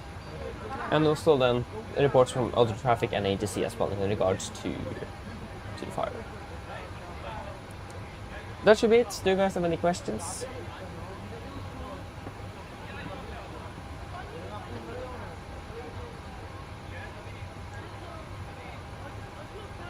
No? Good, then our departure briefing is complete. Clear checklist, and then forgot something. And then also reject the takeoff briefing reject the takeoff procedure as briefed earlier today. Done. Briefing is complete. Clear for checklist to the line. Clear checklist to the line, pins and cords removed, oxygen, test 1%, natural red display switches, normal auto, window heat, on precision mode selector, auto, flight instruments. Tracking 132 degrees, coordinate 1017, reading 165 feet, 170. so +5 on the standby. Park brake set, and the start lever is cut off. Taxi takeoff briefing completed. Before checklist to line is complete.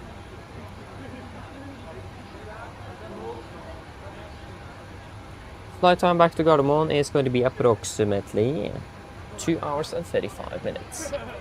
And the weather conditions up in Oslo at the moment is looking fairly good as well. With just a light breeze. No, actually it's going to be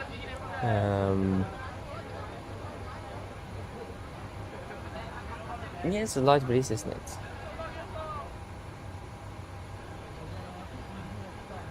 No. Yeah, light winds actually. 19 degrees and expecting pretty much clear skies. Mine damer og herrer, dette er Katt jeg snakker. God formiddag, og på Norwegian og resten av besetningen ønsker vi dere hjertelig velkommen bord denne flyvningen til Oslo lufthavn Gardermoen. Flytid til Oslo i dag er forventet til å bli rundt ca. 2 timer og 35 minutter. Vi begynner nå snart å bli klare for avgang fremme, og forventer å dytte gate opp rundt 5 til 10 minutter. Utvennligst kan sette dere ned og ta på sikkerhetsbeltet, så kabinbesetningen snart gjennomføre en sikkerhetsbriefing som vi anbefaler sterkt å følge med på for deres egen andre sikkerhet ombord. Vi forventer en marsjere på rundt ca. 36 000 fot oppover mot Oslo, og forventer for så vidt også gode flyforhold. Men som alltid vi anbefaler sikkerhetsbeltet på, bare sånn tilfelle kommer bort med ufunnet turbulens. Værforholdene i Oslo for øyeblikket ser også rimelig bra ut, med litt svakere vind fra nord for øyeblikket. Det er rundt 19 grader, og GSS-ene blir nesten helt skyfritt. Ellers, siden jeg slapp av, så ønsker jeg behagelig reise med Norwegian. Takk. Ladies and gentlemen, good morning. My name is Fabian, I'm a captain today. On behalf of Norwegian and the crew, we want to share more about this flight to Oslo. Flight towards Oslo today is expected to be approximately 2 hours and 35 minutes. We're now shortly ready for departure in front there. Expect to push back from the gate in approximately 5 to 10 minutes. So if you may please sit down, take your seatbelts. And the cabin crew will shortly go through a safety briefing. Definitely encourage you to follow if you know there's a safety aboard the aircraft. We are expected to be cruising at approximately 36,000 feet on our way up to Oslo with good flight conditions as well. But as always, we recommend our seatbelts on just in case we would encounter some unexpected turbulence. Weather conditions up and also at the moment is fairly looking good with just some light winds from the north, approximately 19 degrees Celsius, and it looks like it's going to be almost clear skies. Otherwise, sit and relax, and we do wish a pleasant flight with Norwegian. Thank you.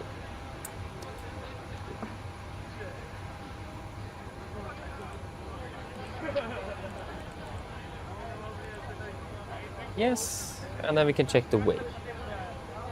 Here we got the load sheet, wonderful, as a balance. So 56 point, 55. Yeah, sorry, I can't read. 55, yep. 60, 3.8. Yes, and then it's going to be 20.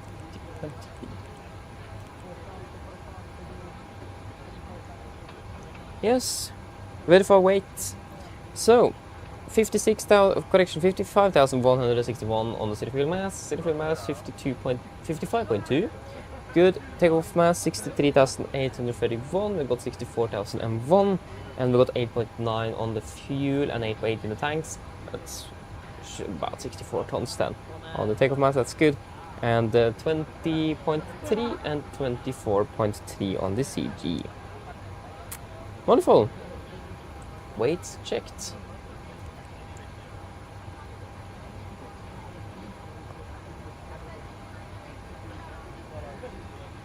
That will be 64.6.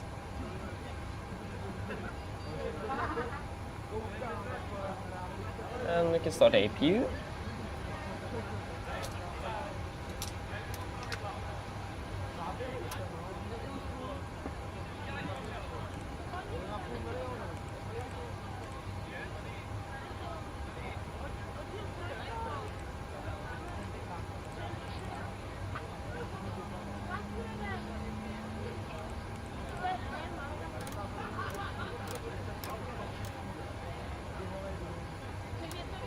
Verify performance. So 22k, 22 and assumed 46, and plus FSIPanel2025 is confirmed. And that will give us 88% compared to 88.9. That will correct for the get pack, so you need to verify after engine start. Flaps 1, trim 5.2. And then 46, 46, 48, 46, 47, 48. Acceleration altitude 3,000 feet and 3,170 set on both 50s for the full performance is checked.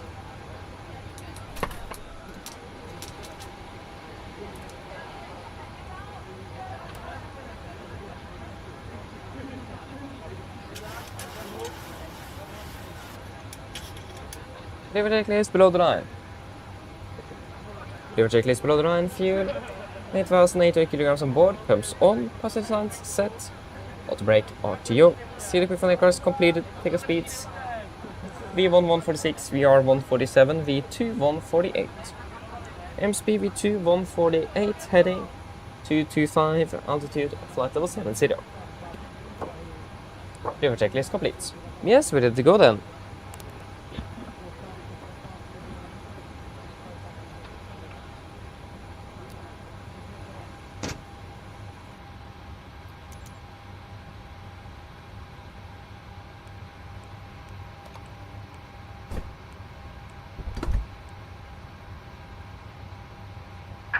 Hello, Captain. We are ready for pushback.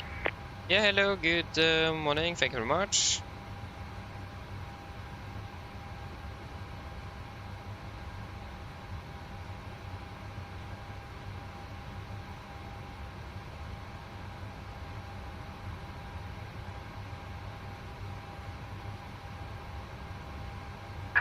Departure check completed. Bypass pin inserted.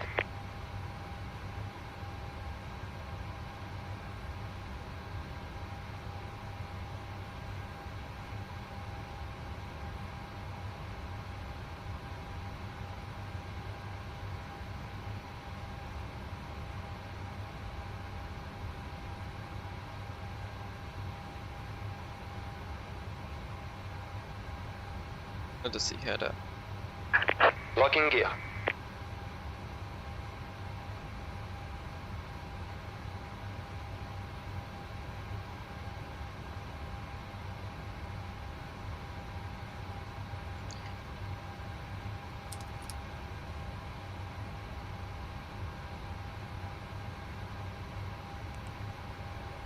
Before start checklist. Before start checklist, flight door. Close the locked doors windows. Close the locked anti-collision light. On transponder. Set rudder trim. 3 and 0. Before start checklist complete. Bordeaux traffic, Nordic 3 Papa Tango, push start out of stand Alpha 8 Bordeaux. Copter cleared push facing north, brake set. Bobinos left. Release parking brakes. Park brakes released. Commencing push. All engines clear. Start at will. Thank you, 32 on the sequence.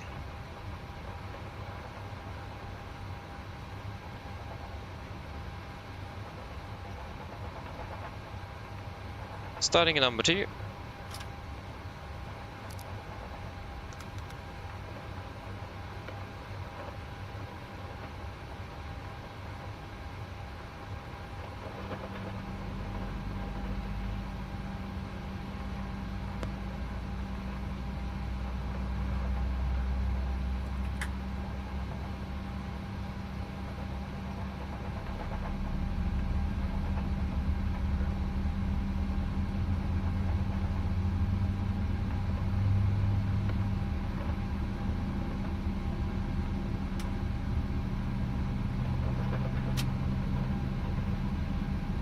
Start to cut out.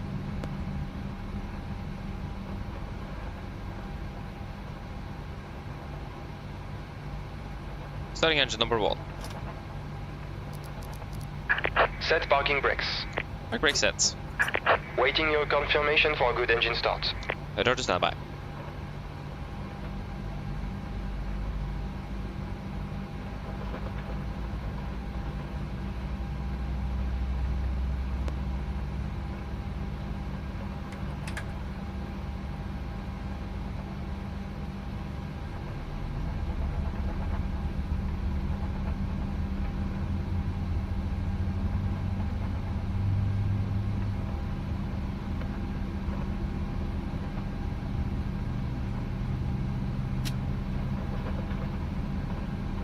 Starting it out.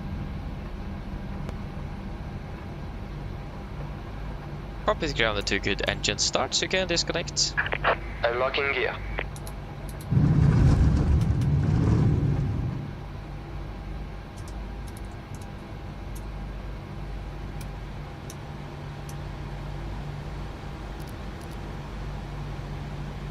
So very nice turn, pushback to it there. Very smooth.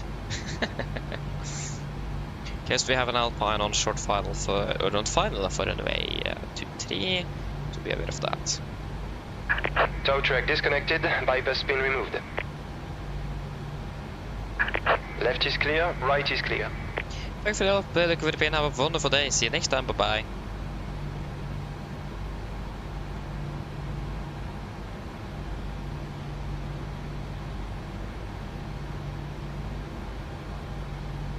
Got the gear pin. Flaps 1 flight control check.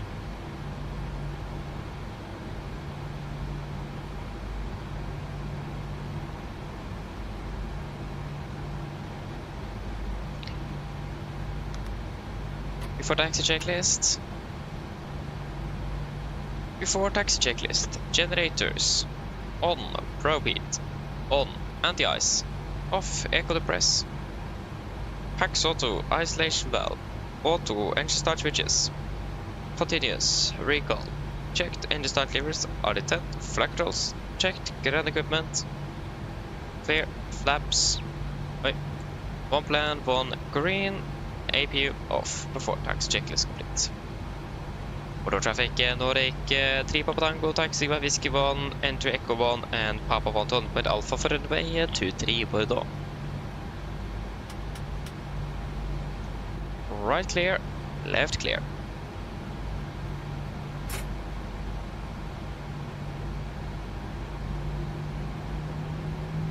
And we have one thing, I forgot to do this. So the copy to fix it was a part of the missed approach procedure.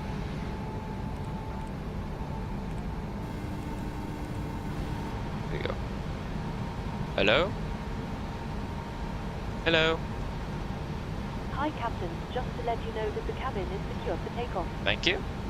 No problem. Cabin is secure.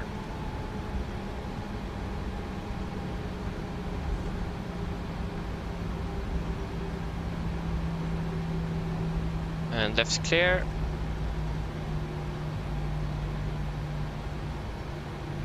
Right clear.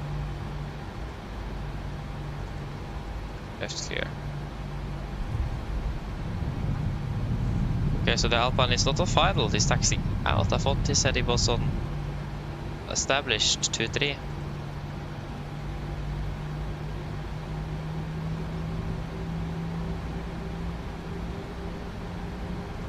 See then if there is anyone on. Oh yeah, it is. It is just that the taxiing aircraft haven't said anything on the radio.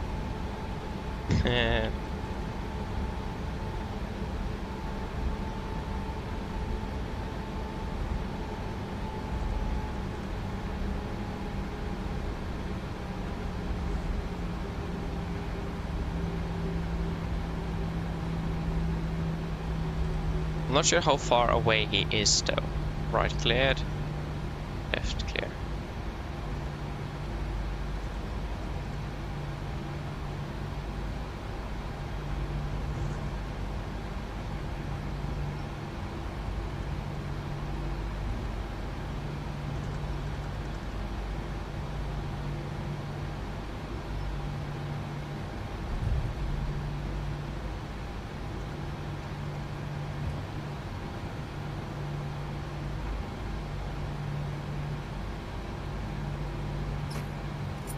Go.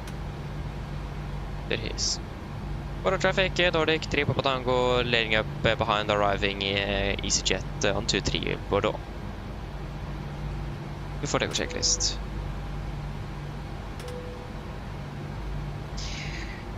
Takeoff checklist flaps.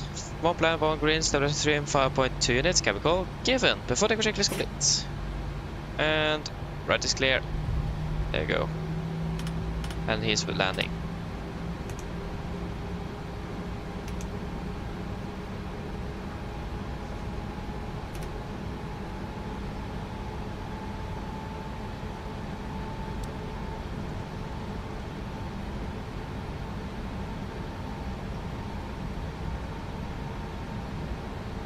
Yes, are we ready for departure?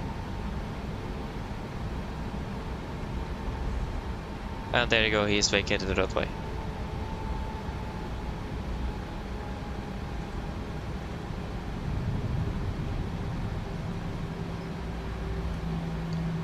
Thank you, Nordic, Tripa på tango, departing runway 23, Bordeaux. Yes, ready. Tico. You're welcome.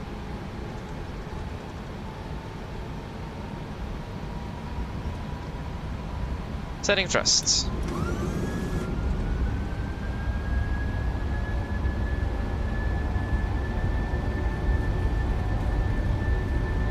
For a set.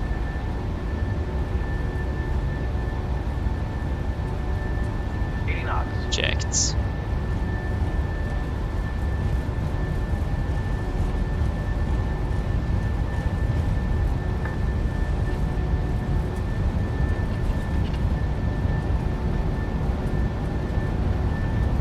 V1 take.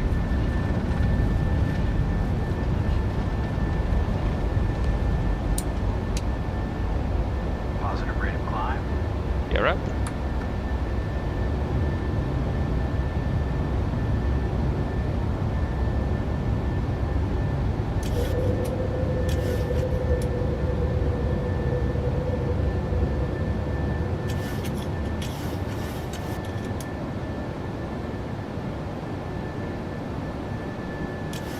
Bordeaux traffic, Nordic, Tripa på tango, passing, correction airborne, passing 1200 feet, Bordeaux.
Flaps up, speed, checked.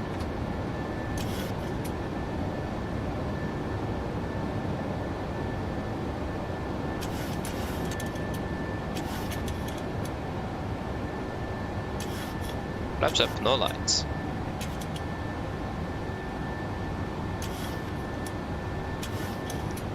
Commander engaged.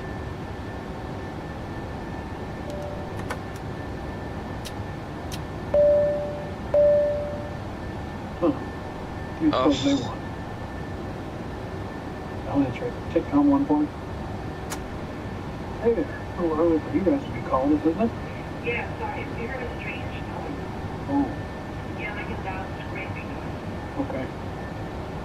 And you're sure it's not just cargo or something in the galley rattling around?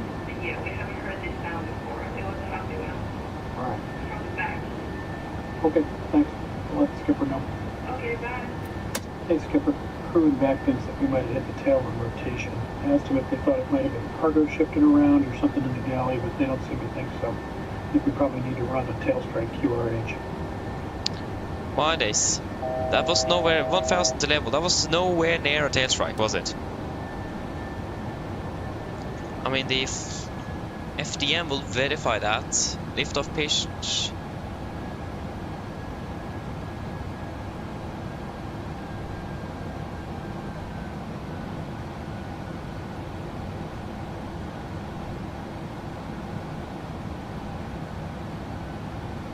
Yeah, that wasn't anywhere near a tail strike.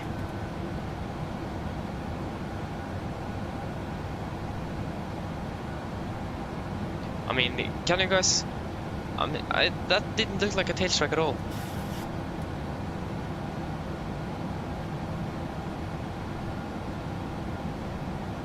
So yeah, that can't have been a tail strike, so we'll just ignore that warning. Yeah.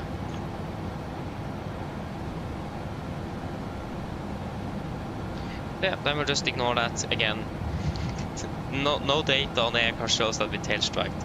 The pitch was maximum 7.3 degrees. That is not near the tail strike, is it? So yeah, it's higher than that. So yeah, we will then just continue the flight. False alarm. Yeah, continue up to flight level 340. 340 set. Set standard after takeoff checklist. Standard set. Thrust jet. After takeoff checklist. Engine bleeds. All. Max. Auto. Landing gear. Up and off. Flaps. Up to light altimeters. Passing through flight level 73. Now. Plus 50. After takeoff checklist complete. I can delete and reduce climb.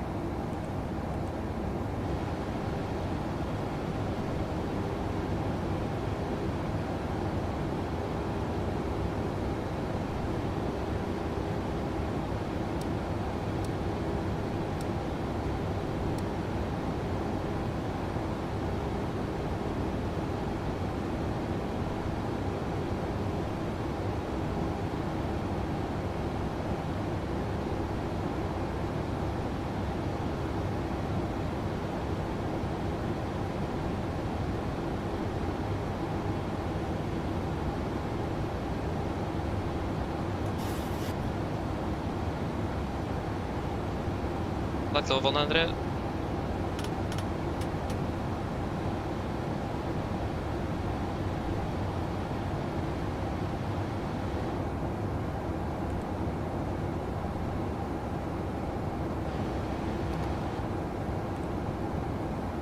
And let us see, there's a 3.4 there, and 3.6. Yeah, so we go up to flight level 360 then. 360. 360 set, out it went. Yes. 360, there we go.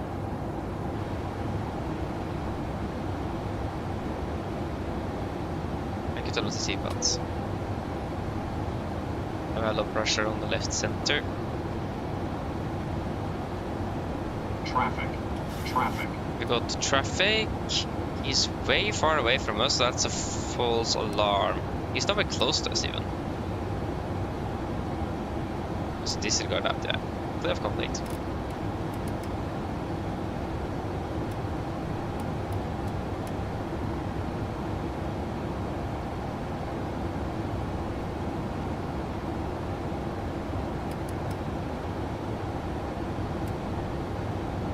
Master caution, fuel.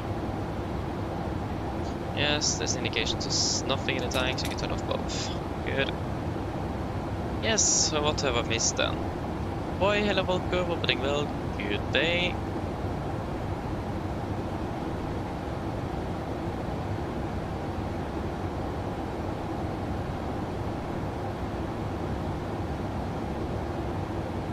Martin, yes it does. So it will line you up with the taxi behind you then. That direction. And sorry, Martovik. Sorry, Martovik, hello, welcome, hovering well. Good morning. Definitely Aerosoft end game. Definitely. I'm using a the Boeing yoke from Trustmaster, not using an Airbus stick, no. And the sensitivity there, it's standard. I haven't changed it. And OK, hello, welcome very well, and then PTFS, hello, welcome, hovering well, back. And Relax to Dream, hello, welcome, hovering well, good morning. Or afternoon, perhaps. Still good morning. Okay, so it does make a specific sound or noise if you tail strike. Okay. But why do we get this tail strike announcement from the cabin crew so often? I don't understand that.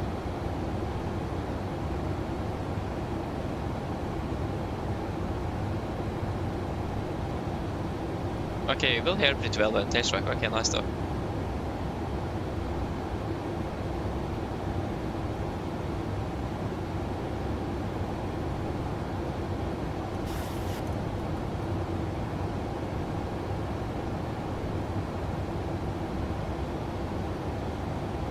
So yeah, I mean, last time we returned back to Ålesund, it was a false alarm. We were definitely not, we were nowhere near the tail.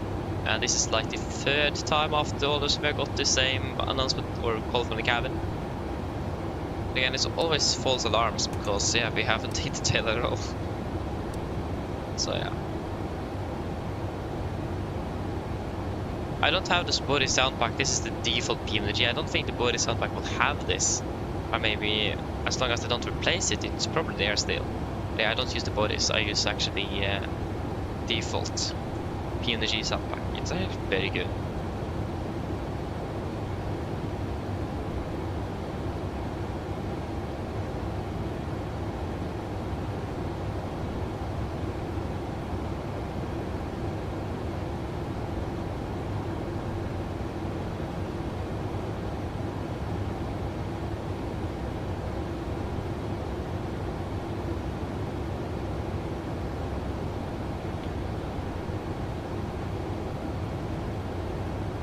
I know that the tail margins are pretty low on the NG, especially with flaps 1. It's like you have 30 centimeters of tail clearance. But I don't remember exactly what the pitch for tail strike is. It is definitely higher than 7.3 degrees if I'm not mistaken.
Yeah, I'll resume check of flight level 26.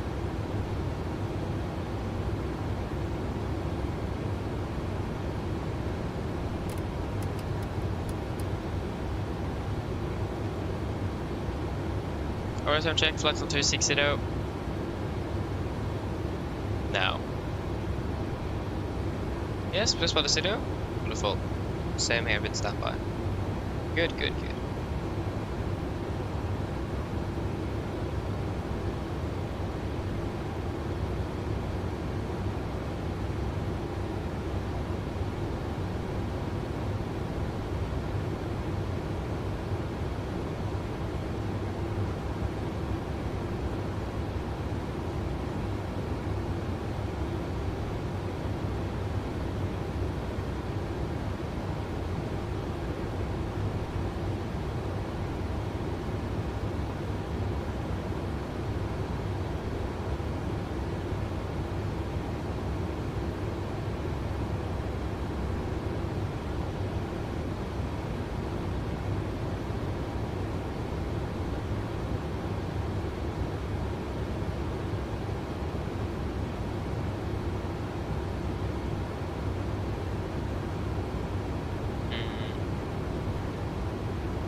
Can't find it anywhere.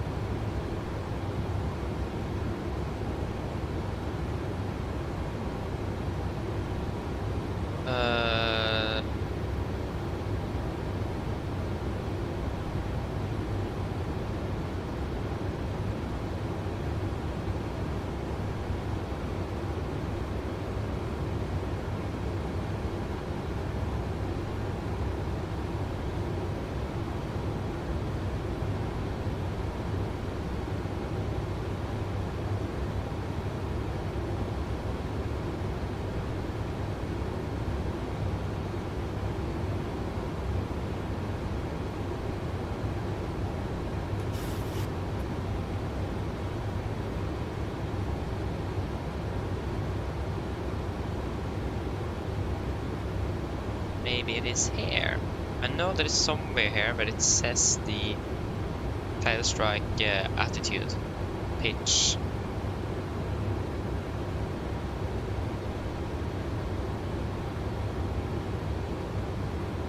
Like in a table, but I don't remember where it is.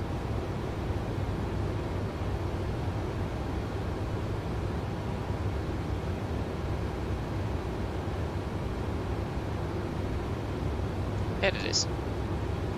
Exactly.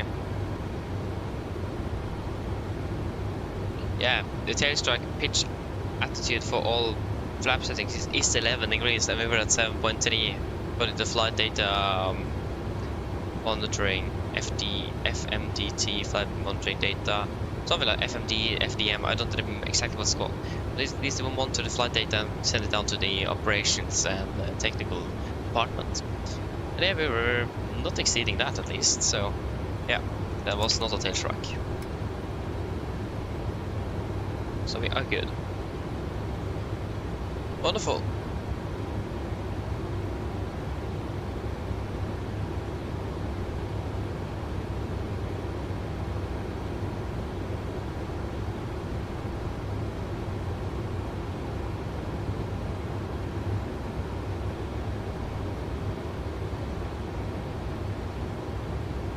So yeah, now I just need to wait and enjoy the wait.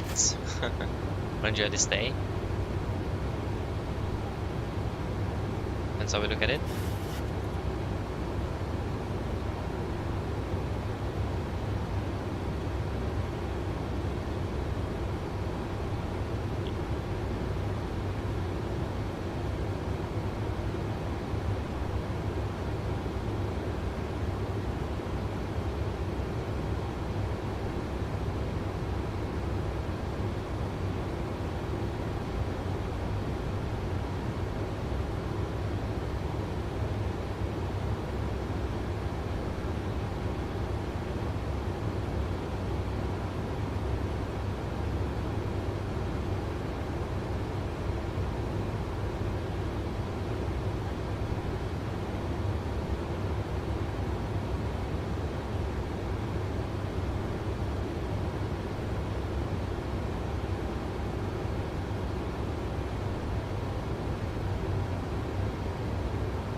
Just so you're aware, I'll be just eating a little bit, so it will be a little bit silent for me here now, but just so you know, it won't take too long.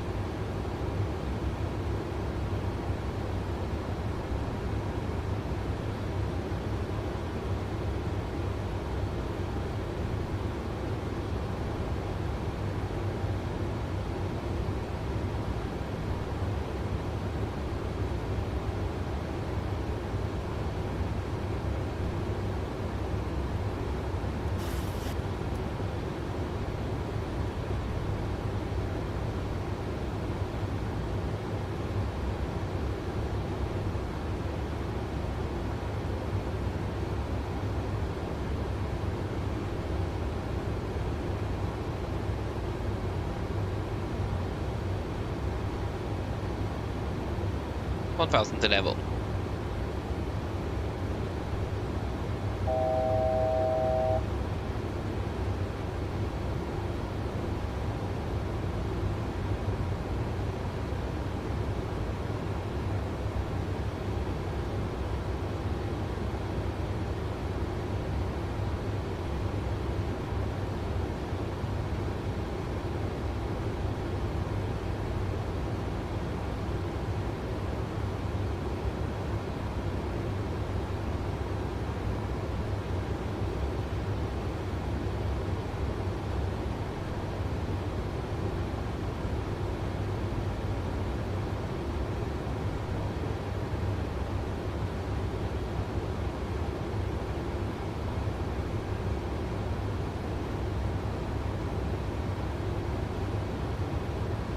FMC speed, VNAV half.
Yes.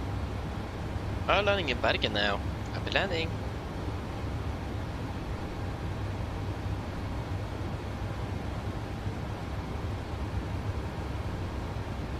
Oj, sorry. Oj, oj, oj. Landing bang on time. Not bad at all.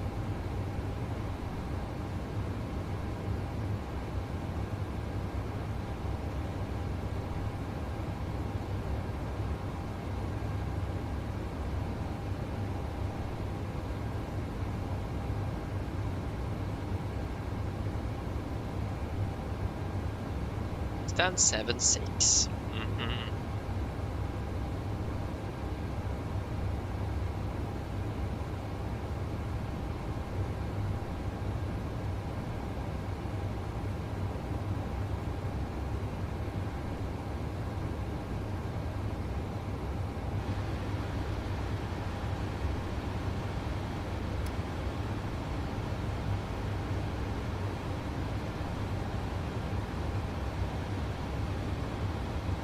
Wait a moment. We are not gonna fly more? Because this looked a little bit interesting. Or is it me that is... What? Because... Hey.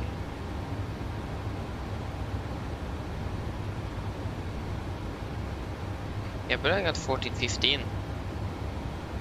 Oh. Oh. It may be a possibility that we need to fly more, actually. Let me check.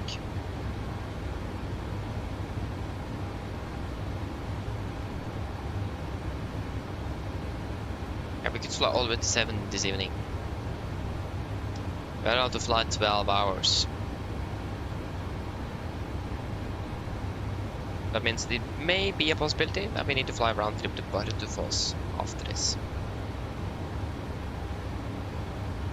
Maybe it could be a little bit tight on the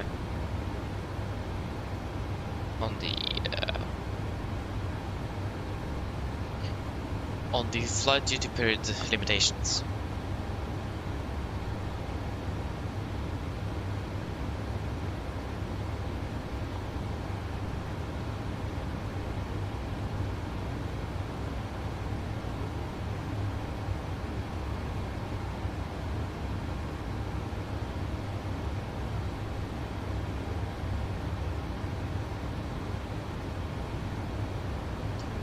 Oh, wait.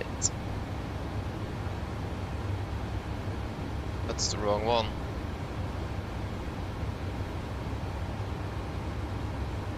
There you go.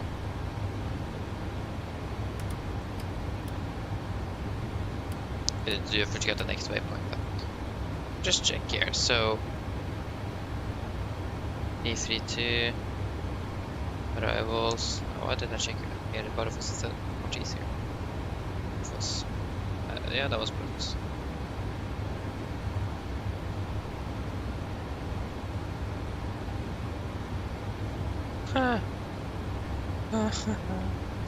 It's supposed to land basically right on when our duty time ends. I don't think that's actually going to be legal, because it's maximum 12 hours.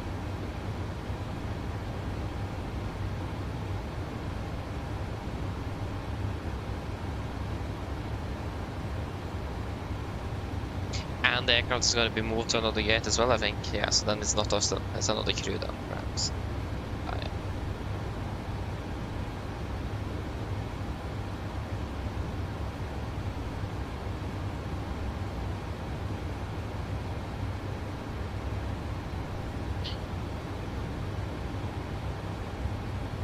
Yeah, why are they switching aircraft in the first place? This doesn't make sense. Yeah, at least we are finished after this then. It doesn't look like we're flying much more, and it exceeds our duty time, so we can't do that.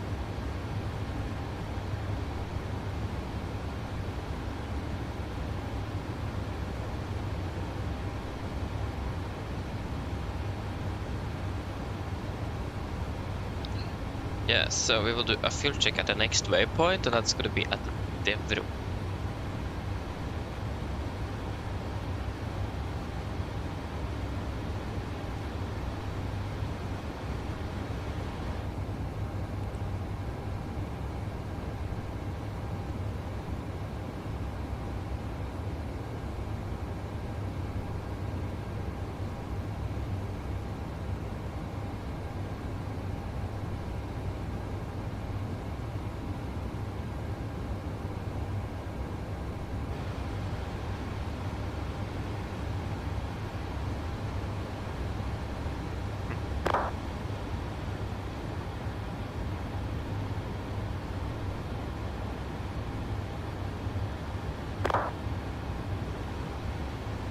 Interesting. Yeah, so the fuel check at the Bordeaux then.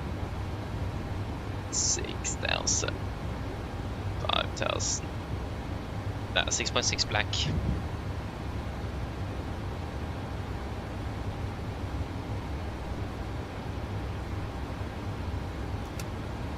$2,150.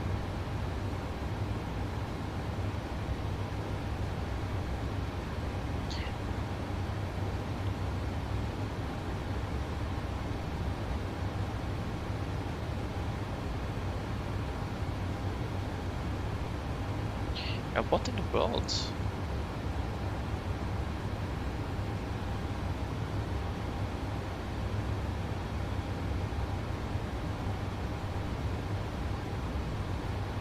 Yeah, 8,694.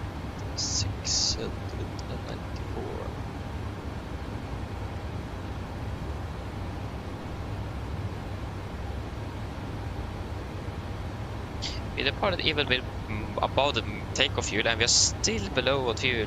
Like, what? We are 135 in the negative side of things. What? Turn off the APU, yeah. Strange. Yeah, it's probably because of the climate, so.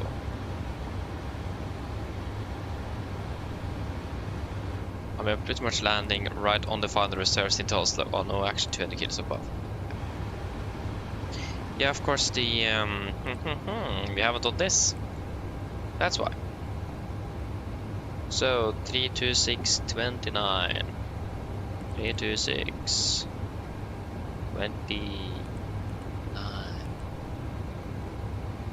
309.20.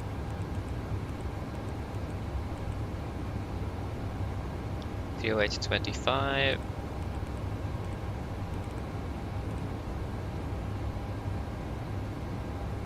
$290.25.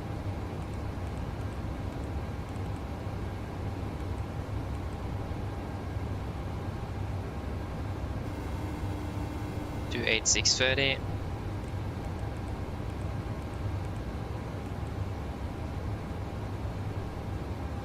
$294.36. Hello? Hello? Hello? Hello? But come on, hello? Hi, Captain. Just checking to see if everything is okay.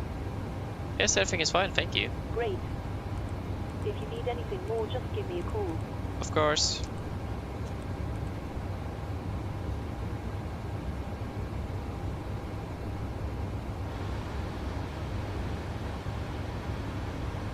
Do you guys want anything to eat? I definitely want to ask for something. Yeah, very soon as well, we do have ATC coming up ahead.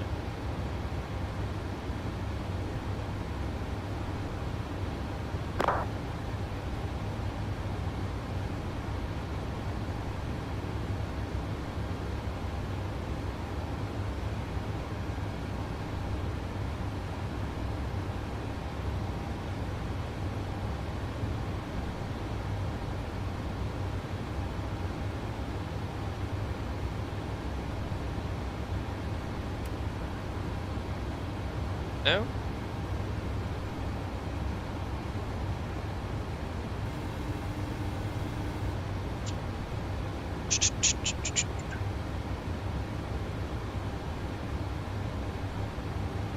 Hi, Captain. Yes, hello. Is it possible to get something to eat?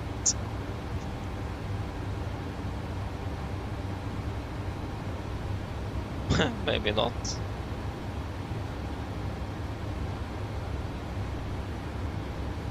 What in the world happened? Hello? No problem at all. Once we've finished serving the drinks, I'll bring it to you. Thank you.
Da, da, da, da, da.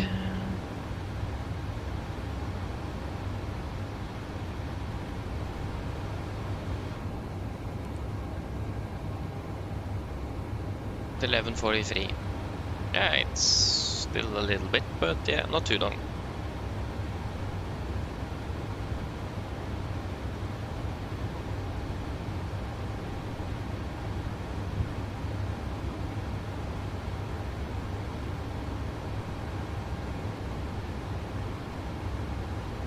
And I need to log in.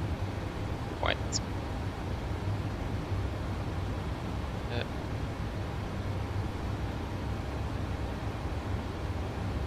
Shall we see here then? Where is Vamsus?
Just waiting for food then. I'm hungry.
Yeah, because Paris is going to be on our right side now shortly. So we're flying over Paris. Of course it's going to be clouds over there, so it's going to be a bit difficult to see. Okay.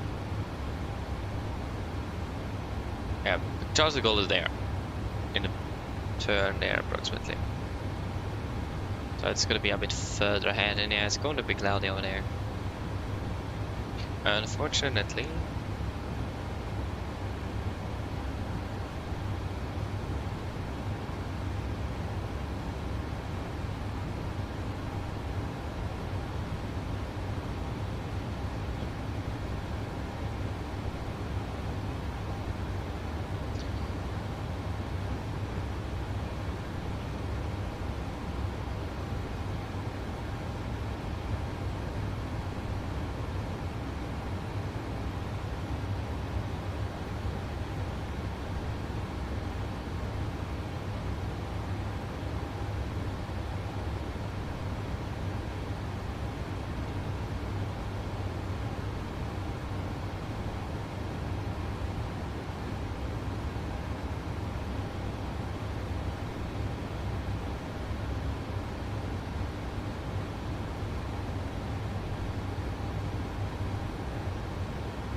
Yeah.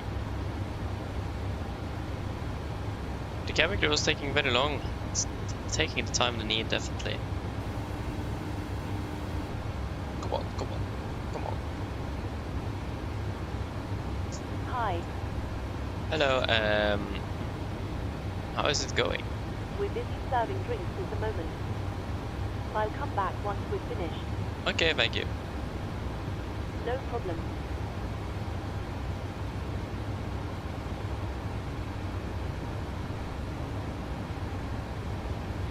Oi, oi, oi.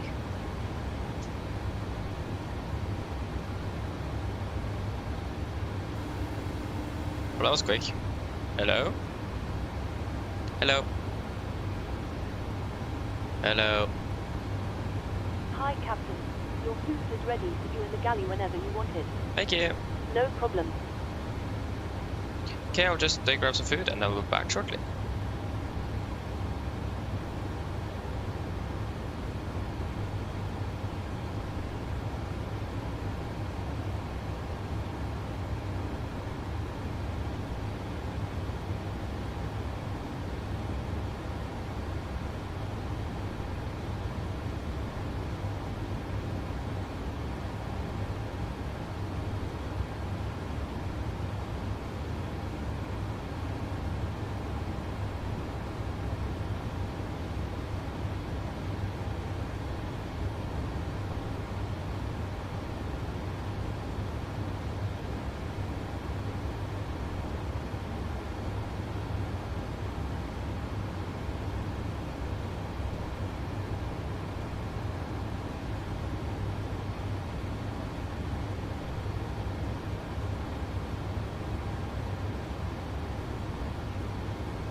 Yeah, so back again. Wonderful. There we go. So I hope everything here is going well. I doesn't look like anything have gone wrong at least, so that is good. Yes, so we have a traffic. Our 3 o'clock pretty much. It's actually just 100 feet below. He's at the same level. It looks like he's moving the opposite direction though, so it's not a problem. And he's climbing. Yeah. So the next one is Amsterdam radar, and then we're going into Copenhagen, and then it's nothing. So yeah, it's gonna be a little bit of ATC en route at least, so that is amazing.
Yes, wonderful.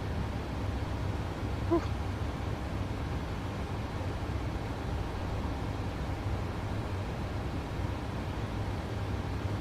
So again, yeah, Amsterdam radar will be next.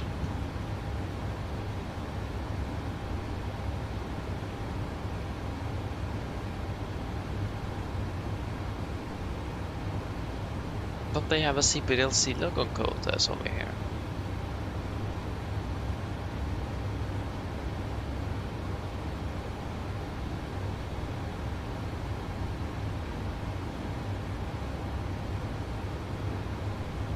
Maybe.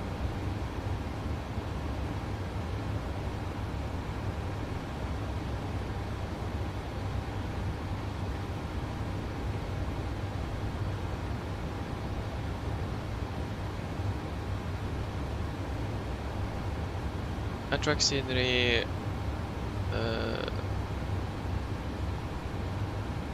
Blown routes. Ja, men det där.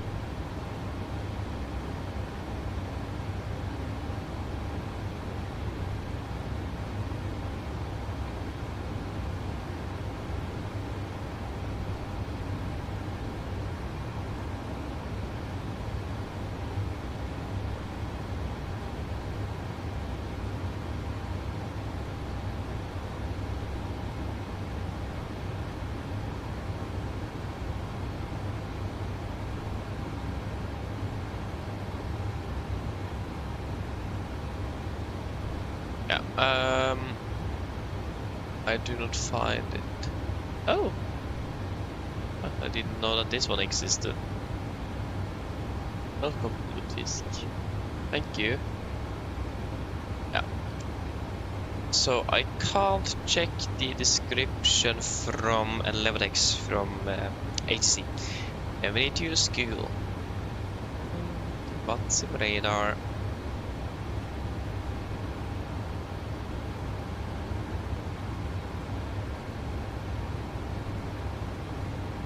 Yes, after the radar, CPLC and PDC logo, Echo Hotel Alpha Alpha. Okay.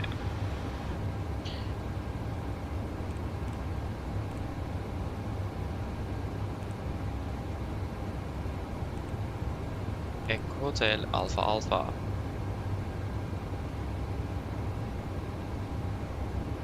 Isn't it ATC network none?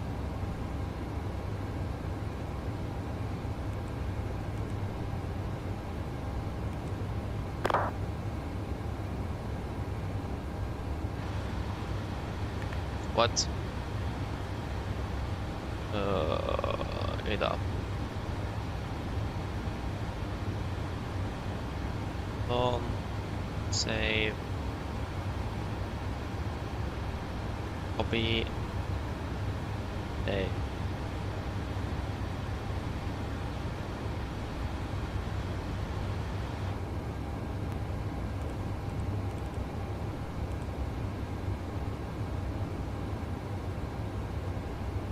Okay, at least then we can send that when we are ready.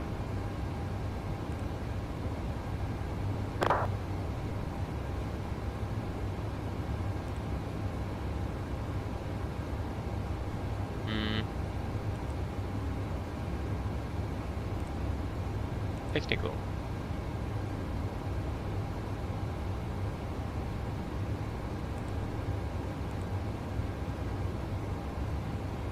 Pushback. Oh ja.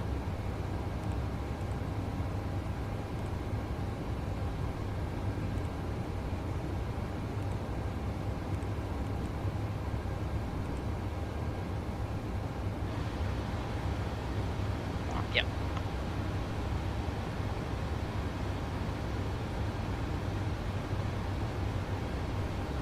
Let us see if we can, because I think in real life we can send a logon request to PDC all the way up to like 30 minutes before you expect to be entering.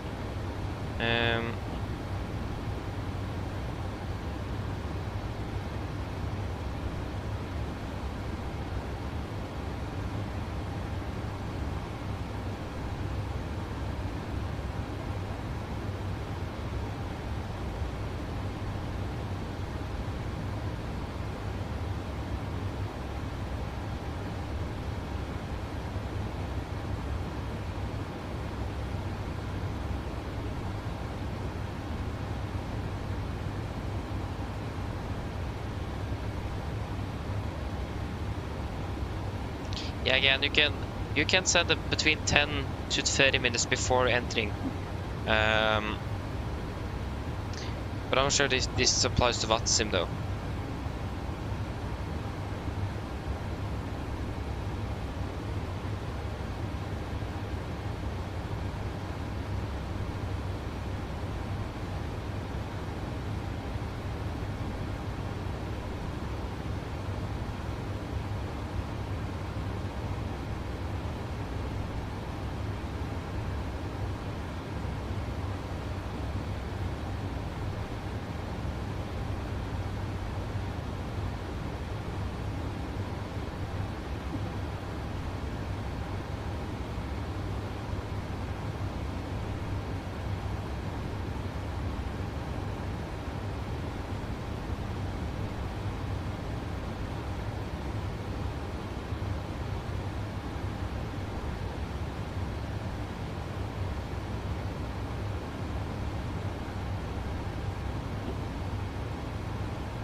I don't know.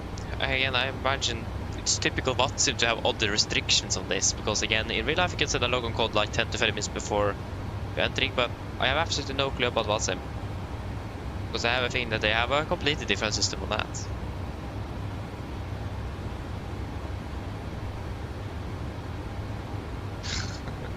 Håkon, do you know anything about that?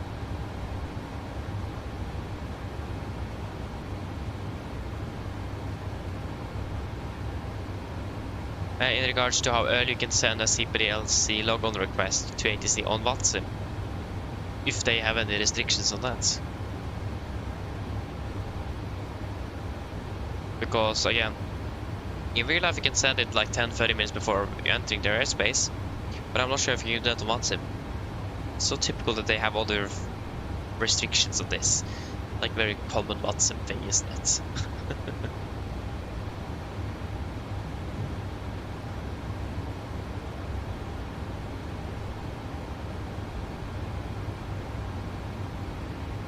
Okay, so VATSIM we have to go voice first. Okay, fair enough. Yeah. And VATSIM likes to do it a little bit different than real world sometimes as well. But again, it also works a little bit differently since we don't have ATC all the time around us. So I imagine that is also probably why. Yeah, at least in real life you can send a logon 10 to 30 minutes prior to entering their airspace actually. So yeah. If it is 100% accurate, nah. VATSIM is not perfect, but I mean nothing really can be perfect.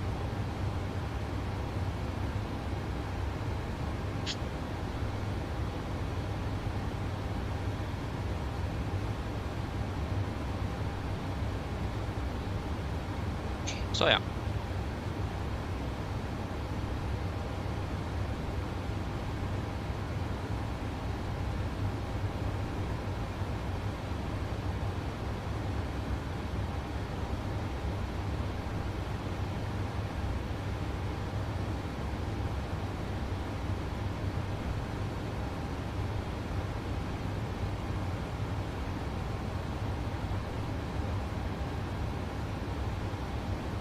Yeah, exactly. So yeah.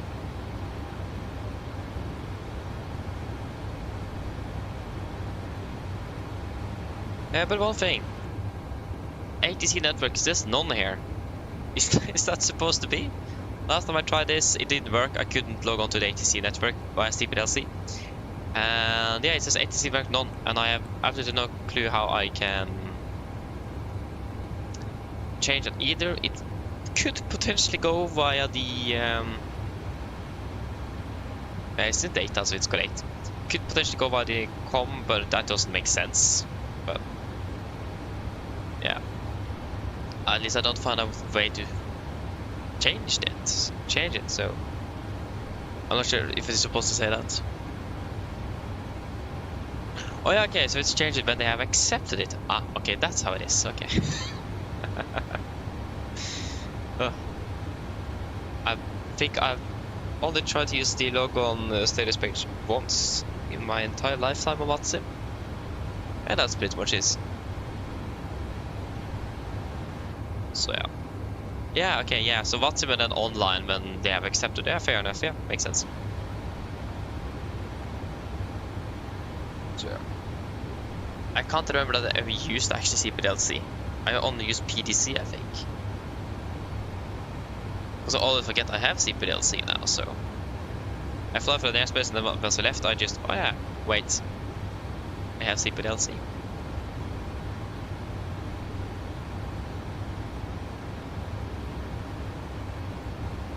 I'll do a fuel check at V-code at least.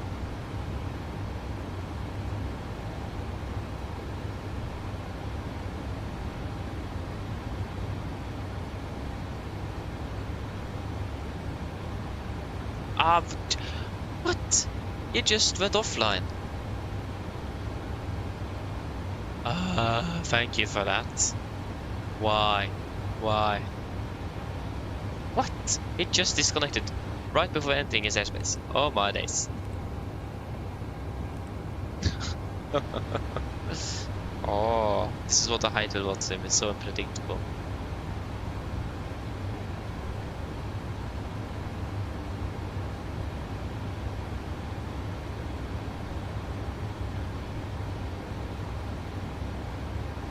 Yeah, exactly. Again, I imagine it works. It looks like it works in quite a bit differently in the real world than it does currently in the sim. Yeah. So let's see. I mean, there is the developers of the Synaptic 820. I've heard that they're working on a new replacement for the Hoppy system because it's getting quite old. So so yeah, but that was to arrive post 820 release. So so yeah, we'll wait and see.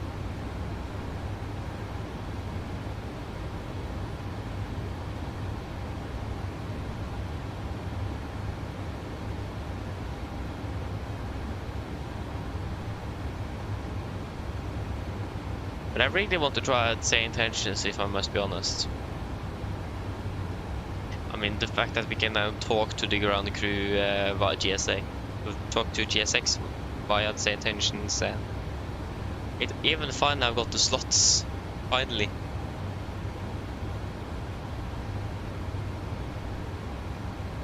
So that we can finally use this, you actually have slots, something to do. I saw a new video from them, and yeah, I really want to try it out one day, just to see how it will work. So wait and see. Okay, we have 4,000, 5,230. I've got 3 kilograms above. Yeah. 2,000, 3,400, 3,520.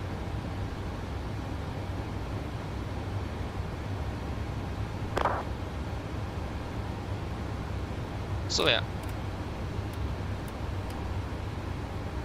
but it's quite expensive though, that's the downside, so wait and see. I think I unfortunately used up my 24-hour free trial as well, because I tried I think I need to activate that to try the graphic and graphic setting optimizer or something like that, and it didn't even work. So yeah, definitely need to take a look. And with this, we have dispatch and so on. Yeah, it's just, yeah, wait to see. I really want to just try it out because we get so much more. Is that what I mean? But wait and see.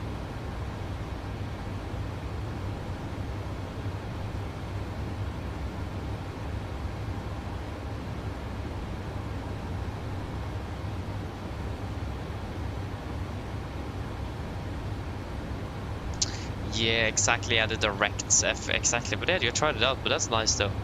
Again, I imagine, or I will say, it's more realistic to actually have ATC the entire way, everywhere, compared to talking to real humans. If you understand what I mean, and not having ATC. So, but again, like, what's the most realistic way is a very open question. It's not a determining answer. What's the best and so on.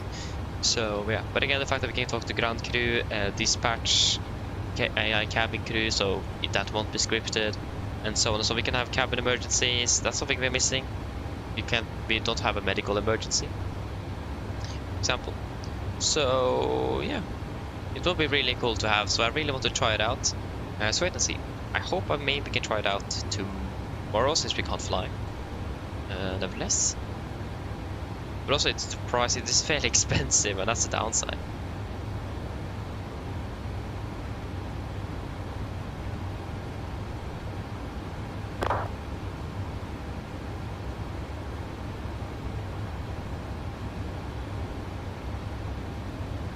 Yeah, exactly. Yeah, I understand what I mean.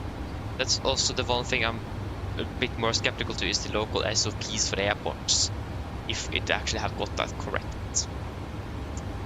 But I imagine it's probably not that difficult to get it either if it just fetches it from Watson, for example, that has those available through the website or through the web.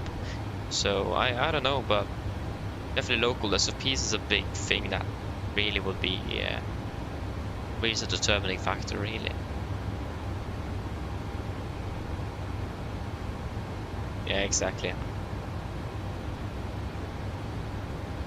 So it would be cool. So I definitely need to try it out one day. I just don't know when.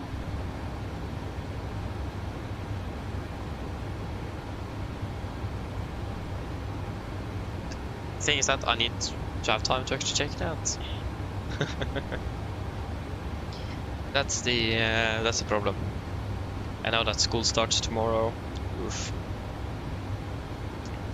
Time is not going to be the most, but it's going to be the most valuable thing, definitely. I started to cloud up a lot here, but it's like clear skies this morning and now it's overcast. Oh.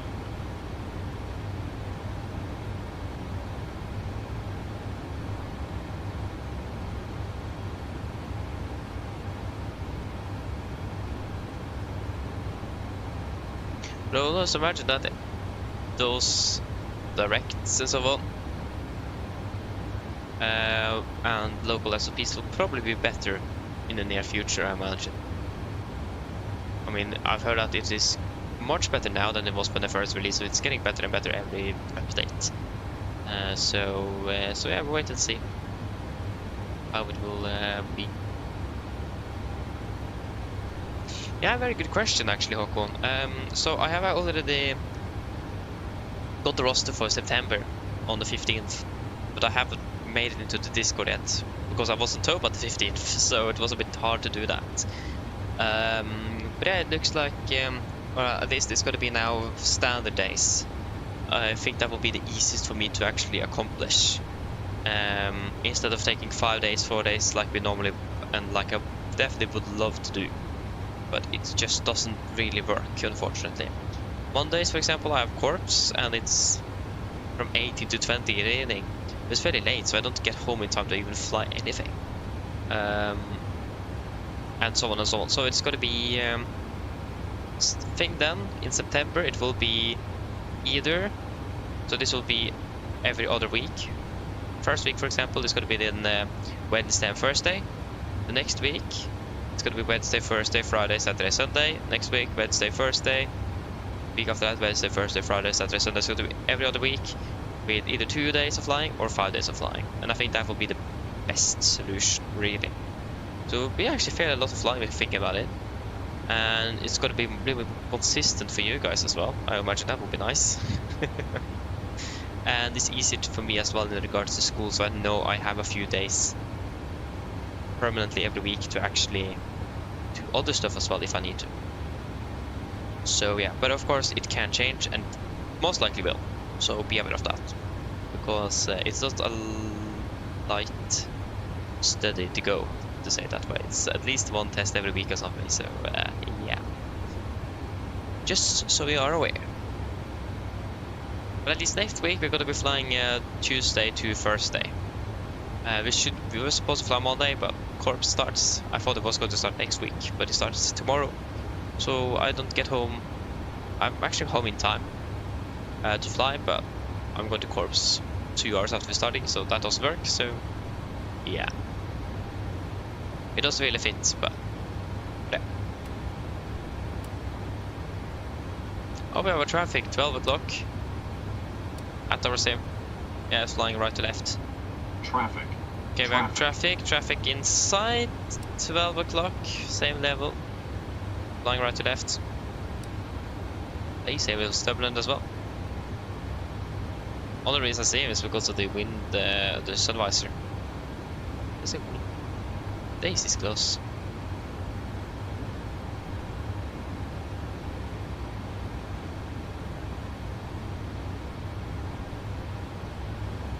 Of course it's Ryanair. Always. We have conflict. I have a feeling that we should be at another level here. We have passed the quote. Yeah, we should be at 370 and yeah. Yeah, we can climb to 370 and altitude event. N1, we now speed, and then 370, 1, 2, 3, good.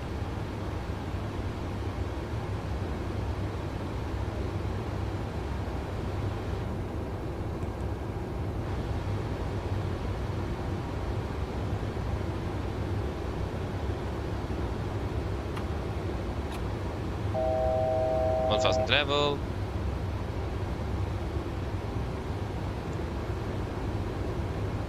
Yeah.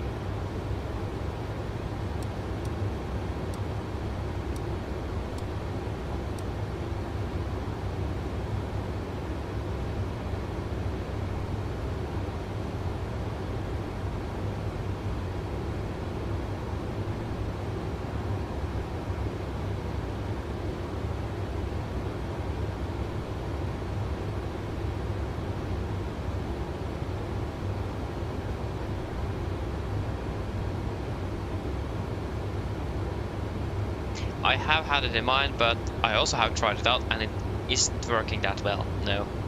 And to be honest, here live, no, I will probably not do that. On my spare time, yeah, potentially, but again, it's so unstable last time I used it, so that didn't really work. So yeah, leveling off. Yeah. So yeah, but yeah, I thought about it and I tried it, and it doesn't. Unfortunately, it doesn't really work that well. So yeah.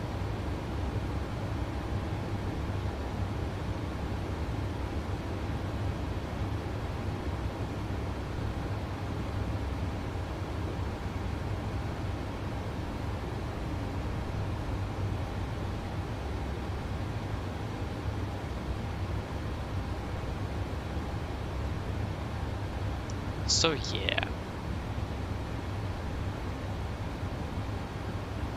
And also time, of course, is a problem. I don't really have much time.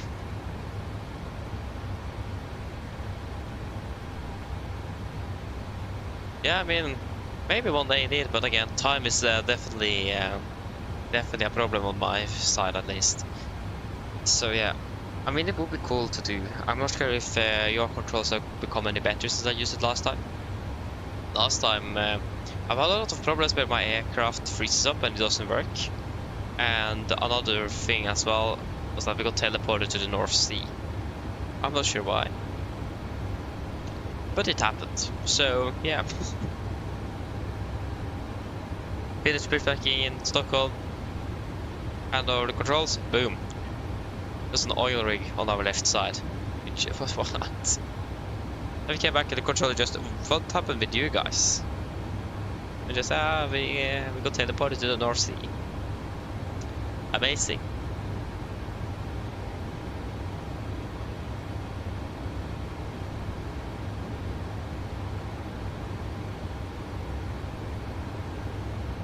Oh, it did? Yeah, because I also used it in 2020 and it didn't really work that well for me. But yeah.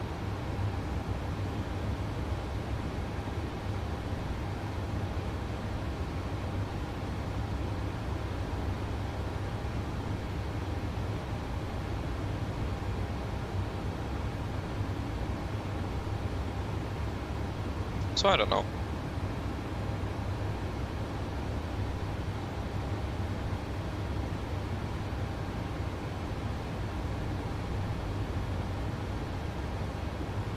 Maybe not, but at least it happened because the other guy was going to hand the controls over to me because I was the captain. I was going to taxi, and he handed over the controls, and then suddenly we just, yeah, boom, teleported.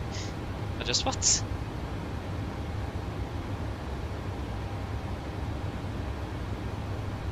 I mean, yeah, it could be, but yeah, but how in the world did I manage to get my spawn point onto the North Sea? That's one thing I think is a bit weird. So yeah, I don't know. It's always been a little messy for me, at least. So yeah.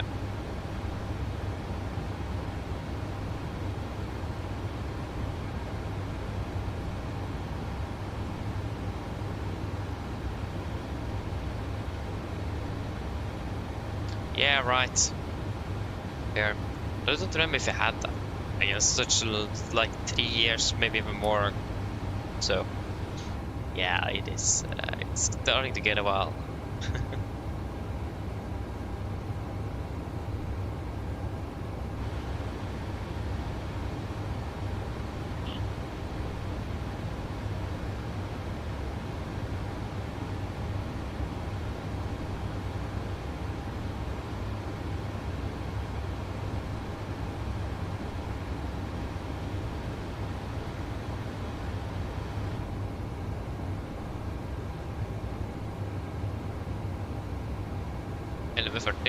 So det är 11:40. A little bit less than an hour until descent then. Good, good, good.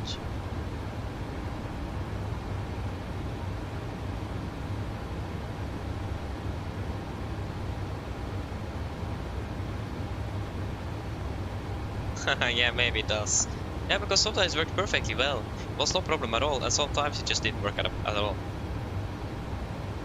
Like, I remember the APU would start on my aircraft when he had the controls.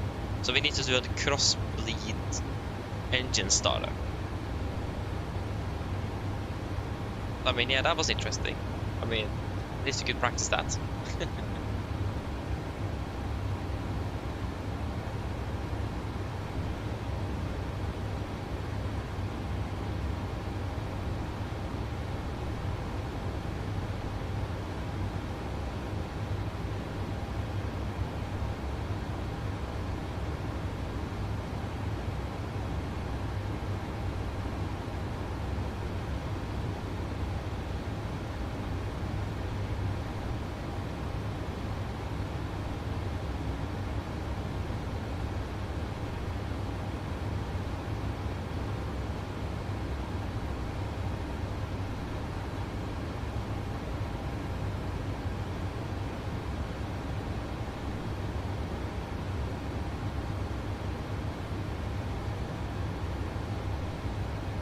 Yeah.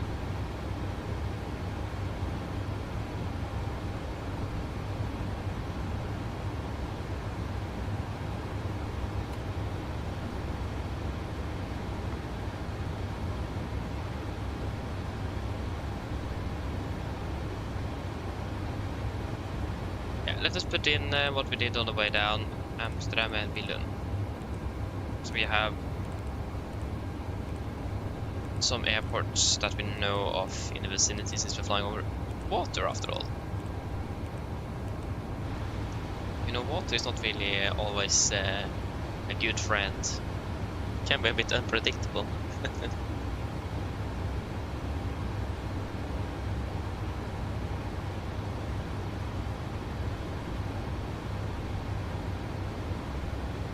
Yeah, exactly. It's a bit tricky to find those people indeed, yeah, I understand that. Yeah, again, maybe we'll be able to do it one day. I can't really guarantee though, and unfortunately. But yeah, maybe one day indeed.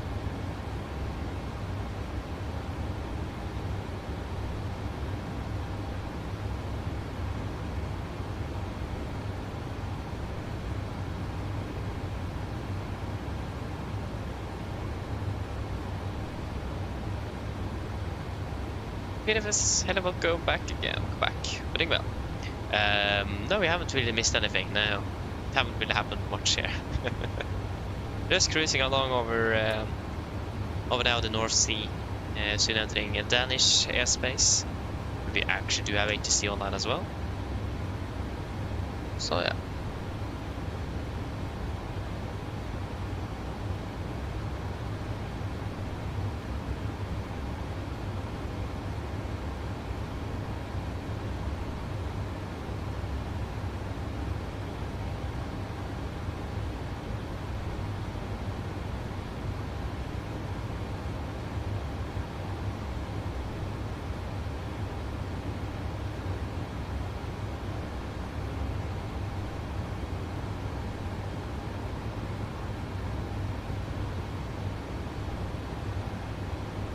Yeah, definitely, indeed. So yeah, again, unfortunately, I can't really guarantee it though. But I'll definitely see if I have if I have any spare time. So yeah.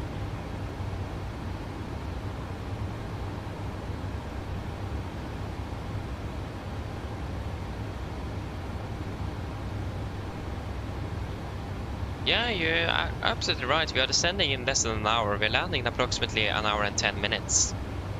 So it's yeah, 1 hour 10 minutes approximately left of the flight. So yeah, it's starting to get closer indeed.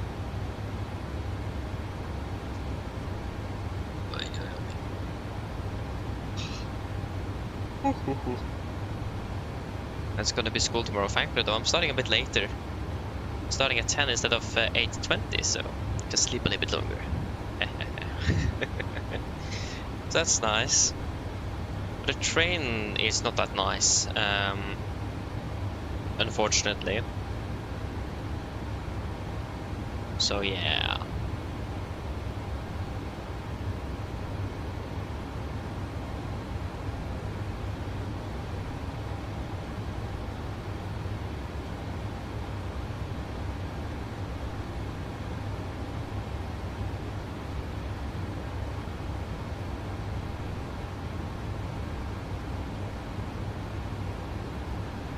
Unfortunately, we're not flying tomorrow. We were supposed to, but since I'm playing in the corps as well, and I thought I started next week, but of course they don't. We're starting tomorrow, so I don't have time. So we were supposed to fly to Serbia, but it won't happen. We're gonna be flying on Tuesday next, flying to Bergen. We're doing one flight from Oslo to Bergen, easy and simple. Because normally the corps have been on Tuesdays, but this year that switched it to Mondays and set it further back in time. So normally it would start at 1600, but now we're starting at 1900 instead, so we're starting 2 hours later and finish at 2000, so I don't have time to fly on Mondays even. So yeah.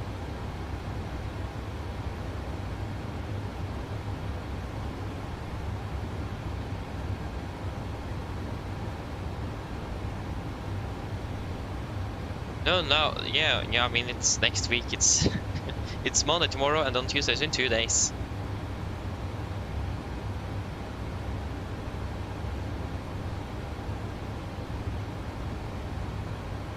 So then we're flying until Thursday, and then it's gonna be a few days off. And then I don't remember. I hope you're not flying on any more Mondays, otherwise I have a problem.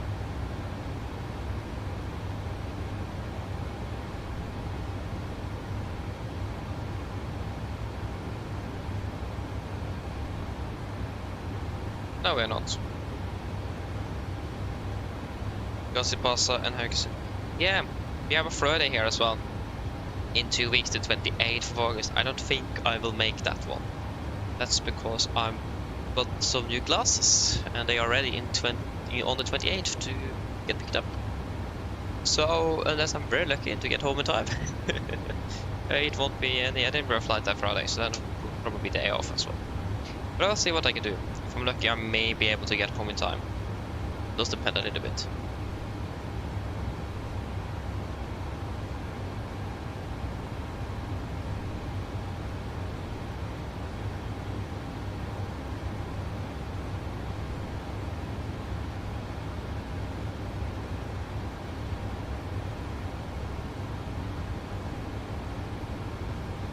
I'm 18. Yeah, not even 18 and a half, but 18 in March, so fairly young still. Starting last year at high school or videregående, so soon finish with that.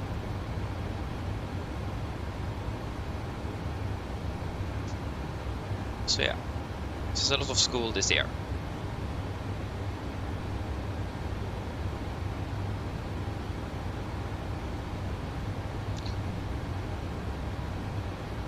But I mean, it works.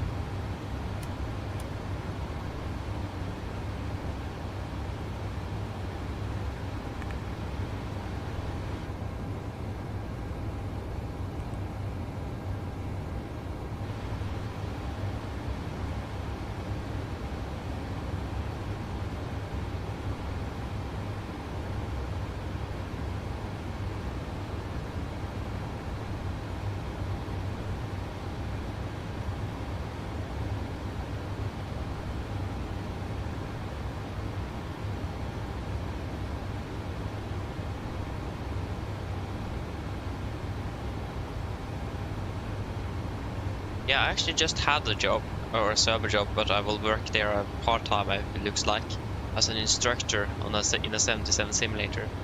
So I've been working there this summer, that's why we couldn't fly as much this week, because I got a lot of bookings that I didn't expect, that wasn't there previously, so it came in a little bit on short notice.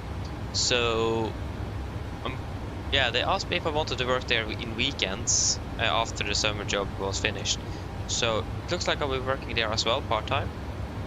But I'm not sure how much that will impact the flying here. We'll wait and see. But outside of that, yes, only school. So yeah.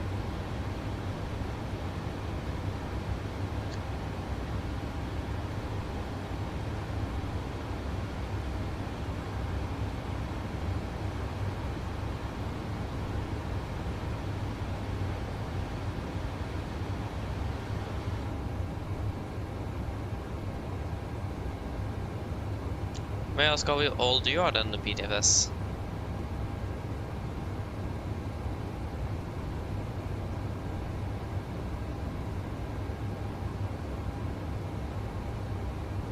Yeah, I can't unfortunately. My eyesight is not good enough, so I'm not within the medical requirements to become a transport pilot license or transport pilot. So yeah. So I'm currently.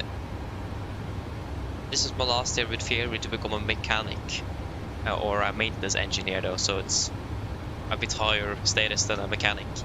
So I have my last year of theory this year, and then it's going to be out as a lärling or apprentice, and then I'm going to be working for 2 years before I do my final exam, and then I'm at least certified to become a mechanic, but I'm not certified to become an engineer or a maintenance engineer is what it's called.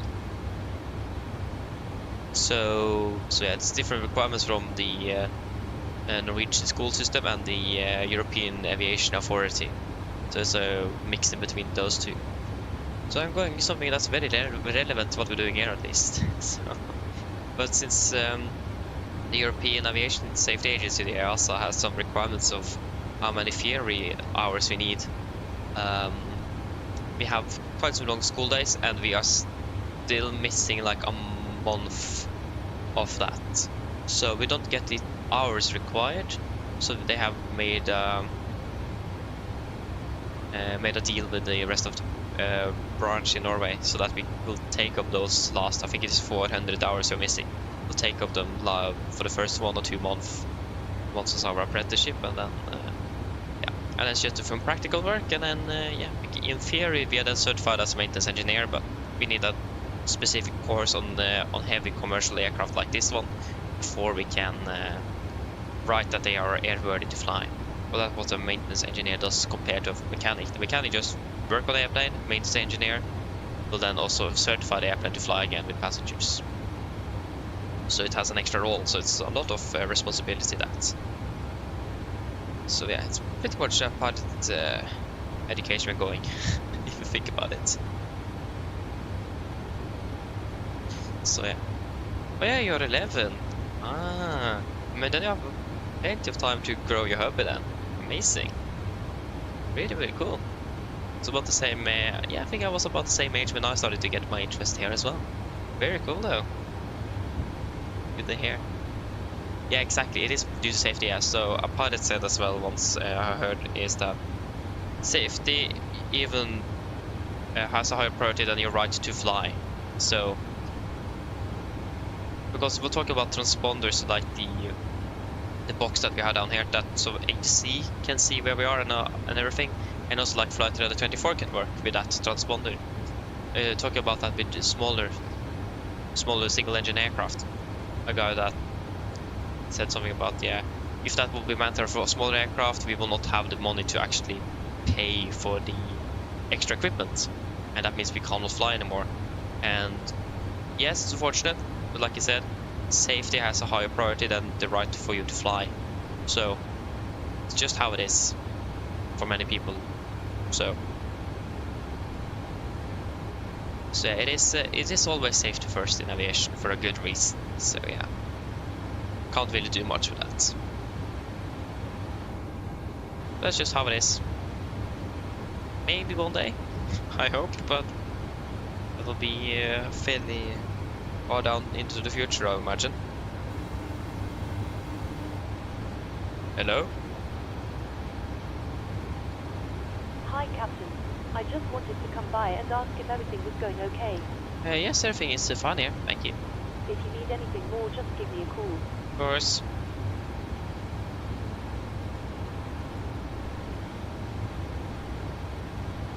Yeah, so we'll do a fuel check at Armada. No, that was too far. PPX, no. Copenhagen, no. There we go, Armada. Yeah, so soon entering Copenhagen control. So hopefully he will not disconnect the second we are approaching his border. Echo Kilo Delta Kilo is the code for Copenhagen.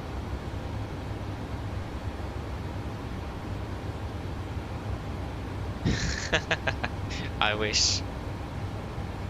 But I mean, I have been working as an instructor on the 737 simulator, so...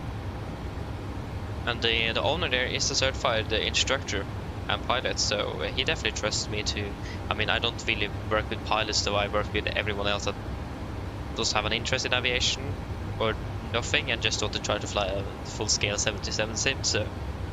Don't really need to have the most experience or knowledge to do that. But I also trained pilots, so... Or trained, we went through the scenarios together. And that was a lot of fun. But I was so nervous as well since I am not certified, but... but yeah, it went very well. I think she was happy. I hope.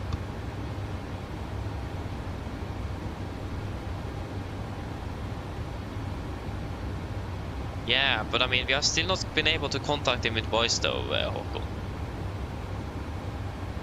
So, why should we send it? Did we need to contact him with voice first on WhatsApp? Yeah, WhatsApp is a bit strange sometimes, but yeah, maybe it's actually a limitation with Hoppy. That could be it.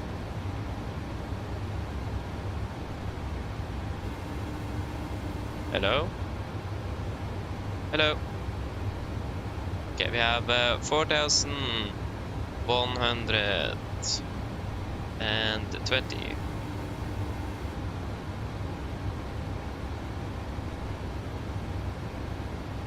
No.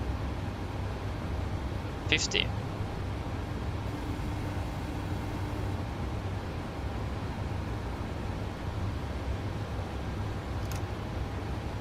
Yeah, 4,600.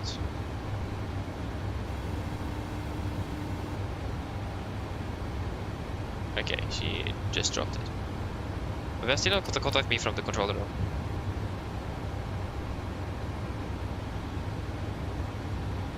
Peter, I can't even get that. I can't even get the driver license for car. Yeah.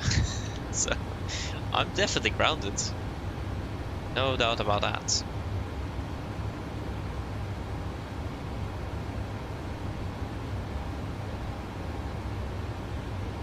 Yeah, we are inside this airspace, but yeah, maybe we should just say hello. I don't know. Because we haven't got to contact me. That's something I always find a bit a little bit annoying.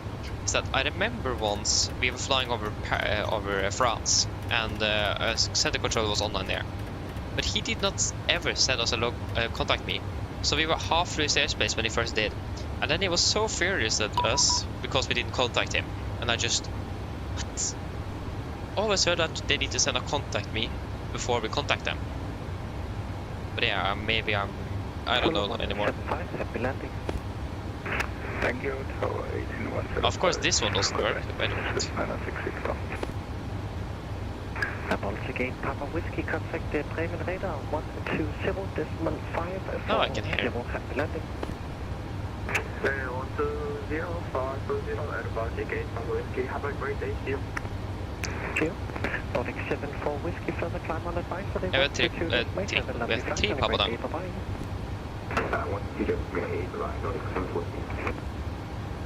Kul kontroll, god ettermiddag, Nordic 3 Papa Tango, flight level 370 CPDLC. Nordic 3 Papa Tango, coming control, good afternoon, subscribe 6043. 6043, Nordic 3 Papa Tango.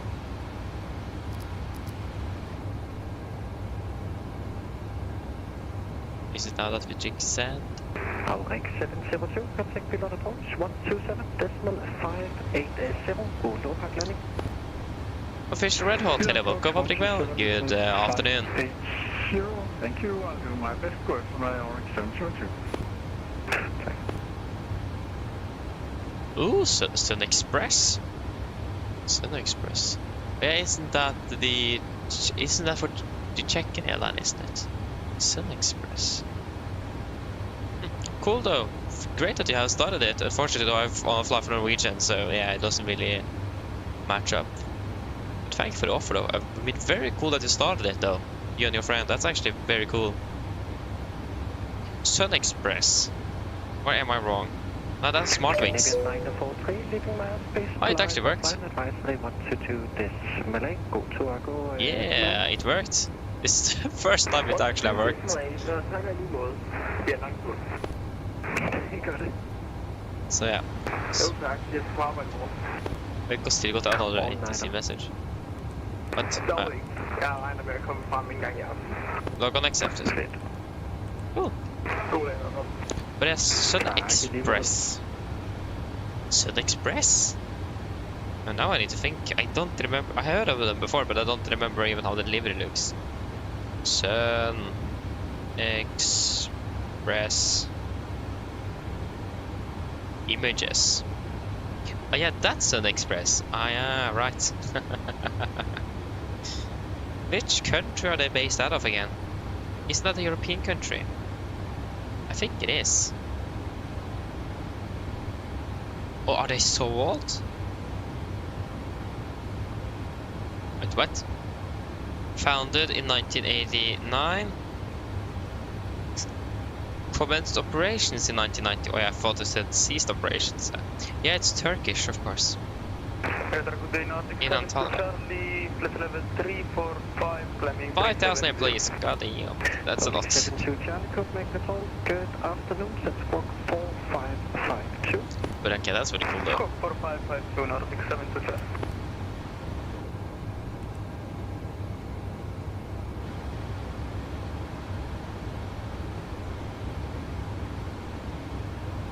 Sun Express. Nordic 72 Charlie, identified passing flight level 349er. I need you on an even flight level. Do you prefer 380 or 360? No problem, we continue to 380 Nordic 72 Charlie. 72 Charlie, roger, climb flight level 380. Climb at level 380 Nordic 72 Charlie.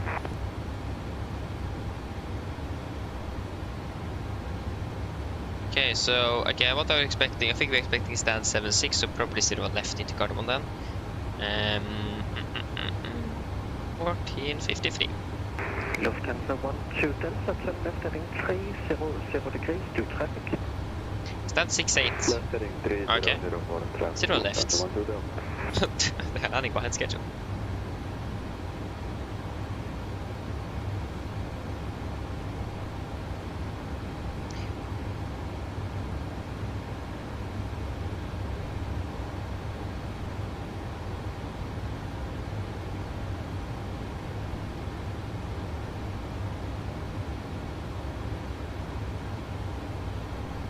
It looks like they really would like us to fly up to Bordeaux.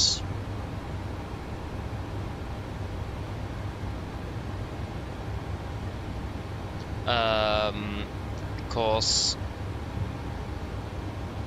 I mean, yeah, I can understand that it did, but it will exceed our duty time if we would fly back home again. But that's the trick. Are we gonna be flying home again? And the thing is that I can't really fly up to Bordeaux and stay there for the night because I can't fly home tomorrow.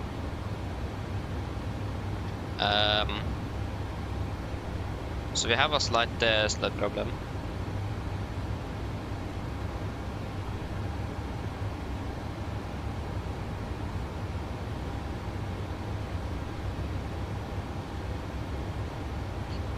So yeah, again, it looks like in real life they want us to fly the Bordeaux at least up, but probably stay there. Fair enough. But it doesn't really work out in my case, so I think we will just disregard. But again, it looks very likely though, since it is half an hour until the departure. And yeah, now at least it's going to be on the same gate as well, because before the Bordeaux flight would depart from another gate, and that didn't make sense. Copenhagen Control, good afternoon, Ryanair 50 from November, passing flight level 250, climbing 300, direct Arlanda. And a 5 uniform November, Copenhagen Control, good afternoon, set squawk 2734. So yeah. Squawk 2734, Ryanair 50 from November. Sector, this is Scandinavian 1409 inbound, Sebuk, flight level 380. Scandinavian 1409, Copenhagen Control, good afternoon, set squawk 4530. Squawking 4530, Scandinavian 1409. MSFS2024. And a 5 uniform November, identified passing flight level 262, continue climb flight level 300. Continue climbing flight level 300, Ryanair 5 uniform November. Lufthansa 1-2 Delta traffic is the Boeing 738, currently at your 10 o'clock, 35 miles out. You'll be passing from left to right, same level. Closest point of approach in about 4 minutes is 8 miles. Traffic is no factor. We have the traffic inside Lufthansa 1-2 Delta. Ah, that's us. I think. I can't see him though. How never can he see us? What?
Yep.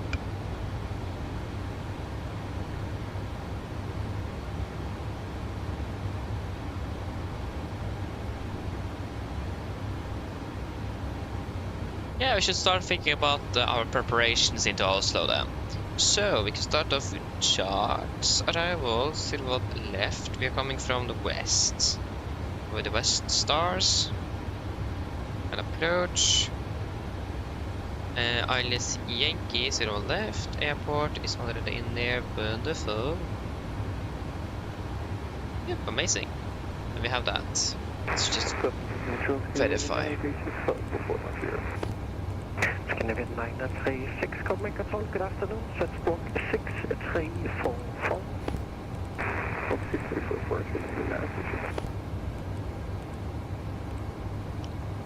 25. And we are at, yeah, so triple bond 111. 1. Oh, that was one too much. There we go. And we can actually start setting up this first. So we want for flight level 300, 18, 100. Scandinavian 936, identified flight level 410, cleared to Copenhagen on the test beat for Charlie arrival, landing runway 2 to left. 262, 22.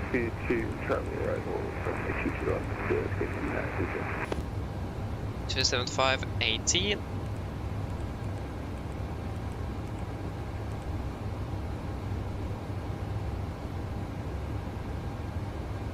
And 271, 12.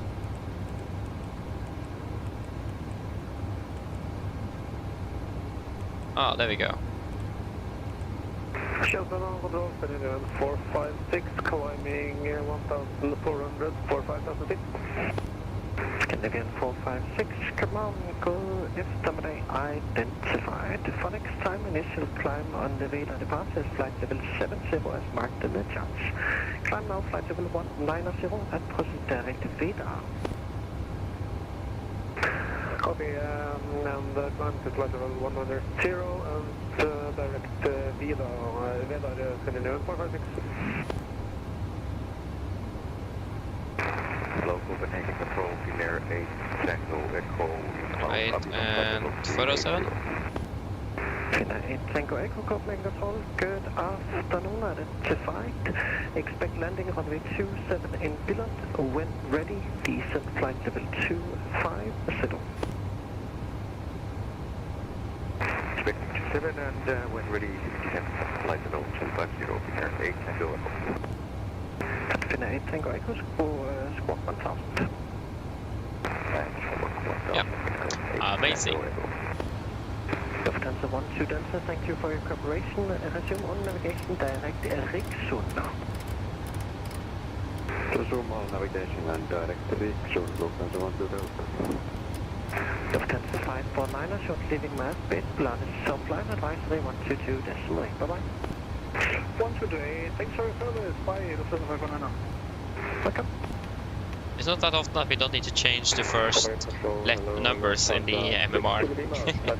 310, thanks back with 90 VR. Lufthansa 6 Kilo Lima, Copenhagen, good afternoon, identified, cleared Copenhagen, on the Monarch 5 Charlie, arriving, standing runway 2 to left, descent flight level 90. Good Monarch 5 Charlie, arrival, expecting to left, descent flight level 90, Lufthansa 6 Kilo Lima.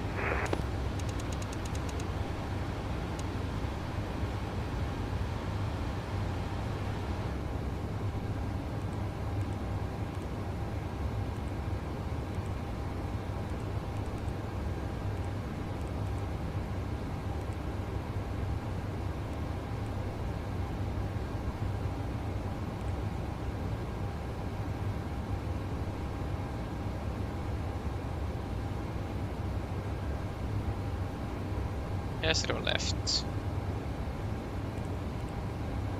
We're expecting to be landing at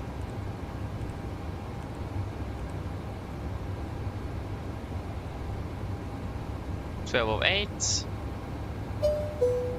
and Scandinavian 800, yeah, 58.1. Monitor advisory 122 decimal 8, en god tur, fortsat god dag. 122 over to 122 decimal 8, 541. Du også finner videre. Bye bye. Scandinavian 456.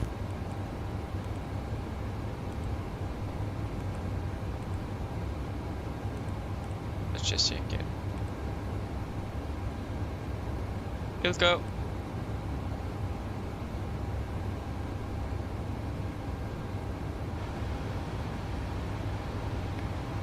This is it.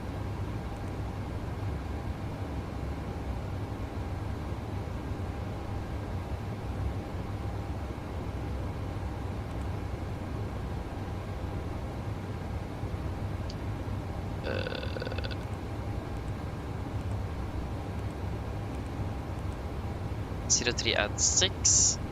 Yeah, 06 at 6.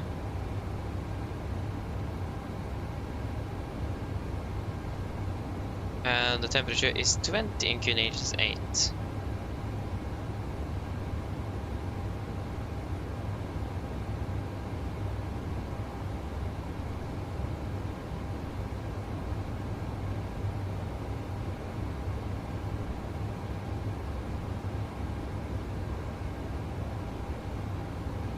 So 138 with flaps 30.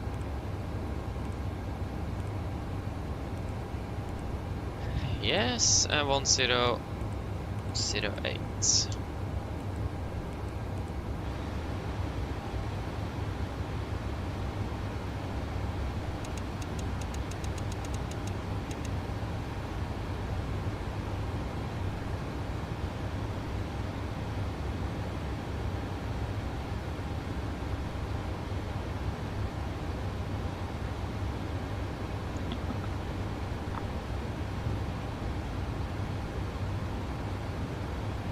Yep, I think we're fairly ready to do a briefing. Are you guys ready for a brief?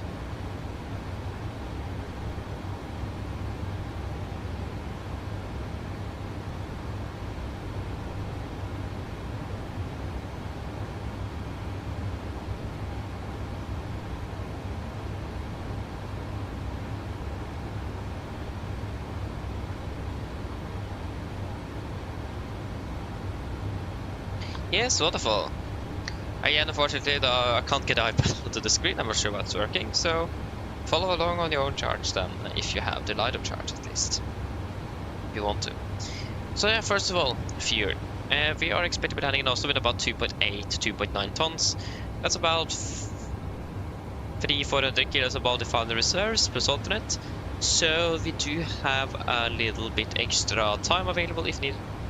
So that is definitely going to be a huge help as well, in case something would happen. The weather looks good, so we don't expect to using it, but you never know, especially with traffic as well. You never know with traffic, especially about it.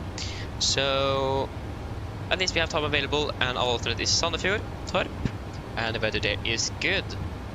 Wonderful. Then we can start on the star. We are expecting the Ripam 3 Lima arrival, Arnav star. So we'll be on the Arnav star, runway 01 left, right, west chart, effective 14th of May 26. So, starting at Ripa, maximum 250 knots, and then to Ruxim, above flight level 120, both Mike 410, flight level 110, maximum 220, both Mike 409, 438, and 407, and as flight level 110 is going to hold that via those, and then continue descending towards Valp with the clearance limit above 5,000. MSA is 3,900 feet over Oslo, and the transition level will be flight level 80. We may expect a direct, so that will then be in for Øyda. I don't like that. Why did we get an ATC? Oh yeah. Disregard that then. We have another message.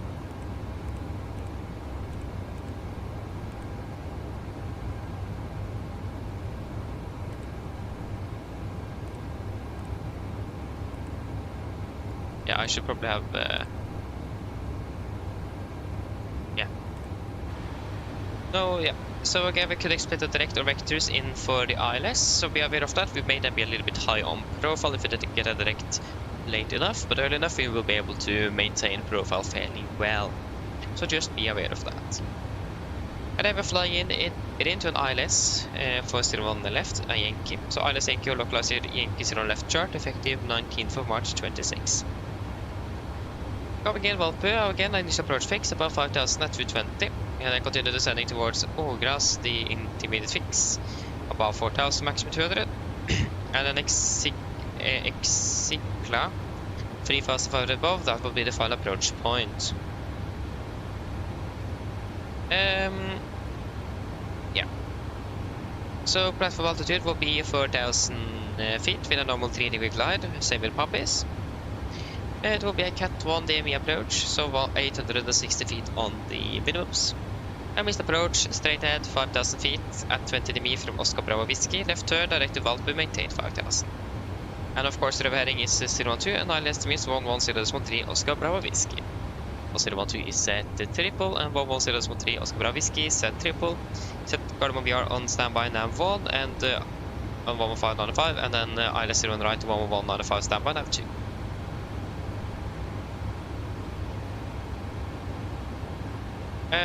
Yeah, it will be a minimum of 160 knots until 4 DME from Oscar Bravo Whiskey, and we will be flying in the LNAV nav.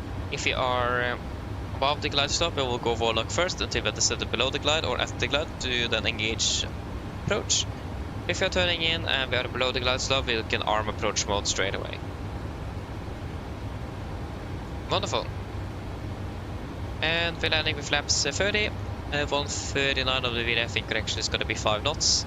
The final will then be 144 with first intent, idle reverse thrust and manual braking.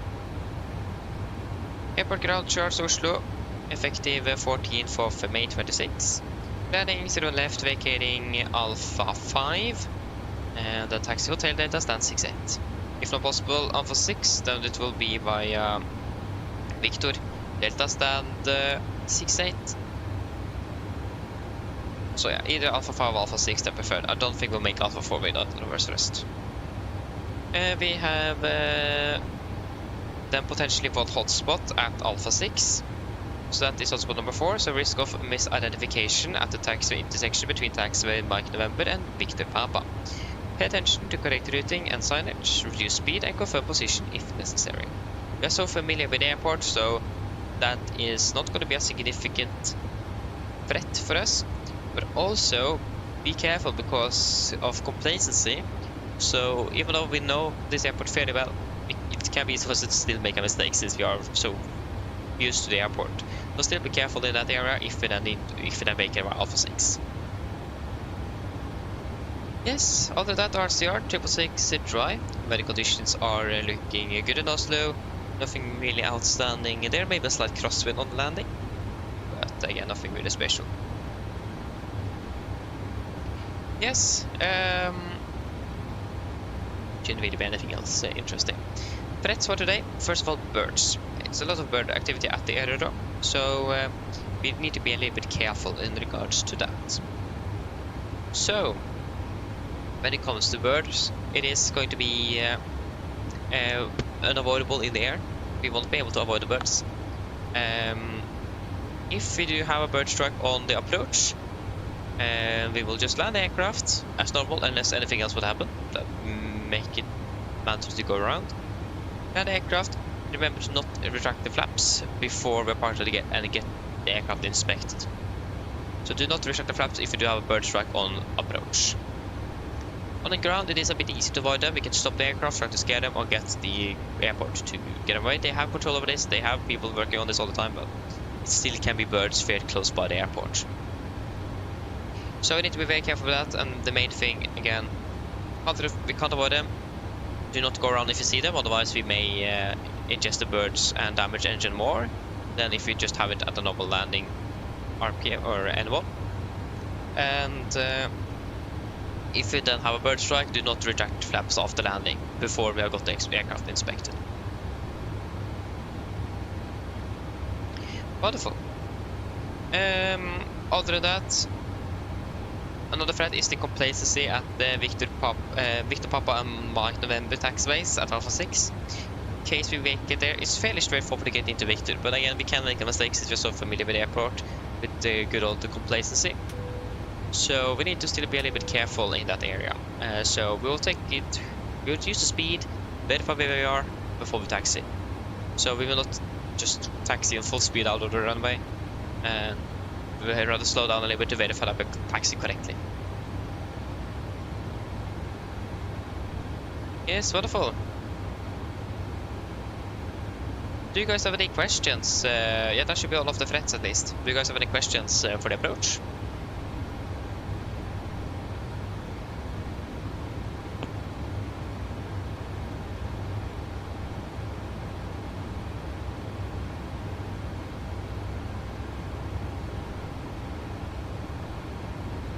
No? Good, and the approach briefing is completed. Send checklist. And we'll descend down to flight level 210 initially. 210, set. Descent checklist. Present station, landing altitude 700 feet. Recall, checked. Auto brake, off. Landing data, VRF 139, minimums 860 feet. Approach briefing, completed. Descent checklist, complete.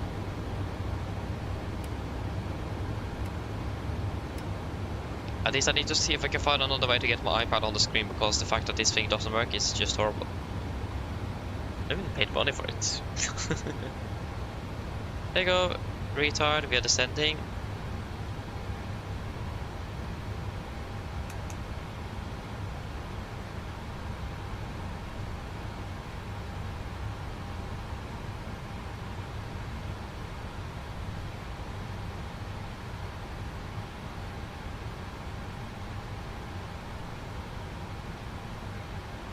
Arm. Wonderful. We expect to be landing in approximately 30 minutes, 30 minutes, and weather conditions down in Oslo are looking good. Yeah, we just saw light winds from the north, 20 degrees, and partially clouded. Mine damer og herrer, dette kapteinen snakker. Her kommer en rask oppdatering fra cockpit. Som dere kanskje lagt merke til, så det begynte nedstigende ned mot Oslo lufthavn Gardermoen. Og vi har for øyeblikket ventet til å lande rundt ca. 25-30 minutter. Men forholdene nede i Oslo for øyeblikket ser rimelig bra ut. Det er litt svakere vind fra nord for øyeblikket, med rundt 20 grader og delvis overskyet. Ellers, vi har både veldig fin flytur med Norwegian, og vi tar valgt flymasse i dag. Vi håper vi ser dere for neste flytur, og så ønsker en fin dag videre. Takk. Ladies and gentlemen, this is the captain speaking. Here comes a quick update from the flight deck. As we noticed, we now start our descent down towards Oslo Gardermoen, and we currently expect to be landing in approximately 25 to 30 minutes.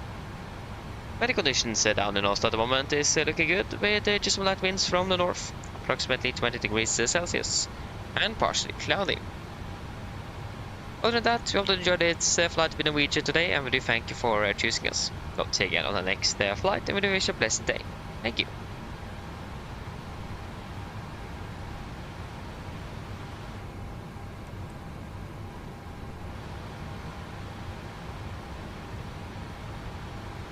We'll just continue down to flight level 120. 120, set. Just quickly need to use the restroom, so I'll be back in a few moments.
Yes, back again.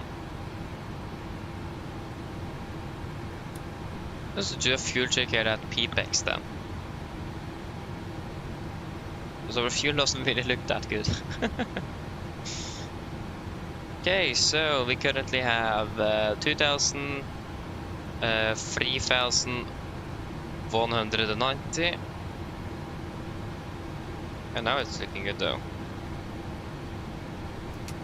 And then 4,000, 5,600.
Yes. Yeah, things are looking good. We have another guy inbound from Copenhagen, but I'm not sure what his intentions are.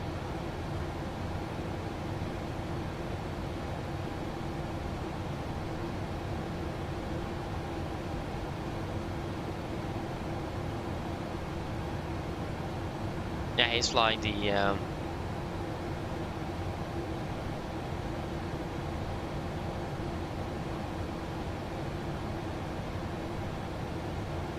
Tulip arrival.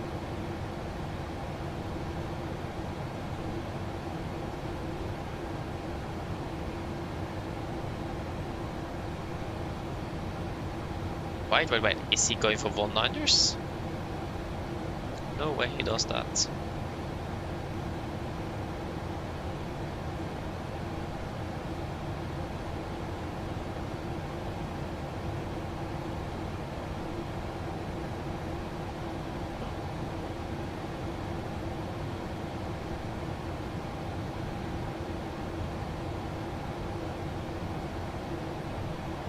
Let's switch to 01 right, but we will just stick to 01 left, doesn't really matter.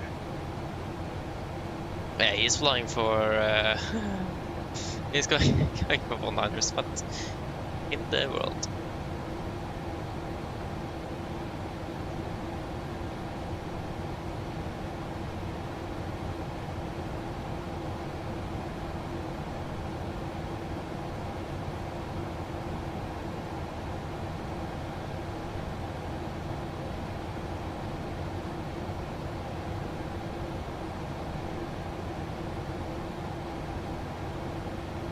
Or he's just flying directly to this waypoint and then turning in like that. That could also be a possibility, but I don't think so.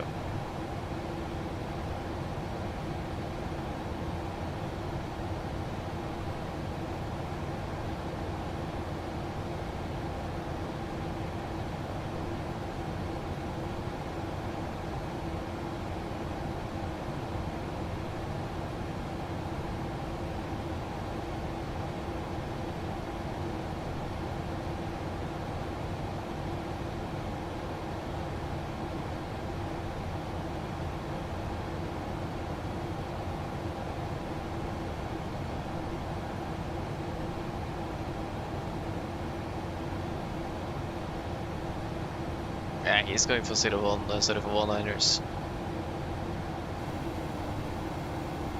Hello? Hi, Captain. Everything is secured, ready for landing. Thank you. No problem. Okay, let us fly direct towards Valby. Valby, confirm. Execute. We're now speed.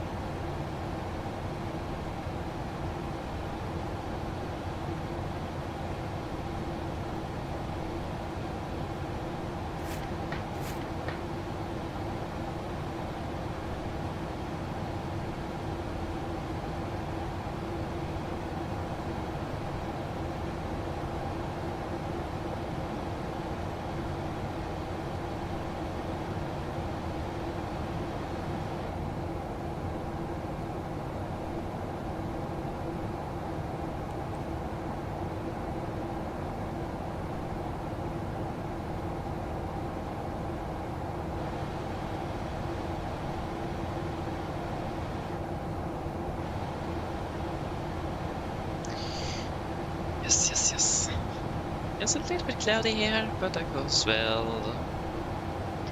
It's not that bad. A bit time profile, but also that is not too bad. Probably be able to catch it up a little bit later.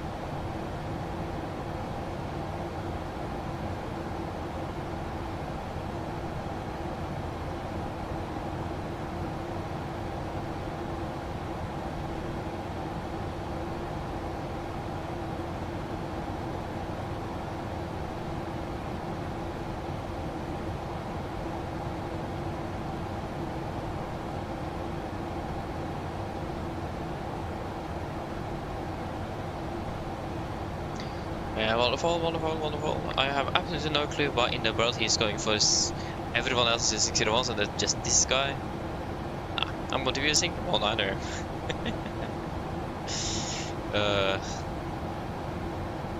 Oh, he's so slow. Nice, nice, nice.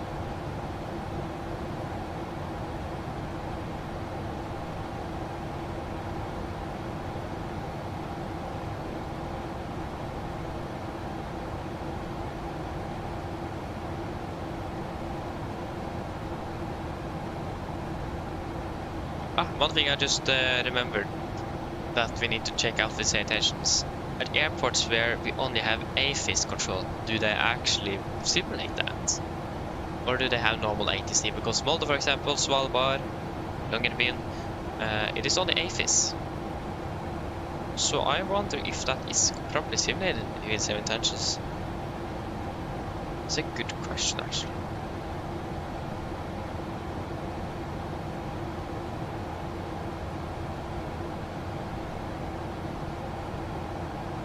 I don't know.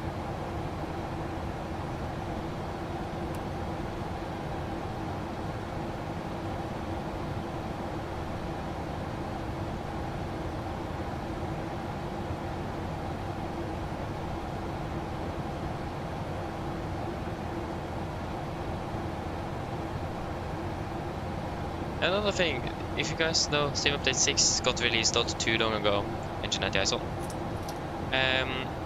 One thing that I found really nice to see is the ILS have been fixed. Because now it actually will be a threshold crossing height. TCH, threshold crossing height, will be at 50 feet. Instead of what it was before. So now we actually will have time to fly the aircraft. Whew. That's so nice. I really would like to see that. And it looks like GLS is going to be coming into the sim soon as well.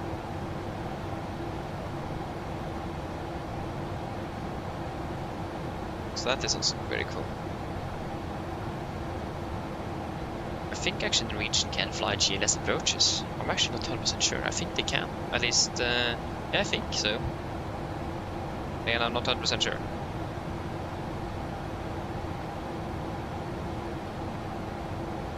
I mean, this aircraft should 1000 level, you continue down to flight level 100. Flight level 100 set.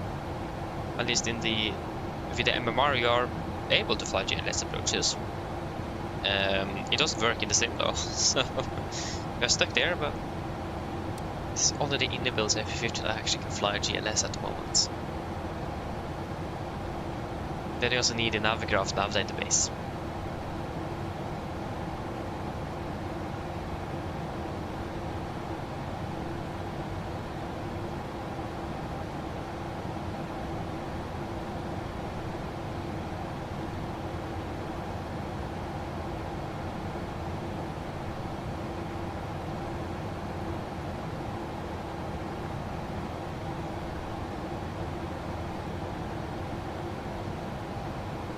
We're just getting higher and higher. We don't really catch up with the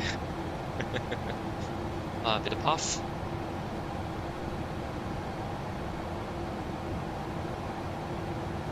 Yes, engine anti-ice off.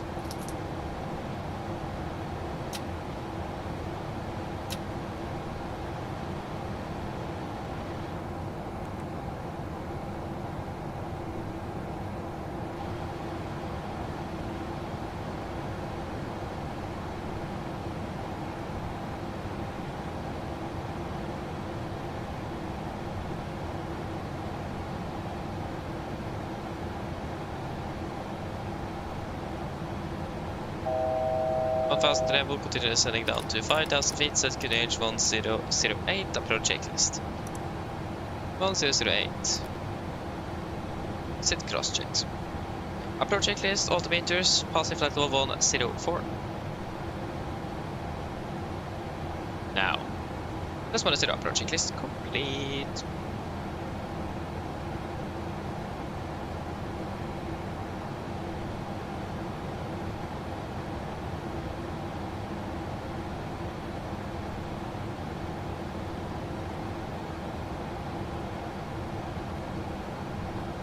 Flight level 100.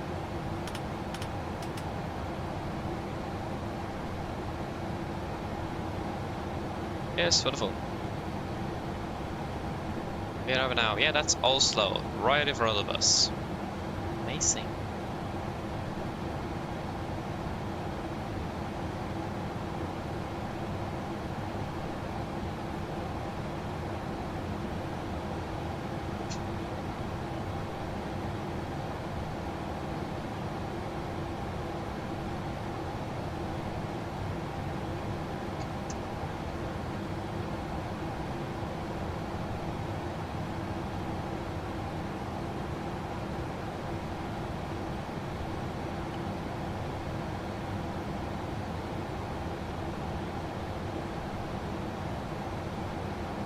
Yes, we have got...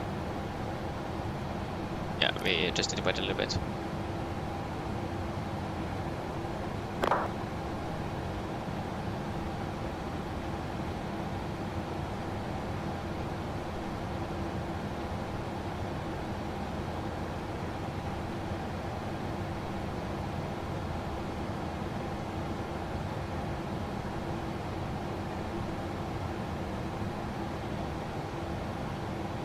Yeah, so we have 110.3 set on both nav radios, 115.95, Garmin VR set on standby nav 2, connection 1, and ILS 01 right, 111.95 set on standby nav 2. We have got Oscar Bravo Whiskey identified, 24.1 miles out, wonderful, and the connection 1018 on the standby, and 012 set on both courses. Amazing. And we are expecting stand 68. Perfermance. North Pier. 68. OSL. 12.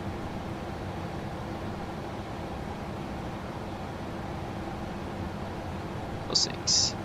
Stand 68.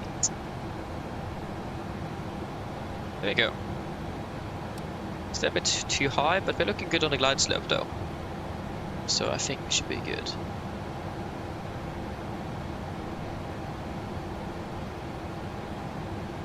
Perfermance traffic, Nordic 3 Papa Tango, currently 4 miles out from Valpu, passing 6,500 feet, descending to 4,000 for the ILS Yankee 01 left Gardermoen. 4,000 feet set.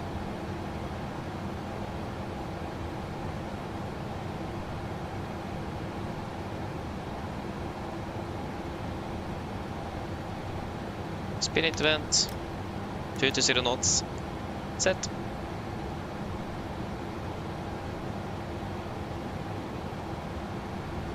Flaps 1, speed checked.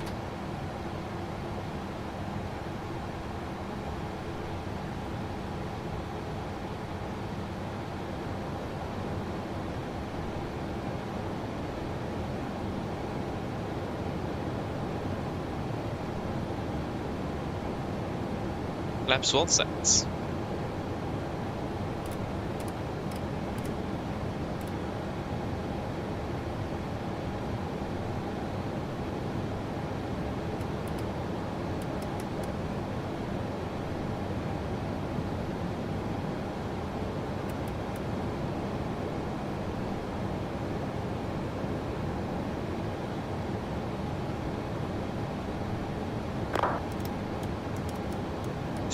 Not set. Why the world are we vinna path? Wonderful. Flaps 5, speed checked.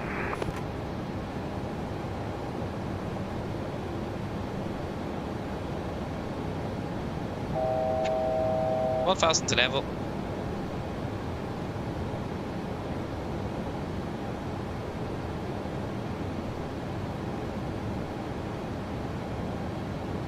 Flaps 5 sets.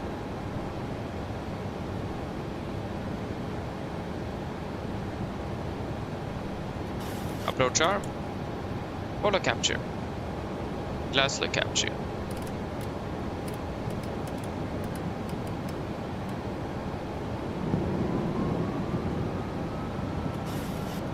Missed approach altitude 5,000 feet set.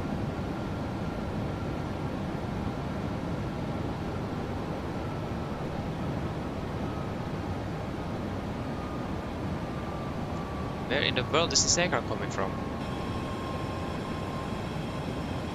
Speed 180 knots. Set. Cardamom traffic Nordic 3 Papa Tango established on S01 on the left, 10 miles out. Cardamom.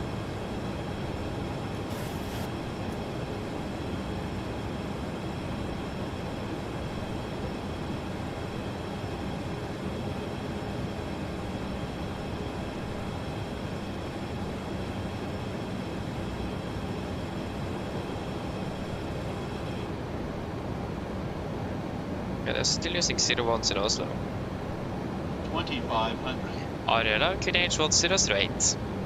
QNH1008 checked.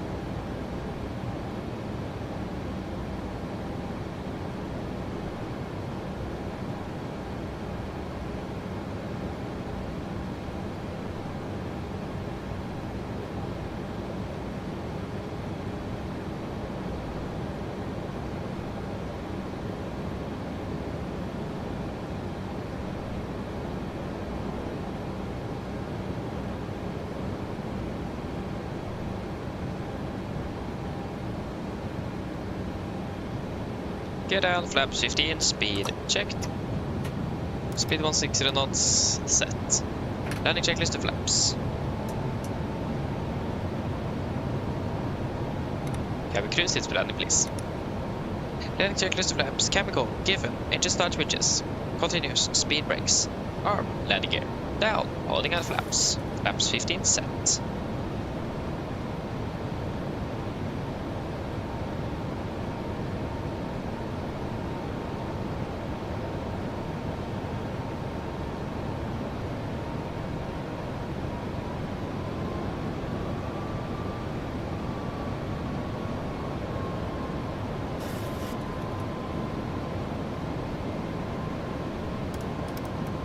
Flaps 30, speed checked.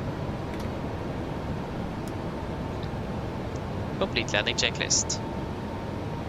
Flaps 30 planned, 30 green light landing checklist complete. Cardamom traffic Nordic 3 Papa Tango short fall runway 0 left Cardamom. 1,000 we are stable. Runway is clear. Hang firm. 1,000. Disengaging autopilot.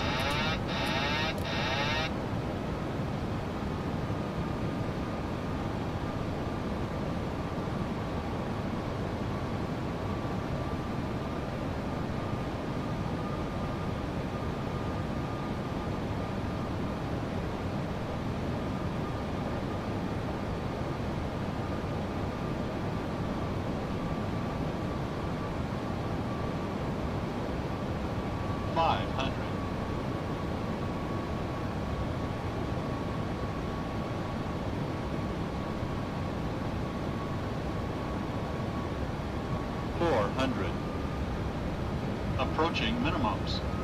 Contact. 300. Minimums.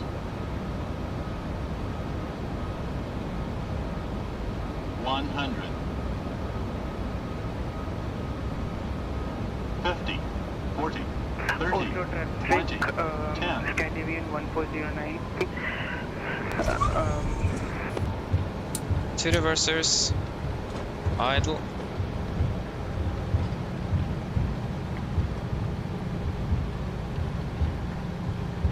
$100 knots. Check position again, please. 80 knots. 60 knots. Welcome to Gardermoen. Flight time 2 hours 32.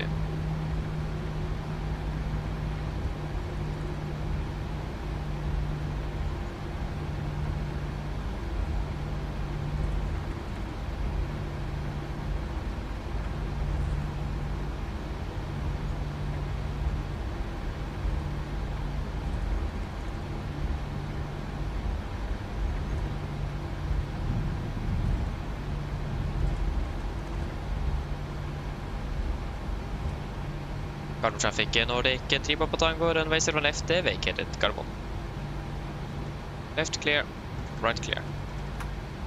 And it's gonna be right, straight ahead, Victor.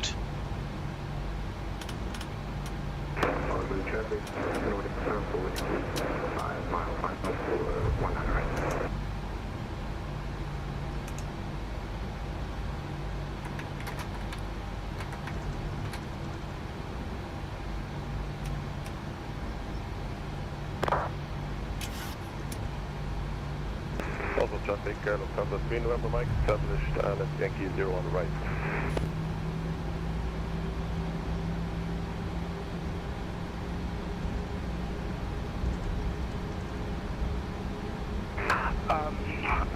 Oslo traffic, Scandinavian 1409, localizer established. Where?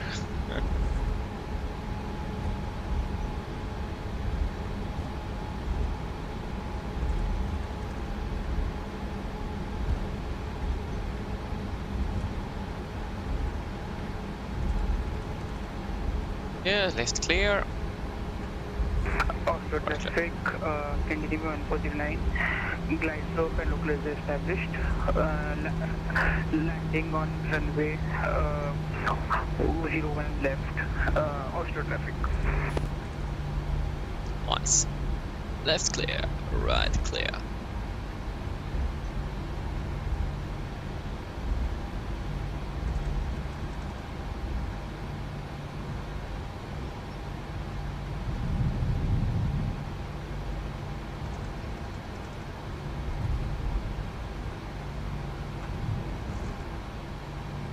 Right clear, left clear.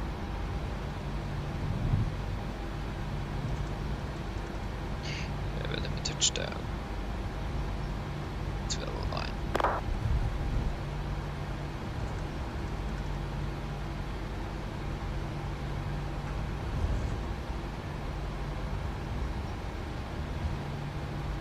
Right clear.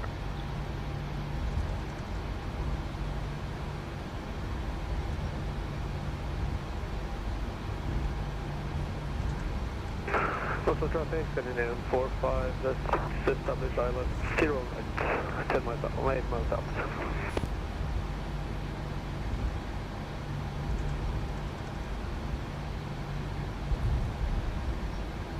Right clear.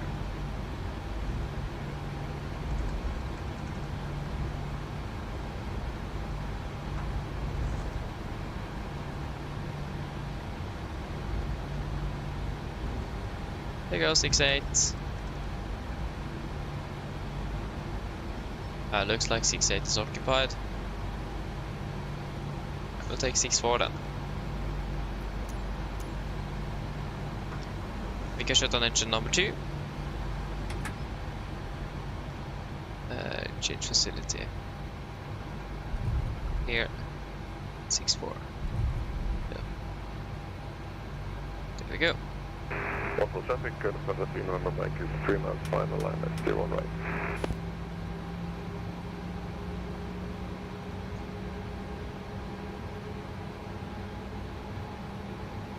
Master caution ALEC.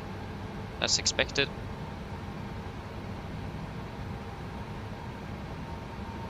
Didn't really expect it to stop completely, but it did.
Bike brake set.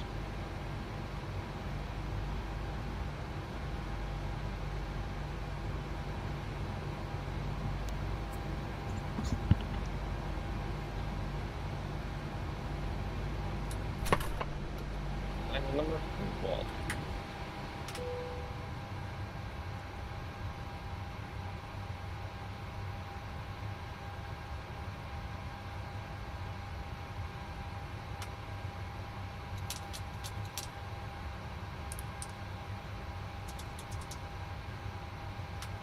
Oslo traffic of 103 November Mike is vacated, runway 01 right, Bravo 6.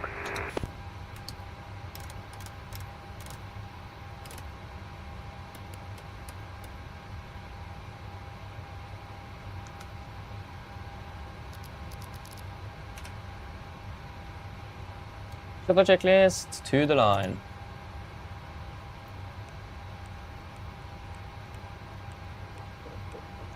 Shuttle checklist to the line. Fuel pumps off. Probeat off. Haro paddle set. Flaps. Up the light. Parking brake set. Engine start levers cut off. Weather radar off. Shuttle checklist to the line is complete. Wonderful. Is there anything guys want to add in the technical log then? 2 hours and 47 minutes.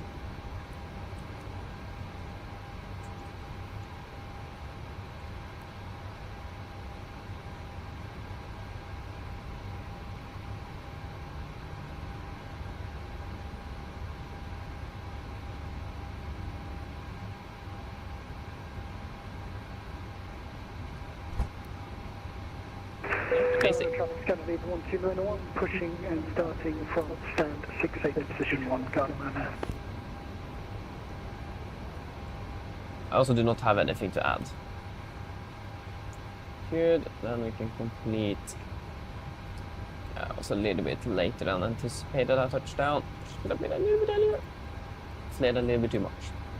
Code traffic, Scandinavian 456, carrying the runway 01 right, Bravo 6, Tango via taxi via Tango, Sierra for stand 40. Yeah, so 2,600, 2,740. And we burned 6,050. Gardermoen traffic, David 4631, push and start facing east and 45.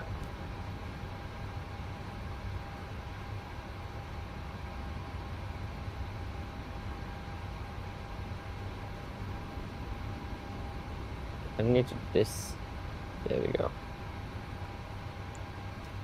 Yes, wonderful. Nothing in the tech. No, good. Then shutdown checklist below the line. Shutdown checklist below the line. Technical log completed. TFP completed. Shutdown checklist complete. Wonderful. So then we just need to wait for everyone to leave the aircraft.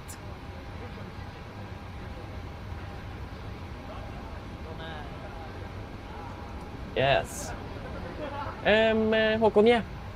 Talked about it a little bit earlier. Yeah, I have noticed and I've seen it as well. It's absolutely amazing. Really, really love that.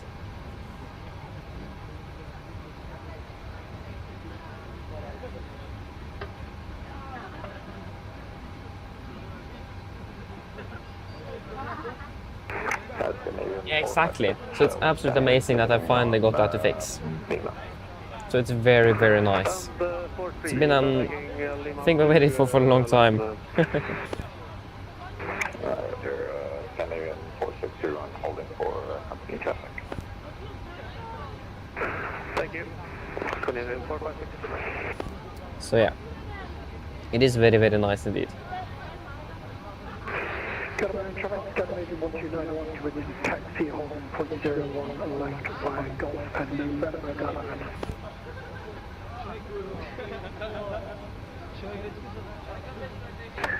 Gardermoen traffic, Nordic 60 Hotel, pushing back from stand 70.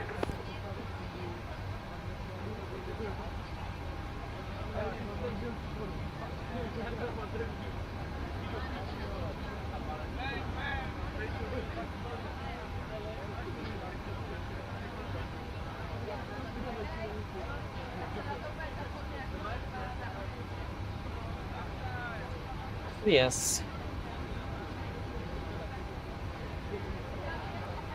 We finish with the AFB at least.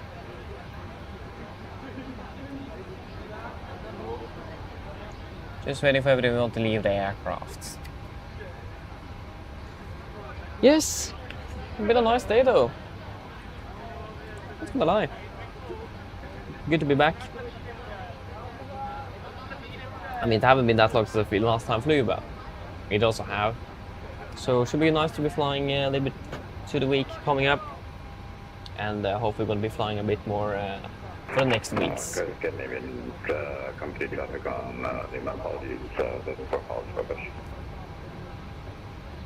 So yeah. A few things I need to check up, especially when it comes to the iPad. I have absolutely no idea why the app won't work.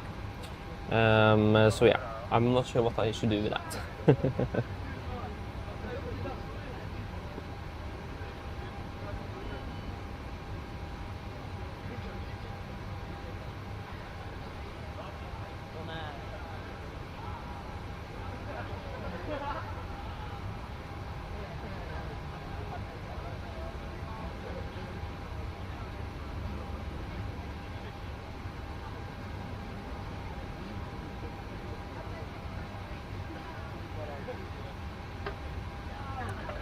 Yeah.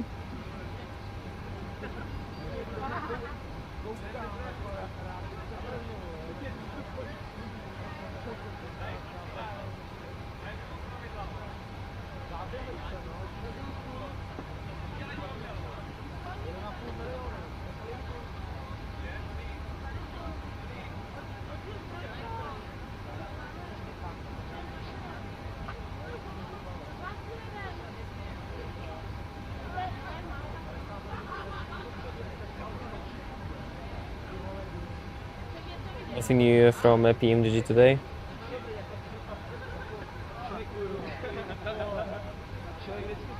No.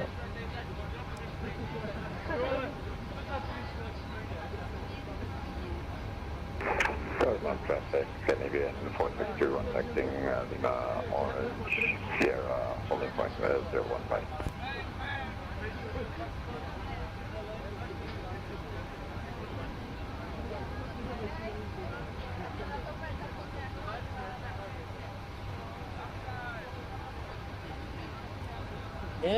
Yes. How long is it until we finish with deboarding here? Ah, very soon. Good. Got range traffic loading 60 hotel, taxi holding point 01 left via Golf November.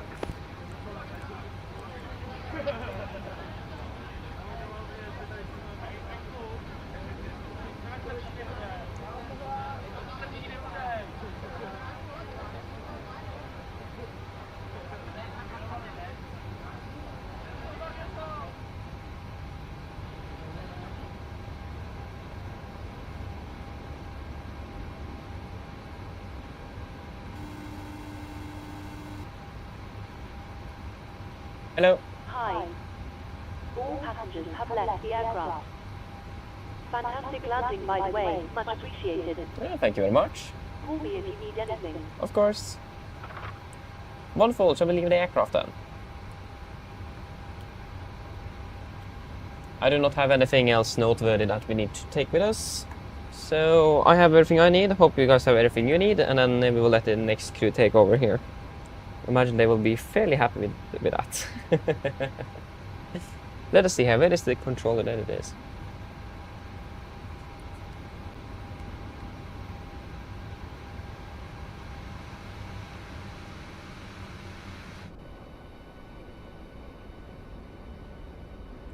Yeah, wonderful. So this aircraft is now heading up to Bordeaux.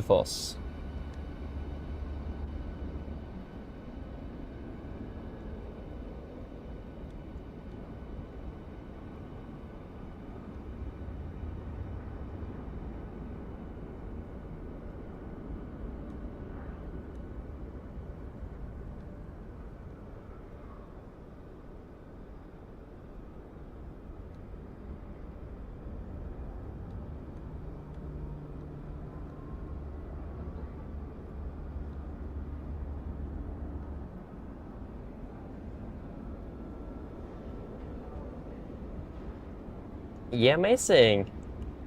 Wonderful. That was it for today then. I hope that you guys have enjoyed this one. We should be back on Tuesday, flying towards Bergen, is it? One flight to Bergen is what we are expecting.